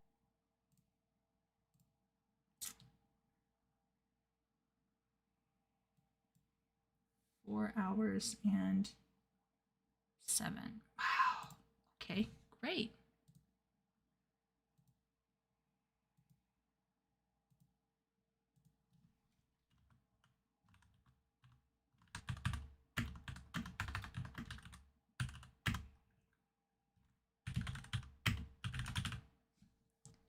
Okay. Anyway, scary. Anyhow, that also was me sitting with my students and doing stuff. Snip. I recently picked up the word oofta, send help. It's just oof with extra letters. One of the problems I always had was I could get told that something was wrong, but no explanation or examples of writing the way of doing it was offered, and that was a huge issue. I agree. Herman, what you're touching on is what my huge issue is with a lot of language and literature studies, is that there is not an appropriate approach to teaching it, right? So it's really about a failure of the educational system to help people. Chat needs an edit button? Yeah. Wow. If you've ever seen my first drafts, you'd wonder if I could read. Yeah. I mean, first drafts, I never get judgy about a person's first draft. It's their first draft. You know what I mean? Like, I don't get judgy about that. It's what the final draft looks like that matters. That being said, let's just say that except for one editor who had it out for me for some bizarre reason, when I was working as a ghostwriter, all of the editors that I worked with, pretty much all of them, would give me somewhere between a 4.7 and a 5.0 out of 5. And I'm not saying that as because I was perfect, okay? They gave me such high ratings as a freelance ghostwriter because my copy was relatively clean first go round. And I would do a freebie go around where I'd quickly read through it and like make some general checks. But generally speaking, my first go around for a first draft is relatively like a trash fire. It's not like a trash fire. It's relatively not like a trash fire. Like, I don't speak well as a person, but my writing is much better than how I speak. Let's just put it that way. Does that mean that it's free of errors? No. Does that mean it can't be improved? No. I'm not saying that. But what I'm saying is, like, I got a higher mark because compared to a lot of trash fires that would apparently, I guess, happen, it doesn't need the revision. It usually needs more like polish, I guess. But yeah. Whenever somebody says that to you, by the way, and it's written material, that's them announcing, I have no stamina. I have the attention span of a goldfish for reading material. Even though I'm perfectly capable cognitively of dealing with it, dopamine. Even brilliant kids can become dopamine addicted and just want you to get to the point. So they go feeding their assignments into AI, or they just ask AI a question. And you might think, well, so what, Deb? That's the future. I grant you, AI is the future, but here's whom the future belongs to.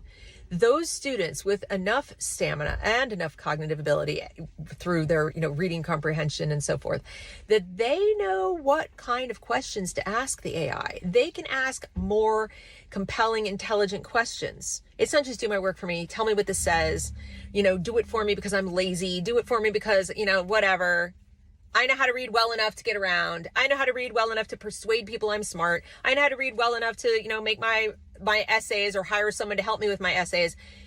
The elite college kids of today are pretty good at outsourcing and pretty good at coasting and flubbing their abilities as compared with their peers. And I'm not going to tell you that's not a skill. It is a skill that can be valuable, but it runs out of steam at a point when they need to grapple with longer texts. They need to produce longer texts in writing. If you are not a good reader, you are a lousy writer. I see it every flippin' day.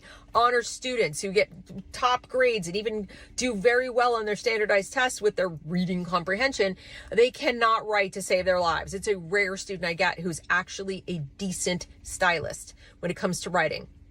And that then... I always tell my students this as well. Wow, this lady. So true and real. The first step to being a good writer is to read like a writer. And she just made the takeaway that Shay and I have been talking about for a while now is AI may be inevitable. Okay? AI may be inevitable.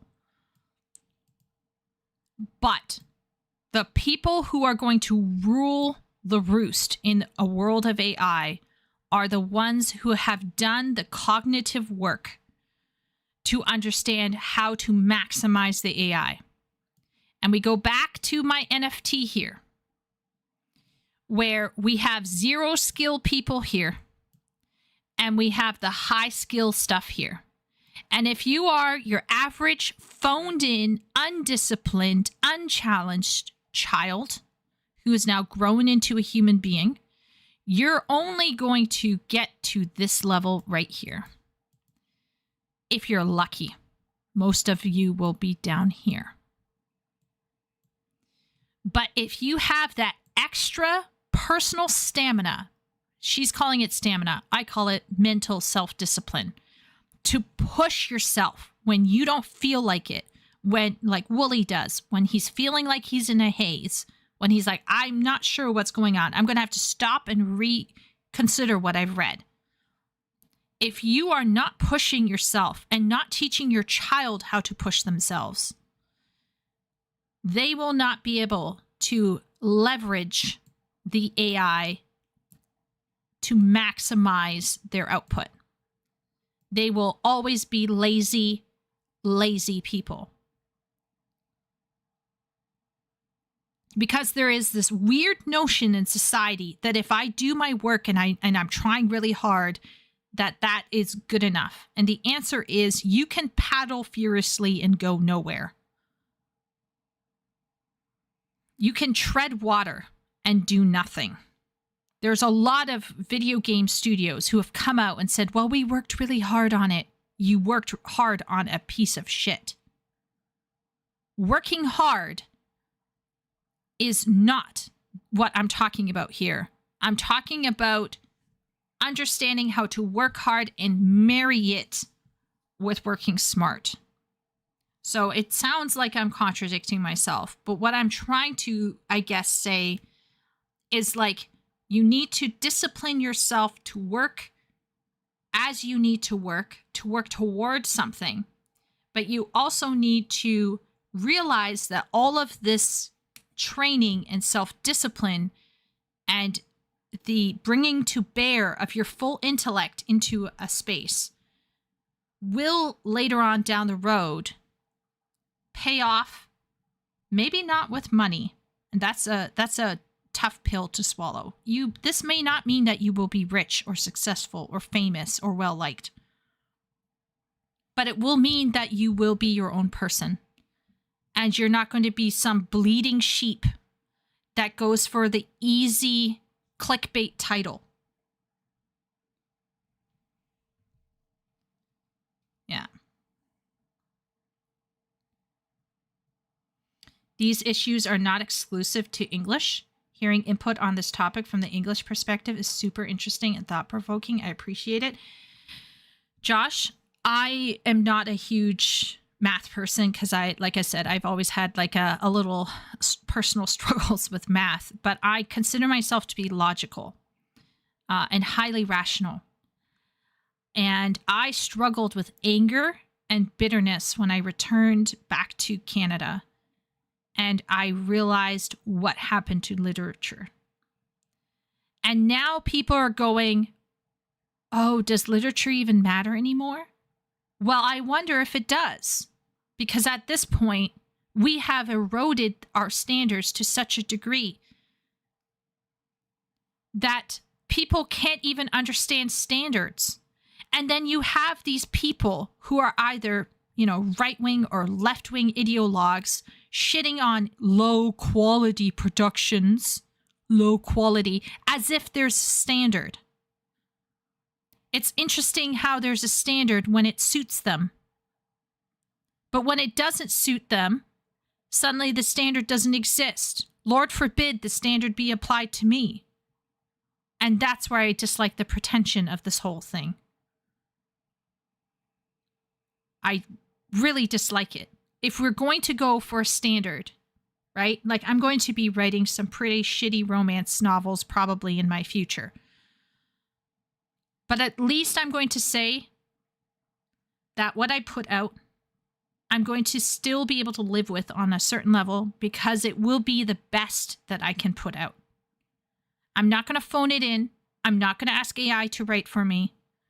I'm going to do my best. And I'm going to be honest about whether I achieved what I wanted to achieve or not. And I'm going to fail sometimes, but I'm still going to keep trying.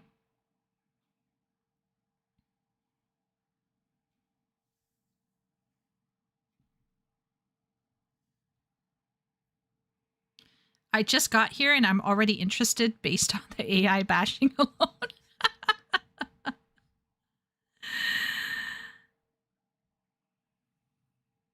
The answer seems to never to push in a single axis. You should never push in a single axis deck because writing requires more than just simply smacking some words together. You have to think about word choice. You have to think about sentence structure. You have to think about the variety of your sentences. You have to think about what's going on in the meta, the narrative of your story, and the meta narrative of your story is what is going through. What are you trying to achieve? Are you entertaining? Are you informing? Are you persuading? And so now people are coming out going, ooh, AI is so bad because standards. Well, what fucking standards? Because we've been allowing shit to get away with bullshit. And then our education system has literally fallen around our ears and we're going, oh, but our standards. So it's AI. It's so bad because of standards. Well, what standards? What standards are we holding ourselves to as writers here? And that's why I get annoyed about the AI conversation. I don't like AI. I will never put AI in my own writing.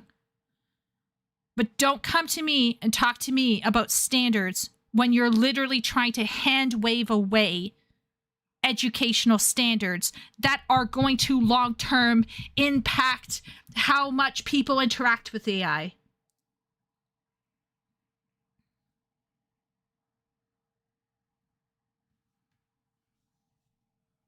Hello, Hayden. Sorry. I'm sounding like a maniac. My apologies. I thought I was going to go into this wonderful video and just have this wonderful moment, but this lady is speaking some really good truths, and it's making me depressed about everything. And the reason why also, by the way, chat, just so you guys know, I want to save money, right? So I want to start regaining my artistic skills of drawing. I used to draw quite well. Not quite well. Let's dial that back a little bit. But I used to be able to draw. So I'm thinking, I could save on my book cover prices by learning how to draw. So I started to look at YouTube artists and learning about the art fundamentals again. And do you know what's happening right now? To battle the AI problem, artists are now calling back to the fundamentals and standards of art. It's insane. But it had to happen. Because otherwise, there's no point in going after AI. Because to the untutored eye, AI art looks just as good as any other form of art.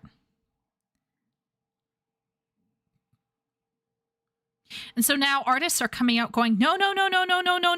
There's a way that we can show that this art is good and this art is bad. See how the light is working? Look at the color use and da. Suddenly there's a standard. Suddenly there's a rubric by which we can evaluate art. Suddenly we can tell the difference between good art and bad art. Suddenly, like magic, like, oh my gosh. Writing is the same way.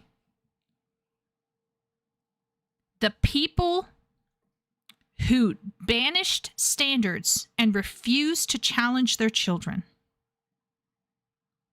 are the problem behind AI. It's all downstream. If you don't discipline yourself to read a book and you don't teach your children how to read, they will not understand how to write or how to communicate properly, and they certainly won't be able to understand quality when they meet it. And they will consume AI and not even understand what the problem is. That is why we need standards. And that is why when our kids, whether they have a learning disability or not, and they're like, it's hard, Daddy. Yes, it's hard. Learning is hard. Growing up is hard. Going to work and teaching kids when you are psychologically not suited for it is really hard. But that's what I have to do. I know some people in chat right now who go to work when it's hard. I don't want to name you guys, but there are people I know who go to work in pain, having to take painkillers or having to somehow go to work when their head space isn't correct. They're not feeling it, but they still have to go to work. This idea that, I'm going to work better because I feel passionate about it. No, you're going to work better because you're professional about it. The passion is just the extra sauce, the extra energy that can sometimes get you through a particularly tough day. But professionalism and commitment is what's going to get you through. So I'm going to read some chat. Hello, Hayden, a Southern writer. Hayden, what do you write? Are you willing to share what kind of writing you do? It's not AI bashing, really. It's an interesting conundrum that I'm facing. I'm curious about your opinion on how to best communicate standards. I've had so many conversations with colleagues where we agreed there was a standard, but we couldn't agree on the definition or measuring instrument. I believe standards should be acquired through peer-to-peer discussion of experts in the field. So idealistically speaking, math teacher Josh, you would have, let's say, a bunch of academic teachers and writers who would get together and determine rubrics for standards of writing, rubrics for standards of mathematical knowledge, things like that. Chico's just destroying my whole creative process. Got to keep doing what I absolutely detest AI. I mean, I'm not a fan either, Herman. I'm not a fan either. I just recognize it as the same as with ideological opposition. The answer is never to just push harder. It's to attack via a different route. It's not even about, ish. Sometimes it's about stepping back, assessing, and then really asking questions and coming at things a different way. So yeah, I'm a policy wonk and writer and therefore a maniac. So you're in good company. Not to mention that our lowered standards mean that EAI is being trained on low quality conflict. Oof, Willie. Oh, brother. Oh. I view AI as a tool, and a tool is only as good as its users. Absolutely, Jonathan. AI is the lower standard. Alrighty, I'm off to bed. Oh, good night, Dane. Good night. Please don't say rubric. I have PTSD over that word today. Oh, no. Oh, no, Shay. I said the word. You can do hard things, yes. I primarily write fantasy, but I've dabbled in sci-fi, alt history, so write some poetry. Currently, I'm working on a novella as my primary work. Interesting. Awesome. Are you self-published, or are you published through like a company or firm or whatever? Do you want to join a Discord, Hayden? Let me know if you do. I can send a link. It's just, I don't want to pressure people into joining our Discord, but Herman is a writer. He does fantasy. So we got Hayden. We also have R.A. Morley. We have Shay, who's not even self-published yet, but maybe one day she will. One day she will be, but she's a definite writer. And then who else do we have for writing? We have Simp, who is trying to get out his first complete work. Johnny, I think, is working on something for himself. And I'm trying to think. Who else do we have in our community who's writing? Oh, obviously I'm writing. I used to be a ghostwriter, Hayden. I used to do a lot of work for other people. Yeah, I used to. I just came off of a 3-year stint of ghostwriting. I'm a mere college student. Hey, you know what? We all start somewhere, Hayden, so that's all good. That is all good. At least you're putting out stuff and you're dabbling, honestly.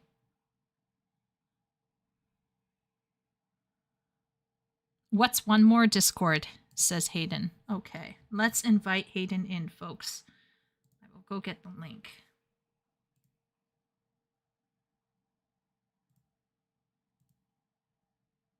Okay.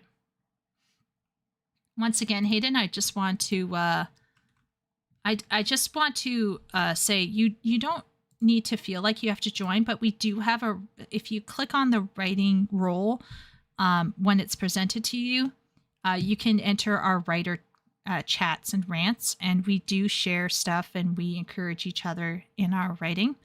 Hayden, as you are kind of new here, I am a center right, slightly based, but also sometimes quite like I have some different ideas. I'm not easily put in a box, but essentially I am on the cusp of self-publishing. So if you want to get some input from somebody who has professionally written, we have myself in there. How many pieces of writing did I write while I was working for the ghostwriting? I'm fairly sure I was close to 48 projects that I completed. Some of them were really short, and some of them were like 150,000 words long. Oh yes, we have Uncle Wooly of the Liam Neeson fame. We have Shay, the book sarlacc. But But anyway, yeah. So let's just try to see if we can get through this 19-minute thing without me getting triggered again. Goes to their rhetoric as well. So if you don't write well, how do you speak well? You might speak better than you write. There are people who do, but they tend to go together. They do. And so you end up then with human beings who really cannot communicate at a level higher than, let's say, 8th grade. Oh my Lord. Oh my Lord. See? If you can't read well, you can't write well. And if you can't write well, then you can't speak well. Unless, of course, you're me, in which case you can still write well, but you're shitty at speaking. I'm like a high functioning shut-in, so that's part of my problem. Like, I just don't. But do you know how many times I get pissed off from YouTubers, like, oh my Lord, who like are so disorganized about how they talk, and they are so like, I go on tangents, but like they can't even focus they don't even have a thesis. They just ramble. It's insane to me sometimes. Why is that? Why does that happen? Well, part of that problem is because they haven't learned to organize their mind. They haven't learned to sit down and actually contend with writing. And how could they actually contend with writing if they don't have the vocabulary and the background to do the writing? And so this is why it's all together. This is why we say reading and writing together. Language and literature. Like, okay, let's keep going. It's about where they're stuck. So I wanted to get this across because there's a lot of confusion. What do you mean they can't read? Well, this is what we mean. They can't read at a level that our post-industrial information age, highly complex, probably soon to be AI driven society needs them to read. That's a problem. And we can't get by on a tiny handful of people who can read that well. If most people in our society can't even make out that CNN is lying to them because they don't have that level of reading comprehension, I'd say that's the vast majority. And you have this tiny 2 to 3% who can, but don't care to, because and by the way, she keeps saying CNN. She might hate CNN. I don't care what. You could replace CNN with Fox or BBC or CBC if you're from Canada like me. That CNN part doesn't actually matter to me because it's any kind of state media. You should always be able to be like, what's actually being said here? What is being inferred here? Why did they use that word over this word?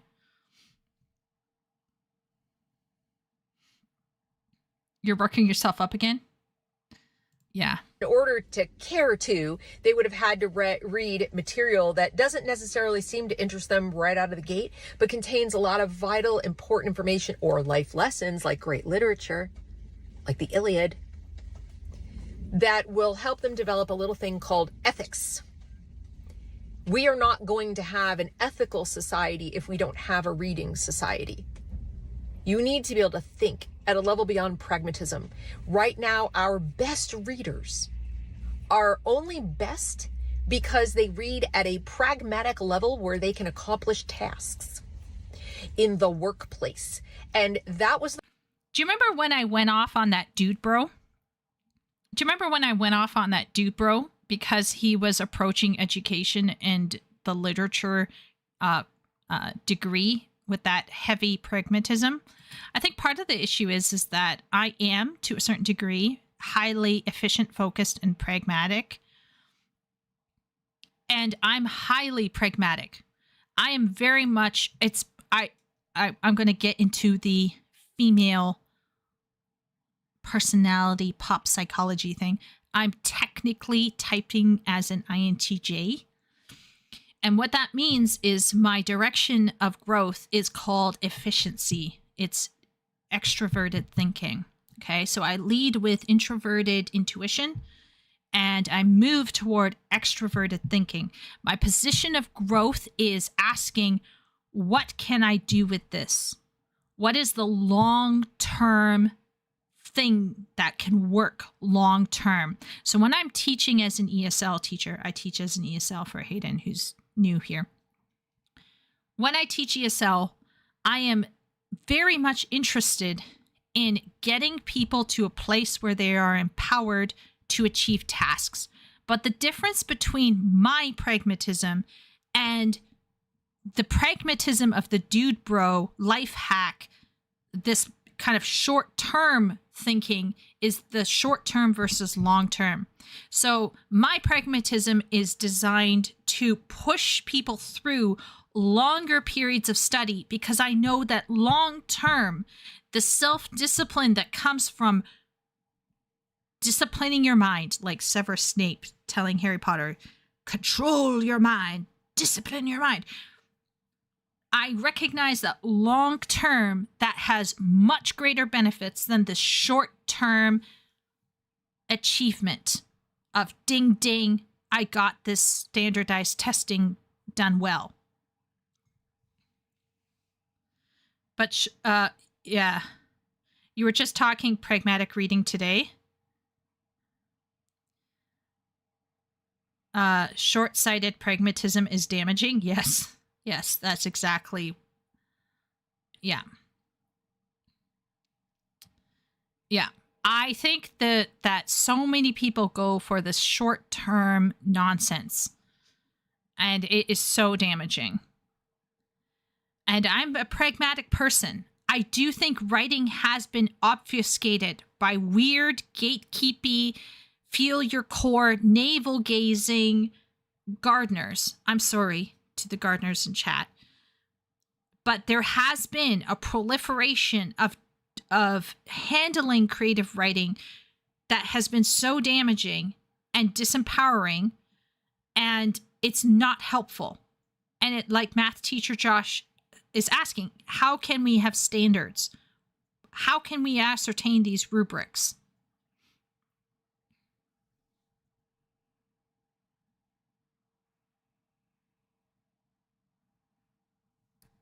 Oh, okay. Hayden's a new Catholic. Well, there you go. Interesting. Well, welcome in, regardless, Hayden. I'm a Protestant, but neither here nor there. Maybe Care Bears is a better reference.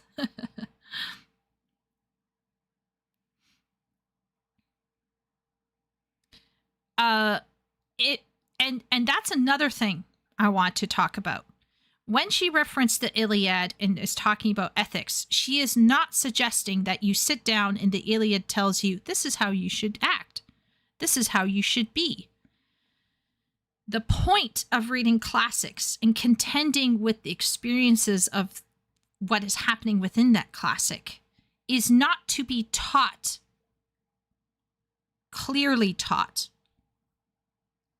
It is to contend with various ethics, various viewpoints, and then be confronted and then formulate yourself within that context. Because these people have been trained with this short-term, pragmatic, almost mechanical reading comprehension, they are only able to understand what is definitively put forward before them. If people are asking, why was Veilguard shit? Why is Rings of Power shit? Why is it that we have to always have some sort of very open and obvious messaging in our entertainment? The answer is because they believe and they have encouraged people to be stupid and to be unable to contend with difficult ethical problems within a narrative. If you don't teach a person how to read something like the Iliad or the Three Musketeers or Charles Dickens' Bleak House,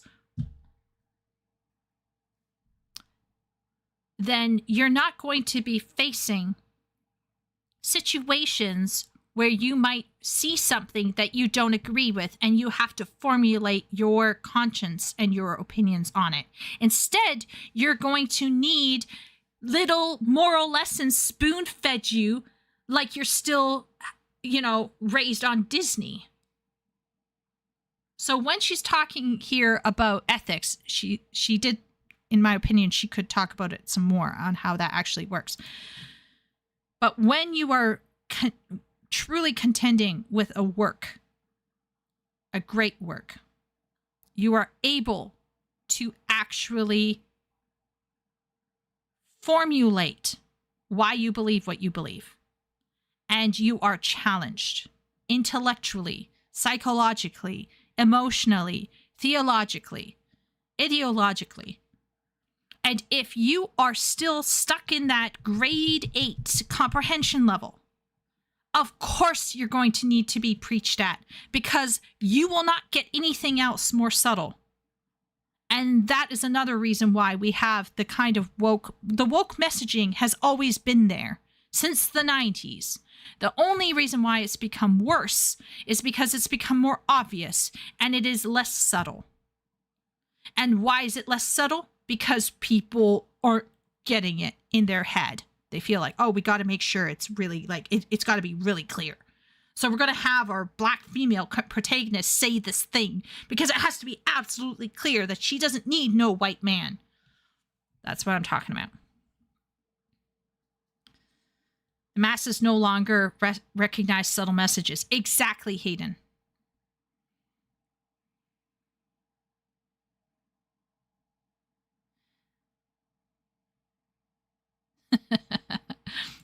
The problem with our entire factory model to begin with is it turned all of these things like reading and math into job skills that you demonstrate. Oh, you could do it really well. Okay, good. You're passed. That wasn't the point. The point of being able to read and write and do math was that you would be able to think, that you would have the tools necessary for your own life to think and solve problems for yourself and perhaps eventually, for other people too, whether you have an employer or you don't. It's not a foregone conclusion that everyone will be someone's employee, and yet they still need to put food on the table, correct? So you need to be able to think, and ideally, you need to be able to use reason in such a way that allows you to preserve your own freedom. The whole point of education, to preserve our values, to pass on our culture and values, was that we lived in a culture, supposedly, where our values were for personal liberty, individual liberty, what's codified in the Constitution and the Bill of Rights. So it's not enough to just have the pragmatic skill of reading, even at a decent level of comprehension. If you are not encouraged to push your thinking to a level of activity and stamina that requires you to wrestle with some of the problems that humanity has been wrestling with since the dawn of man, so that you can think ethically about how to solve those problems. How do we get to a COVID situation where you have people who have no idea how the world works, but they have doctor degrees, medical degrees, they have legal degrees, they have PhDs, they must be good readers. Couldn't read the room, couldn't read the Constitution well enough to understand that their little solution was neither legal nor ethical or moral. They were shallow first level thinkers. They couldn't think about second and third level problems that might result as a consequence of their actions. And because they've been brought up in a culture that's pragmatic, skill-based, they think, I'm the elite, I'm doing great, I'm doing the thing, I'm doing the skill. So parents. Okay, before she gets into the parent stuff, I'm going to extend her argument here. I'm going to say this. Because we look at math and reading and writing as being skill-based, what it did to literature in particular, okay, what it did to literature is it pushed the literature people into a position where they had to justify their literary existence by politicizing the field of study.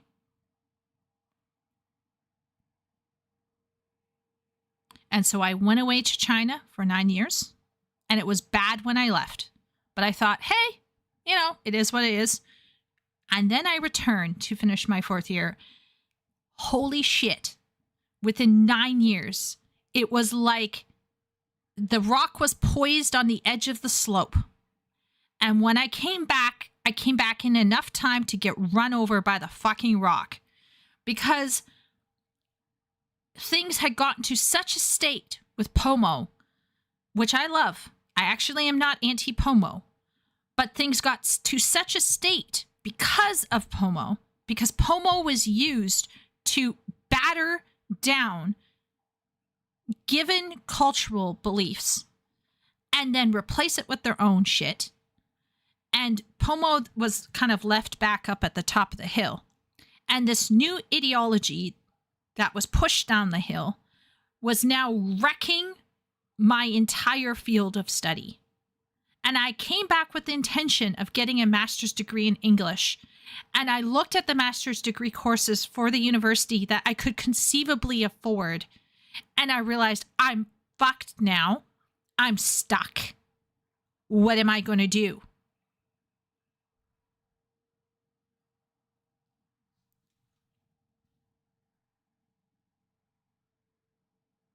Because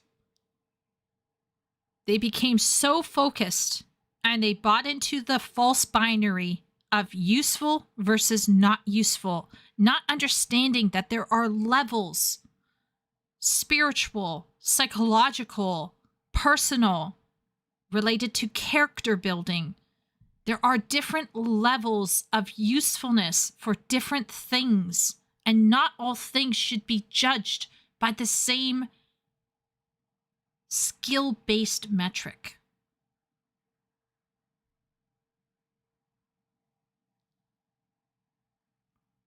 Herman says, I'm doing the thing, and I'm still doing it. I'm glad you're doing the thing, Herman. Good art requires at least an adept control of the medium and the ability to meet people where they are, to invoke transformation from observer to experiencer. There is your vision, and then you have to decide, who is this vision for? And you have to meet them where they're at. Now, if you're in it for bag, I highly recommend throwing out your personal preferences and just researching your audience, look at the market research, break down what they want, give them what they want, make money. That's kind of the easy route to getting money. I say easy because it will still require a lot of work. But if you want to make money from writing, my recommendation is to go where the money is and just kind of jettison what you want to write about. The downside to that is it's going to sap your creative strength. So at the end of the day, you're not going to want to write for yourself. And that can be damaging, right? So I wouldn't recommend going for the bag as a writer. But if you want to go for the bag, you're going to have to compromise, because it is not always certain that you are going to be able to make bag from what you like to write about.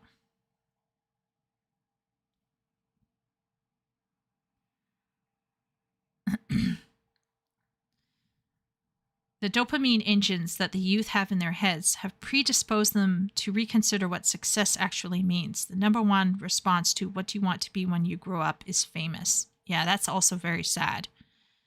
That is... I would settle for, I don't know, being a human, adulting, doing your laundry, taking care of yourself.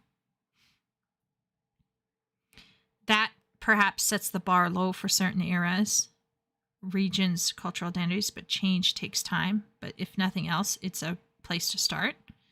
Yeah. What's Pomo? It's postmodernism. Okay, Leo answered it. That's good. I think there's a difference between meeting someone where they are in terms of here's what I want and here's what is familiar and can be used to change how you look at things. I mean the latter. Okay.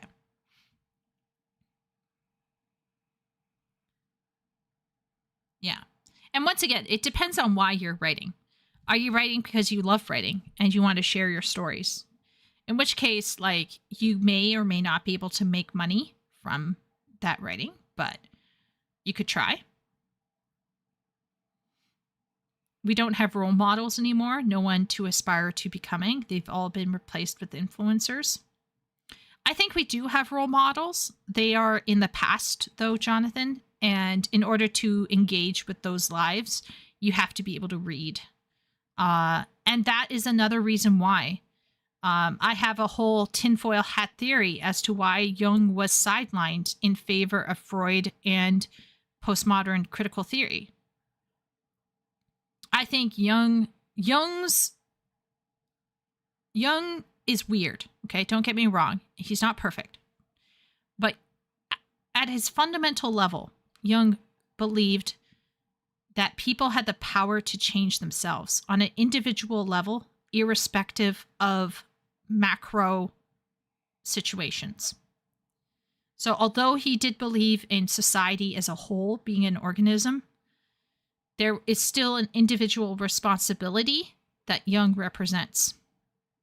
And in my opinion, I think that, Jonathan, that there was a definitive decision to not pursue psychoanalytical theory, or that's what we call Jungian critical reading. Okay, so you can actually read literature with an eye to Jung. It's called psychoanalysis, generally speaking, or Jungian psychoanalysis, not to be confused with Freudian psychoanalysis. Anyway, and the reason why it's almost non-existent in colleges isn't just because he's too difficult to read.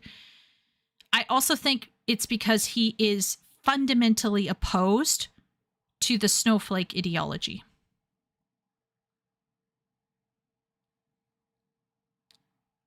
There are good people out there today, some of them, right? Sweet cherries, ciabatta roll. Wow. Shay literally has like something going on. She's like, yeah, she's gourmet snacking. I agree, Ben. Holy moly. It's almost like, what is that thing? Charcuterie?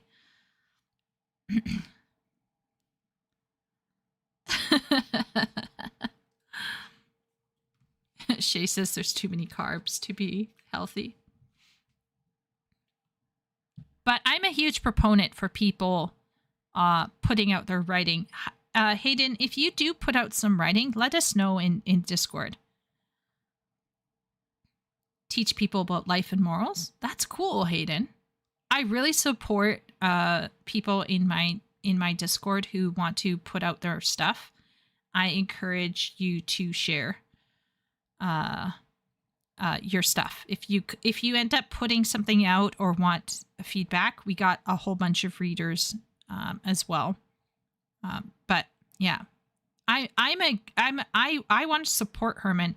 I wish I could support Herman more. I wish I had a larger audience that I could like really push people further higher. I have good prospects for a poem publication later this year. Ooh, that's awesome. I'm hoping the best for you, Hayden. Really, really hoping the best for you.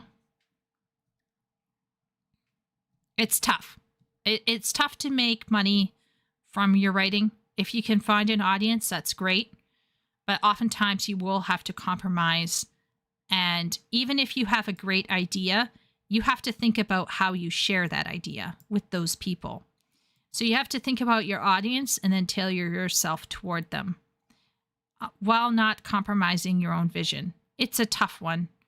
And that's why I think you need to be able to read and write. And you need to not just read and write. You need to read like a writer, and you need to try writing as many types of things as you can. So then you can have a full skill set when you go into the actual writing. That's my personal opinion. I think there are a lot of people who, and it's crazy to me because you have these people, right, who talk about writing in like this Gardner kind of way, but at the same time, they are not, how can I say it? They have this approach to writing that is kind of like unguided, but at the same point in time, it's still very restrictive. And because they are only writing about what they want to put out and make money from. Whereas although I'm architectural And I have a very strong sensibility toward being architectural. That is to say, a highly intentional writer. I still propose taking the time to experiment in your writing. So I guess this is my issue here. Let me see if I can concretize what I'm trying to say here. There is a lot of voices. So we'll say a lot of voices in the writer space who represent what I call gardeners. But at the same point in time, there are short-term, pragmatic, skill-focused writers. Whereas there's me, who is an architect, but I tend to long-term, pragmatic, wide, or multi-skill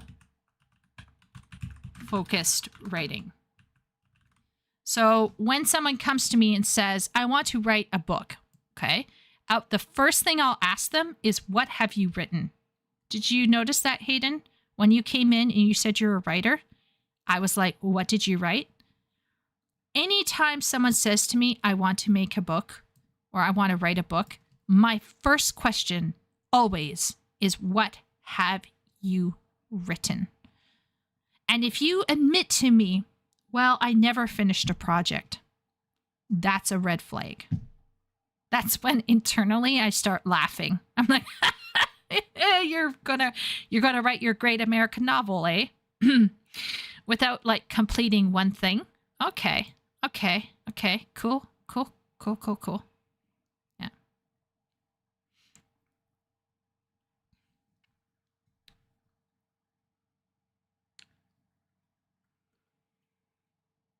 And Video Lady was forgotten forever. We were so close. I don't believe that writing for mere sake of making money or seeing their name in print is healthy. Not for them, not for the industry, not for anyone at all. I think chasing fame through writing is idiotic. I highly recommend, Hayden, that you look at some of my writing videos on my channel. You might have to scroll down to my writing playlist, but I actually tackle that question. However, even though I agree with you on some level, I can disagree with you on another level. Because as a ghostwriter, I would write things that I didn't agree with, and I would write things that I wasn't interested in specifically. And I did quite well. Sometimes I go and I will check my books in review sections. There are a few books I've written that are now in Goodreads. I can't tell you what I wrote. But I can assure you that none of my books went below 4.5. Yeah. Now, that doesn't mean that, like, I haven't had some people who've given the books, like, 3 stars or something like that. But overall, the general average is, like, 4.5 for the books that I wrote for my clients. And I didn't care about the topic. I didn't care about the material. I wasn't particularly, one book I wrote that's particularly popular, I didn't even like the concept of it. But I could write it. And I could write it very professionally. And with a voice that was engaging and interested and drew the audience that was being targeted in. And I worked as a ghostwriter, right? So I worked on like 48 projects over a period of 2 years. And I think I archived around 2.5 million words within 3 years as a ghostwriter. It was an exercise. I wouldn't recommend doing it. I think it was a waste of time. But it did give me a lot of confidence. I began to realize, wait a minute, what am I doing here? Neither of us get that 5-star, eh? You're getting a 5-star. Do you remember that 1-star though, Ben? Yeah. Okay, let's keep going. When I tell you your kids can't read, and I don't care if your kid goes to Harvard, Princeton, Yale, etc., I mean your kids can't read the way I just described. They might have it as a utilitarian skill, but I would bet that a very few of you, and they're probably those who went to either classical private school or were homeschooled, a teeny tiny percentage were pushed to use their ability to read, to think, not just to produce, not just to fill out forms, not just to answer questions and get through the class and get an A and get an A and pass the test. I tutor. I see it every day. I see where the values are. And these values don't get perpetuated by accident. If your goal is the grade, if you consider that your child can do something well because they have good grades, you're completely missing the point of education. Dig deeper and use your own mind and your own reading ability to learn more about why reading is important. You may not be able to fill the gaps for your children, but you can at least understand what's missing so you can help those of us who are trying to protect the next generation, perhaps your grandchildren, from a similar fate of being able to decode well enough for their masters and even write well enough to get by for their masters, but who are ultimately dependent on artificial intelligence produced by this many people who may or may not have any kind of code of ethics. Okay? So I hope that helps. Thanks for listening. Have a great day. Wow. Listen, if you don't get your reader to care about your character... Wow. Guys, here's the link. This lady is spitting facts for me. And I'm going to end with one more anecdote here. Anecdote time. There was a Linda Sarsour clone in my Gothic fiction class. Yes, this is the same class as the one with the girl who, or person, I should say, since I think they wanted to be a he, they, or something, but I'm not sure. But anyhow, there was a person who was a Linda Sarsour clone. Now, if you don't know Linda Sarsour, your life is full of sunshine and roses, but she is essentially one of those kinds of Arab feminist people who have opinions. Big capital O. And she was the one that could talk about post-colonialism all day. But because her abilities were skill-focused, aka she only knew enough to parrot, she was unable to extend herself beyond what she knew, which was the post-colonial rhetoric. And so when it came time to read Oliver Twist, can you imagine what happened to the Linda Sarsour clone? She stopped talking entirely. She had nothing to say. She couldn't formulate an idea about Oliver Twist. She knew why? Because Oliver Twist is the complete antithesis of post-colonial critical, theory. So she couldn't form an academic opinion about Oliver Twist because her skill set was so limited that she was unable to read in a fourth year Canadian university literature class. Fourth year.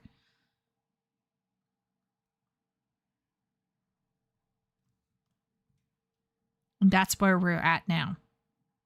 And by the way, you might be thinking, how long ago was this experience? It was back in 2019. Oliver twisted her brain. Oh, Jonathan. That's a good one.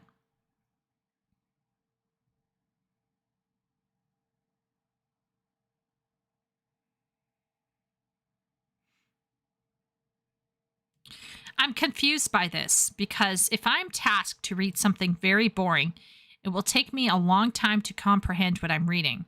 If I enjoy the subject matter, I read quickly and understand the material immediately. I'm not sure what this says about my reading ability. She is much nicer. She says, it depends. Some people find things boring because they have trouble understanding them. I'd have to know more about what you find boring and why.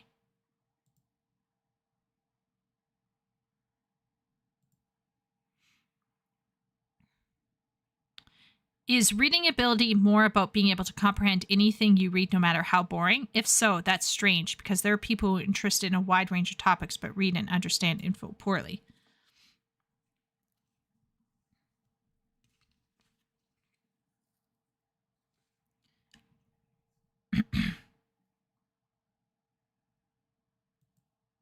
I don't think this person got the point.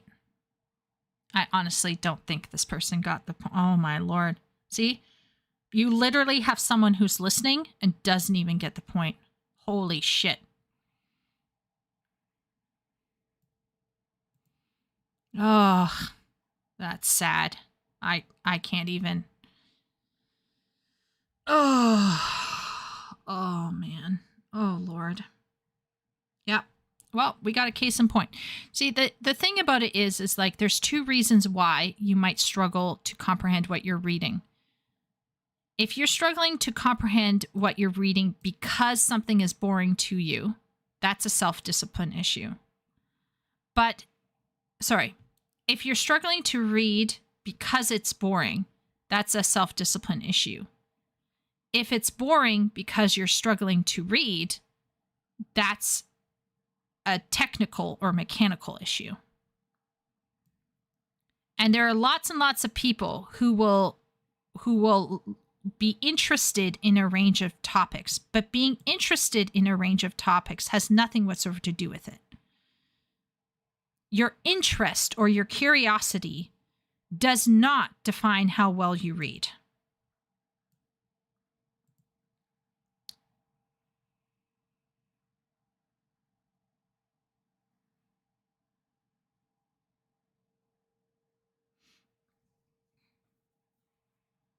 Maybe he got the point. It bothered him and started coping. Yeah. Chieko malding so hard she went to the comments because she knew there'd be more mold worthy there. You know what? I am attacked. But I will say this. Reason to Learn is so kind. She is such a kind lady. Because my initial answer to this is, are you lazy? And then I would also probably ask, like, hey, are you struggling with actual reading? Which is what she did. She's actually being a super nice woman. See, this is why I'm surprised I'm a teacher and I'm getting a raise. Because, like, my empathy is real. Sometimes I'm like, how do I have friends? Holy shit.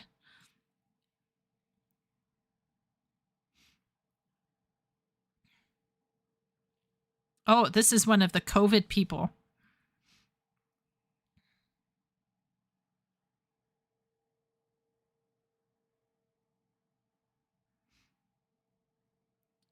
I'm wondering why her point about moral values from the Iliad. While yes, the Iliad is a cornerstone Western, you can't just make a statement about moral, ethical values of Iliad without making some sort of explanation what you think those values are. The way it was referred to, it looks to me she was just merely name-dropping a classic to virtue signal and nothing more. That is a good response. Okay, so do you know how I always get a little critical of videos? I can understand what she's trying to say because I've already thought about this deeply as an educator. So I actually know what she's intending when she mentions the Iliad and talks about contending with ethics and the classics. But for a lot of people, this is not something that is obvious to them.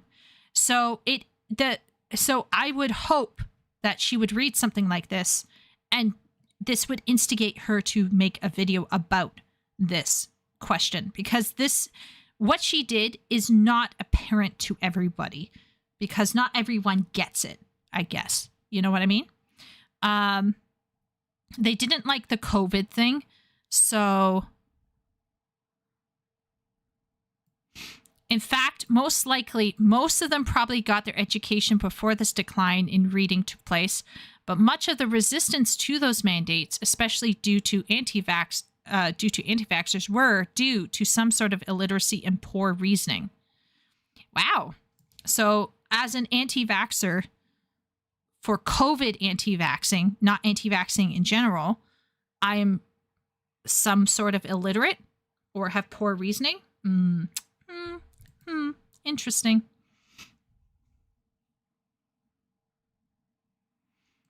what is CNN actually lying about? When did this lying occur? All mainstream media lies. All of it. She could have said Fox and it would still work.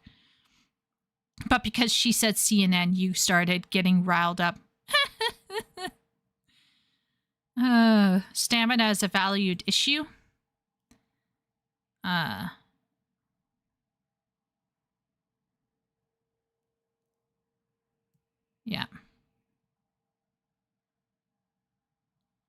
Interesting tidbit.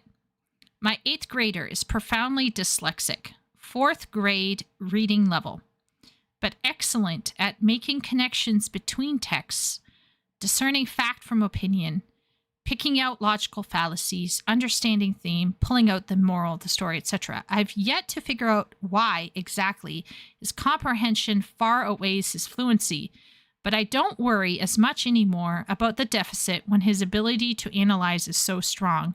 The only thing I can attribute that is to all the read alouds and discussions. Homeschool was 100% the best choice for him. Yeah. I believe that on some level, I don't know if I was dyslexic. I might have had some other kind of reading issue. And homeschooling was the best for me as well. Read aloud in discussion goes a long way. And this is why I recommend homeschooling for children with dyslexia. See, it's not enough that you just read out loud. You also have to have the discussion. And just because you're dyslexic, and even in this case, profoundly dyslexic, so when you are genuinely dyslexic, you have a genuine mental reading disability. Okay, like ADHD, ADD, dyslexia. That doesn't mean you give up on reading unless like the dyslexia is so bad. Like there are some dyslexics that are so bad they're functionally and will forever be illiterate. But most ADD, ADHD, and dyslexics can actually eventually work on it over time. I had a best friend in China. She still is a good friend of mine, who is an American, raised in America, dyslexic, and she is now the principal of their school over there in China. And she struggled up until grade 8. She was a functioning illiterate up until about grade 8. And then certain various things happened in her education that allowed her to turn her life around. She ended up going to university and becoming, I think she specialized in teaching science and math. Highly rational person. Highly rational. Great reader. Slower reader, but a great reader. Loved reading. She was one of my first public readers that would read my stuff. And when I wrote Night Runners, she read Night Runners to her class. Heavy proponent for reading.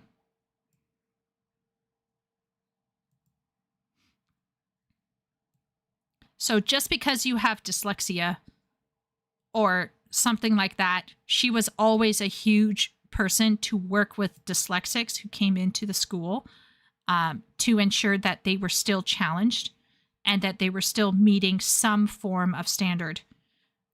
Because she was not the type to say like, oh, well, it's a, my thing. Oh, well, it is what it is.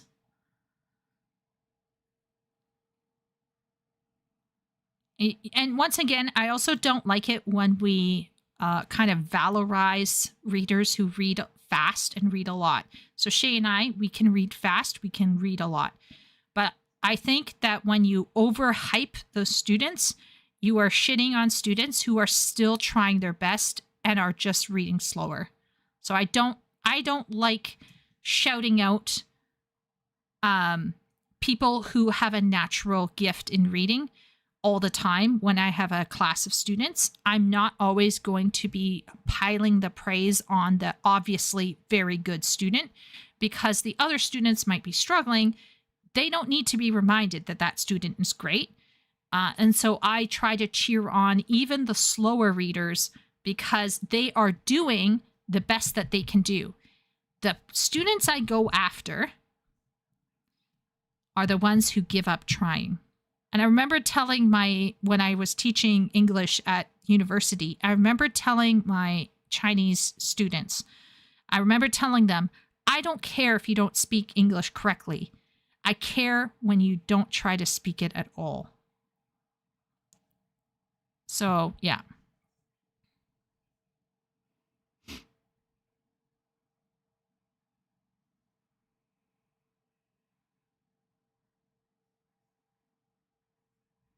I was an apathetic student that sleepwalked my way from K to 12. It wasn't until my second semester in college that I realized how far behind I was. That was 8 years ago. And since then, it sparked my own journey of self-education. The number one problem was my attention span. I don't have a medical disorder, and I strongly doubt most kids diagnosed with ADHD actually have one either. Yeah, that's another one. How much of it is ADHD or ADD, and how much of it is just maybe a male brain, and the education system has determined that it is not an optimal brain. But I simply never tried to focus for more than a few minutes on a task before mentally checking out. Smartphones only worsened this behavior. Yeah, that's a shame. I would recommend something like the Pomodoro technique and then slowly increase the time to help you get back on track. Yeah. I really like this lady a lot. I'm going to dip. I'm in Discord and I've subscribed, so I guess I'll be around. It's midnight here, and I want to do some more writing before I sleep. Lovely meeting you all. Yes, thank you for coming in, Hayden. I'm glad the algorithm brought you to us. I hope you find a niche in our community. We'll talk to you later. Ethics are a virtue. Willie said, I have mild dyslexia due to a lazy eye. Oh, it makes missing words every now and then when reading and writing. It's annoying, but can be dealt with. It just requires patience. I had a lazy eye when I was 16 because one of my eyes is farsighted, one of it's short-sighted. So what I ended up doing is I had to wear a patch for like half a year. It was crazy. So I don't have a lazy eye now, but it is something I have to keep an eye out for. I have a 70-something-year-old uncle who describes the written word as if it were upside down and submerged in rippling water. Some folks literally can't. It's wild. Yes. There are some fonts that my one friend uses. She uses a special open font to help her read. And on occasion, she uses colored sheets. A specific color sheet helps sometimes keep the words on the page. Scratch that paper with that pen or type it out, whichever. Have a productive session. Yes. Good luck, Hayden. Most of them absolutely don't have ADHD. I think there are some children who are rambunctious and struggle with self-discipline, and they are medicated because they're hyperactive, or they're they're male coded, or they are just rambunctious or undisciplined. And then people are like, oh, they have oppositional disorder, let's medicate them. It's like, okay, all right. Excuse me while I go and lie down in this corner. So anyway, who recommended this? I think this was Leo. So Leo, this is your fault. I have spent so much time talking about a 19-minute video. I had this belief that I could get to Woolie's 18-minute video, why I enjoy games more than movies now, but that does not look like that will be the case. So that's a strimmer fail. But honestly, that video was so good. Once again, she made some very specific points that I think points her in a specific political framework. But I think it would apply to almost anything.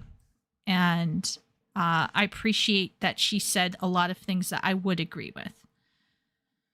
The overdiagnosis of disorders is a huge problem, and the ready medicating kids is even worse. It's just really unfortunate. Like, I understand there are people with legitimate, There's high functioning or low functioning autism. There's dyslexia that's real. ADHD, ADD, those are very real medical conditions. It's just that I feel like sometimes I wonder if some kids are just being jammed in there. And it's like, is it really that, or is it problems at home? A lot of lives ruined because of that. So, you remember my friend who I told you is dyslexic? She had an older brother who was incredibly intelligent and was, in my opinion, from what I can understand, was incredibly, how to put it this way, precocious as a child. And it got to a point where they decided to start medicating him because they thought he had ADHD. He was diagnosed with it. And they did it to such a degree that he ended up just kind of drugged out. Just drugged out. Drugged out of the wazoo. And it really messed with him. And he ended up going into actual hard drugs, if I recall correctly. And he fried his brain permanently. Now, this friend of mine, like her grandfather, maybe, I think her grandfather worked in NASA. Okay, so this isn't a family that has a history of education, affluent, highly educated people. Her father was quite wealthy. Her family was quite wealthy. They had actual servants in California. Like, it was insane. Like, the way she talked, like, just offhand, she'd be like, yeah, we went through, like, a financial period where we had to let go of the housekeeper. And I'm like, what the fuck? That's not normal. So anyway, so that you can imagine this highly affluent Californian family. You know, there's family who are working in NASA, very intelligent people. Her brother's on meds for this ADHD, turns into a zombie. And then his deep-seated oppositional personality and character hadn't been dealt with appropriately. He ended up going off the deep end and frying his brain. And now their kids are being diagnosed with ADHD again. And so now he takes a little bit of medication, but not a lot. And they are trying to figure out non-medication routes to handling their child because they don't want to neuter their kid before their time. It's a very fascinating story. Very fascinating, interesting family. But yeah. It's a good warning where maybe your kid has other issues at play. And maybe if you don't deal with them, they're going to crop up in a worse way later on down the line. We had to sell the Ferrari and keep the Lamborghini. We struggled so much. Kind of like that, Leo. Kind of like that. It was that insane. I remember just thinking, oh, okay. All right. Yeah. Great. That's awesome. So.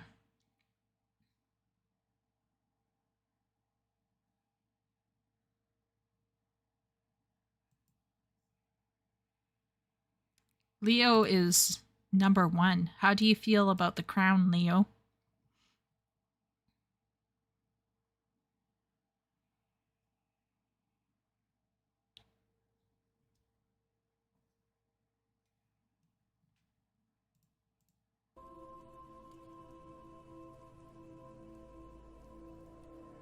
Totally relatable. I'm the dancing queen, young and sweet, only 17.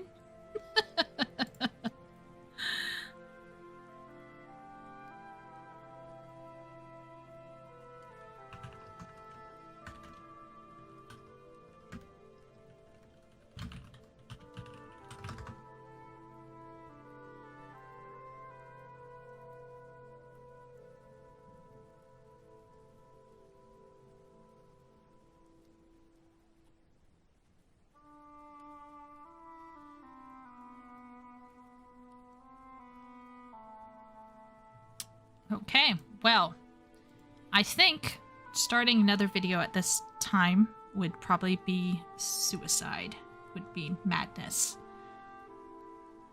How are we doing here? All right. I kind of went crazy tonight. Part of me should apologize, but kind of part of me is like, I had a good time. I don't know. But I'm going to sleep. I didn't think I would spend so long on the 19-minute. I honestly queued up 2 19-minute vids because I thought I could get both done. But it was just, yeah, I was triggered in a positive kind of way. So apologies once again for that. But on the other hand, I'm kind of not sorry because I feel like we were able to really talk about writing and get real about our struggles. Whether or not we are enjoying audiobooks or picture books or novels in our spare time. I am just concerned about our education and how it has let down people. And it has created a world where people just emotionally respond to everything. And I understand the emotional response thing. I also get emotionally intense about things that matter to me. It's just that it's not helpful when it comes to academically and publicly speaking on things. I think if you're on YouTube and you're speaking publicly to people, there's an imperative for you to try to approach it with a level of professionalism and care. And how can we expect these people to be able to perform this way if they're not educated to communicate clearly and well and logically? And how can we go after the woke people and go after the AI if we ourselves are not supporting and empowering people around us in our lives, especially our children, to uphold and pursue standards even if it's hard? I don't like the double standard. I don't like the double standard. But I can't wait for the day when data is directly streamed into our brains. Well, as we learned today, Jonathan, you can get all the data you want, either through AI or through decoding. But what are you going to do with that data? Are you just going to cruise and passively consume it? Or are you going to learn how to synthesize it? And the ability to synthesize is a skill that you have to grow like a muscle. And that requires work. And if our kids can't be disciplined or can't learn self-discipline and self-control to sit at their chair and to work on something they don't like for a future gain, how are they going to actually use the data that is streamed into their brain?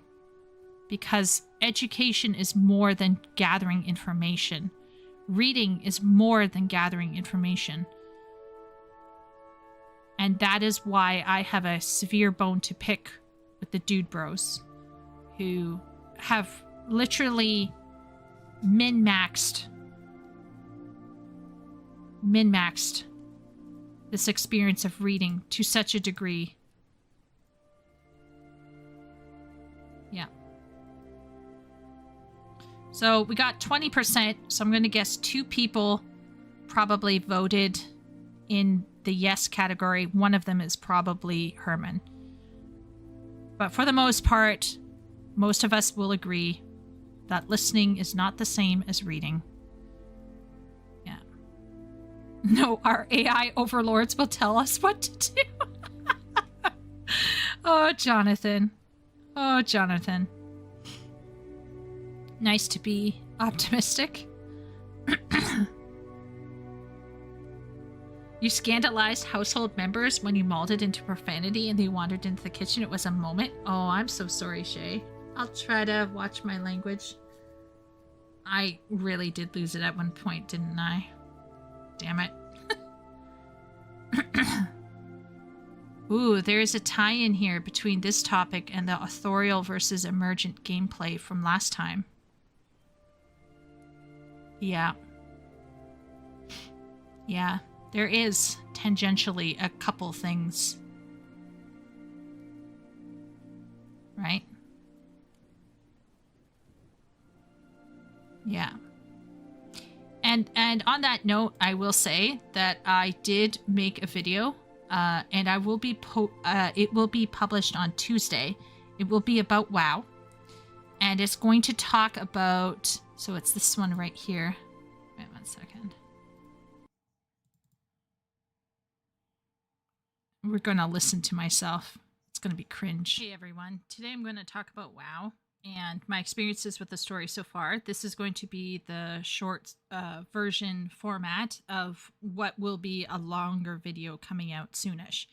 Longer video is close to 2 hours, but I thought I'd try to just focus on the writing and let the other video really talk about the nitty-gritty experiences and the ups and downs that I've had while playing the early zones of World of Warcraft. And today I'd like to talk about really specifically the writing. I also talk about the writing in that video, and I go into a whole rant. So if you're interested in that, please keep an eye out for it. You know, subscribe to the channel. It will be coming out. We will be talking about it in more detail. Today, I just kind of want to see if I can really state some of my struggles with the World of Warcraft story, and really kind of share my viewpoint on storytelling and what a narrative is. And I first feel like I need to try, and then I go through blah, blah, blah, blah, blah. Let's see if I can skip forward. It is still all highly manipulated and kind of superficial, artificial, and in some cases it is incredibly artificial.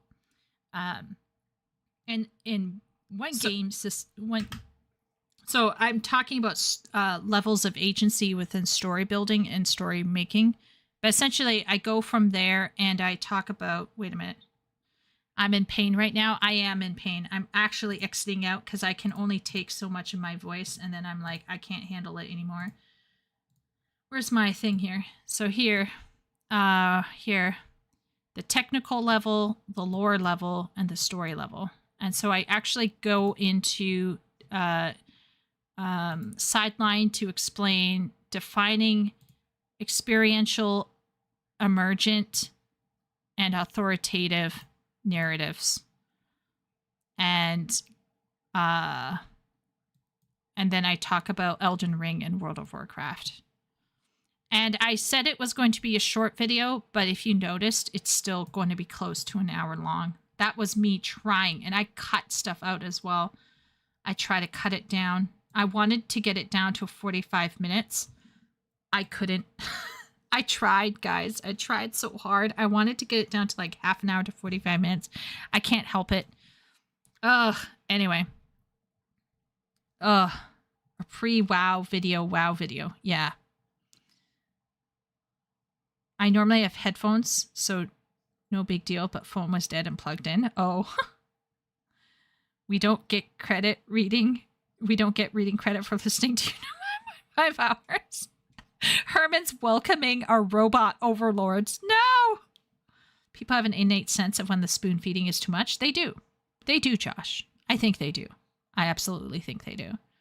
Chieko e-fapping Chieko. Edgy. Oh my lord. She's in pain right now. Yeah, I'm in pain.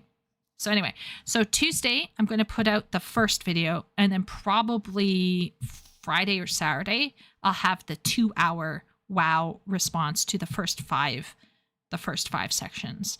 And the second one is actually going to have a lot more positive stuff. So if you're feeling like I can't take criticism of WoW right now, wait for the next next thing. But guys, if you want ranting, that second video that I'm going to put out, that's 2 hours long, I go on a rant. It's scary. So anyway, we're close to 1:30 a.m. Let's call it here. I want to say thank you to everyone. As per usual, I really appreciate you all showing up and chatting with me. I sometimes wonder, you know, will I come in and nobody will be in and I'll just play a game, but somehow people show up and we do reacts and people hang out and don't run away. So it's kind of crazy. But after WoW Journey is over, I need a Final Fantasy 16 narrative review. The good news, Jonathan, is that I did put in a new CPU. So I'm going to try to see if I can run Final Fantasy 16. But I might have to replace my GPU as well. So yeah. But anyway, I look forward to seeing everybody in Discord. If you want to hit me up and want to chat about anything, feel free to @ me. If you have any writing you'd like me to look over, @ me. If you have any content you want me to react to, put it in the Content React channel as per usual. I love hearing everyone's ideas. Some of them make me lose my hair, but it is what it is. Things are going to be a little bit busy in the coming weeks as I start dealing with certain projects in my life. But I will try to stream next week. There might be a panic moment where I might not stream because of last minute work, but I'm going to try my best to keep on top of stuff. So yeah. Okay. All right. Let's call it here. Thanks again, everyone. And I'll see you next week. Hopefully. Bye.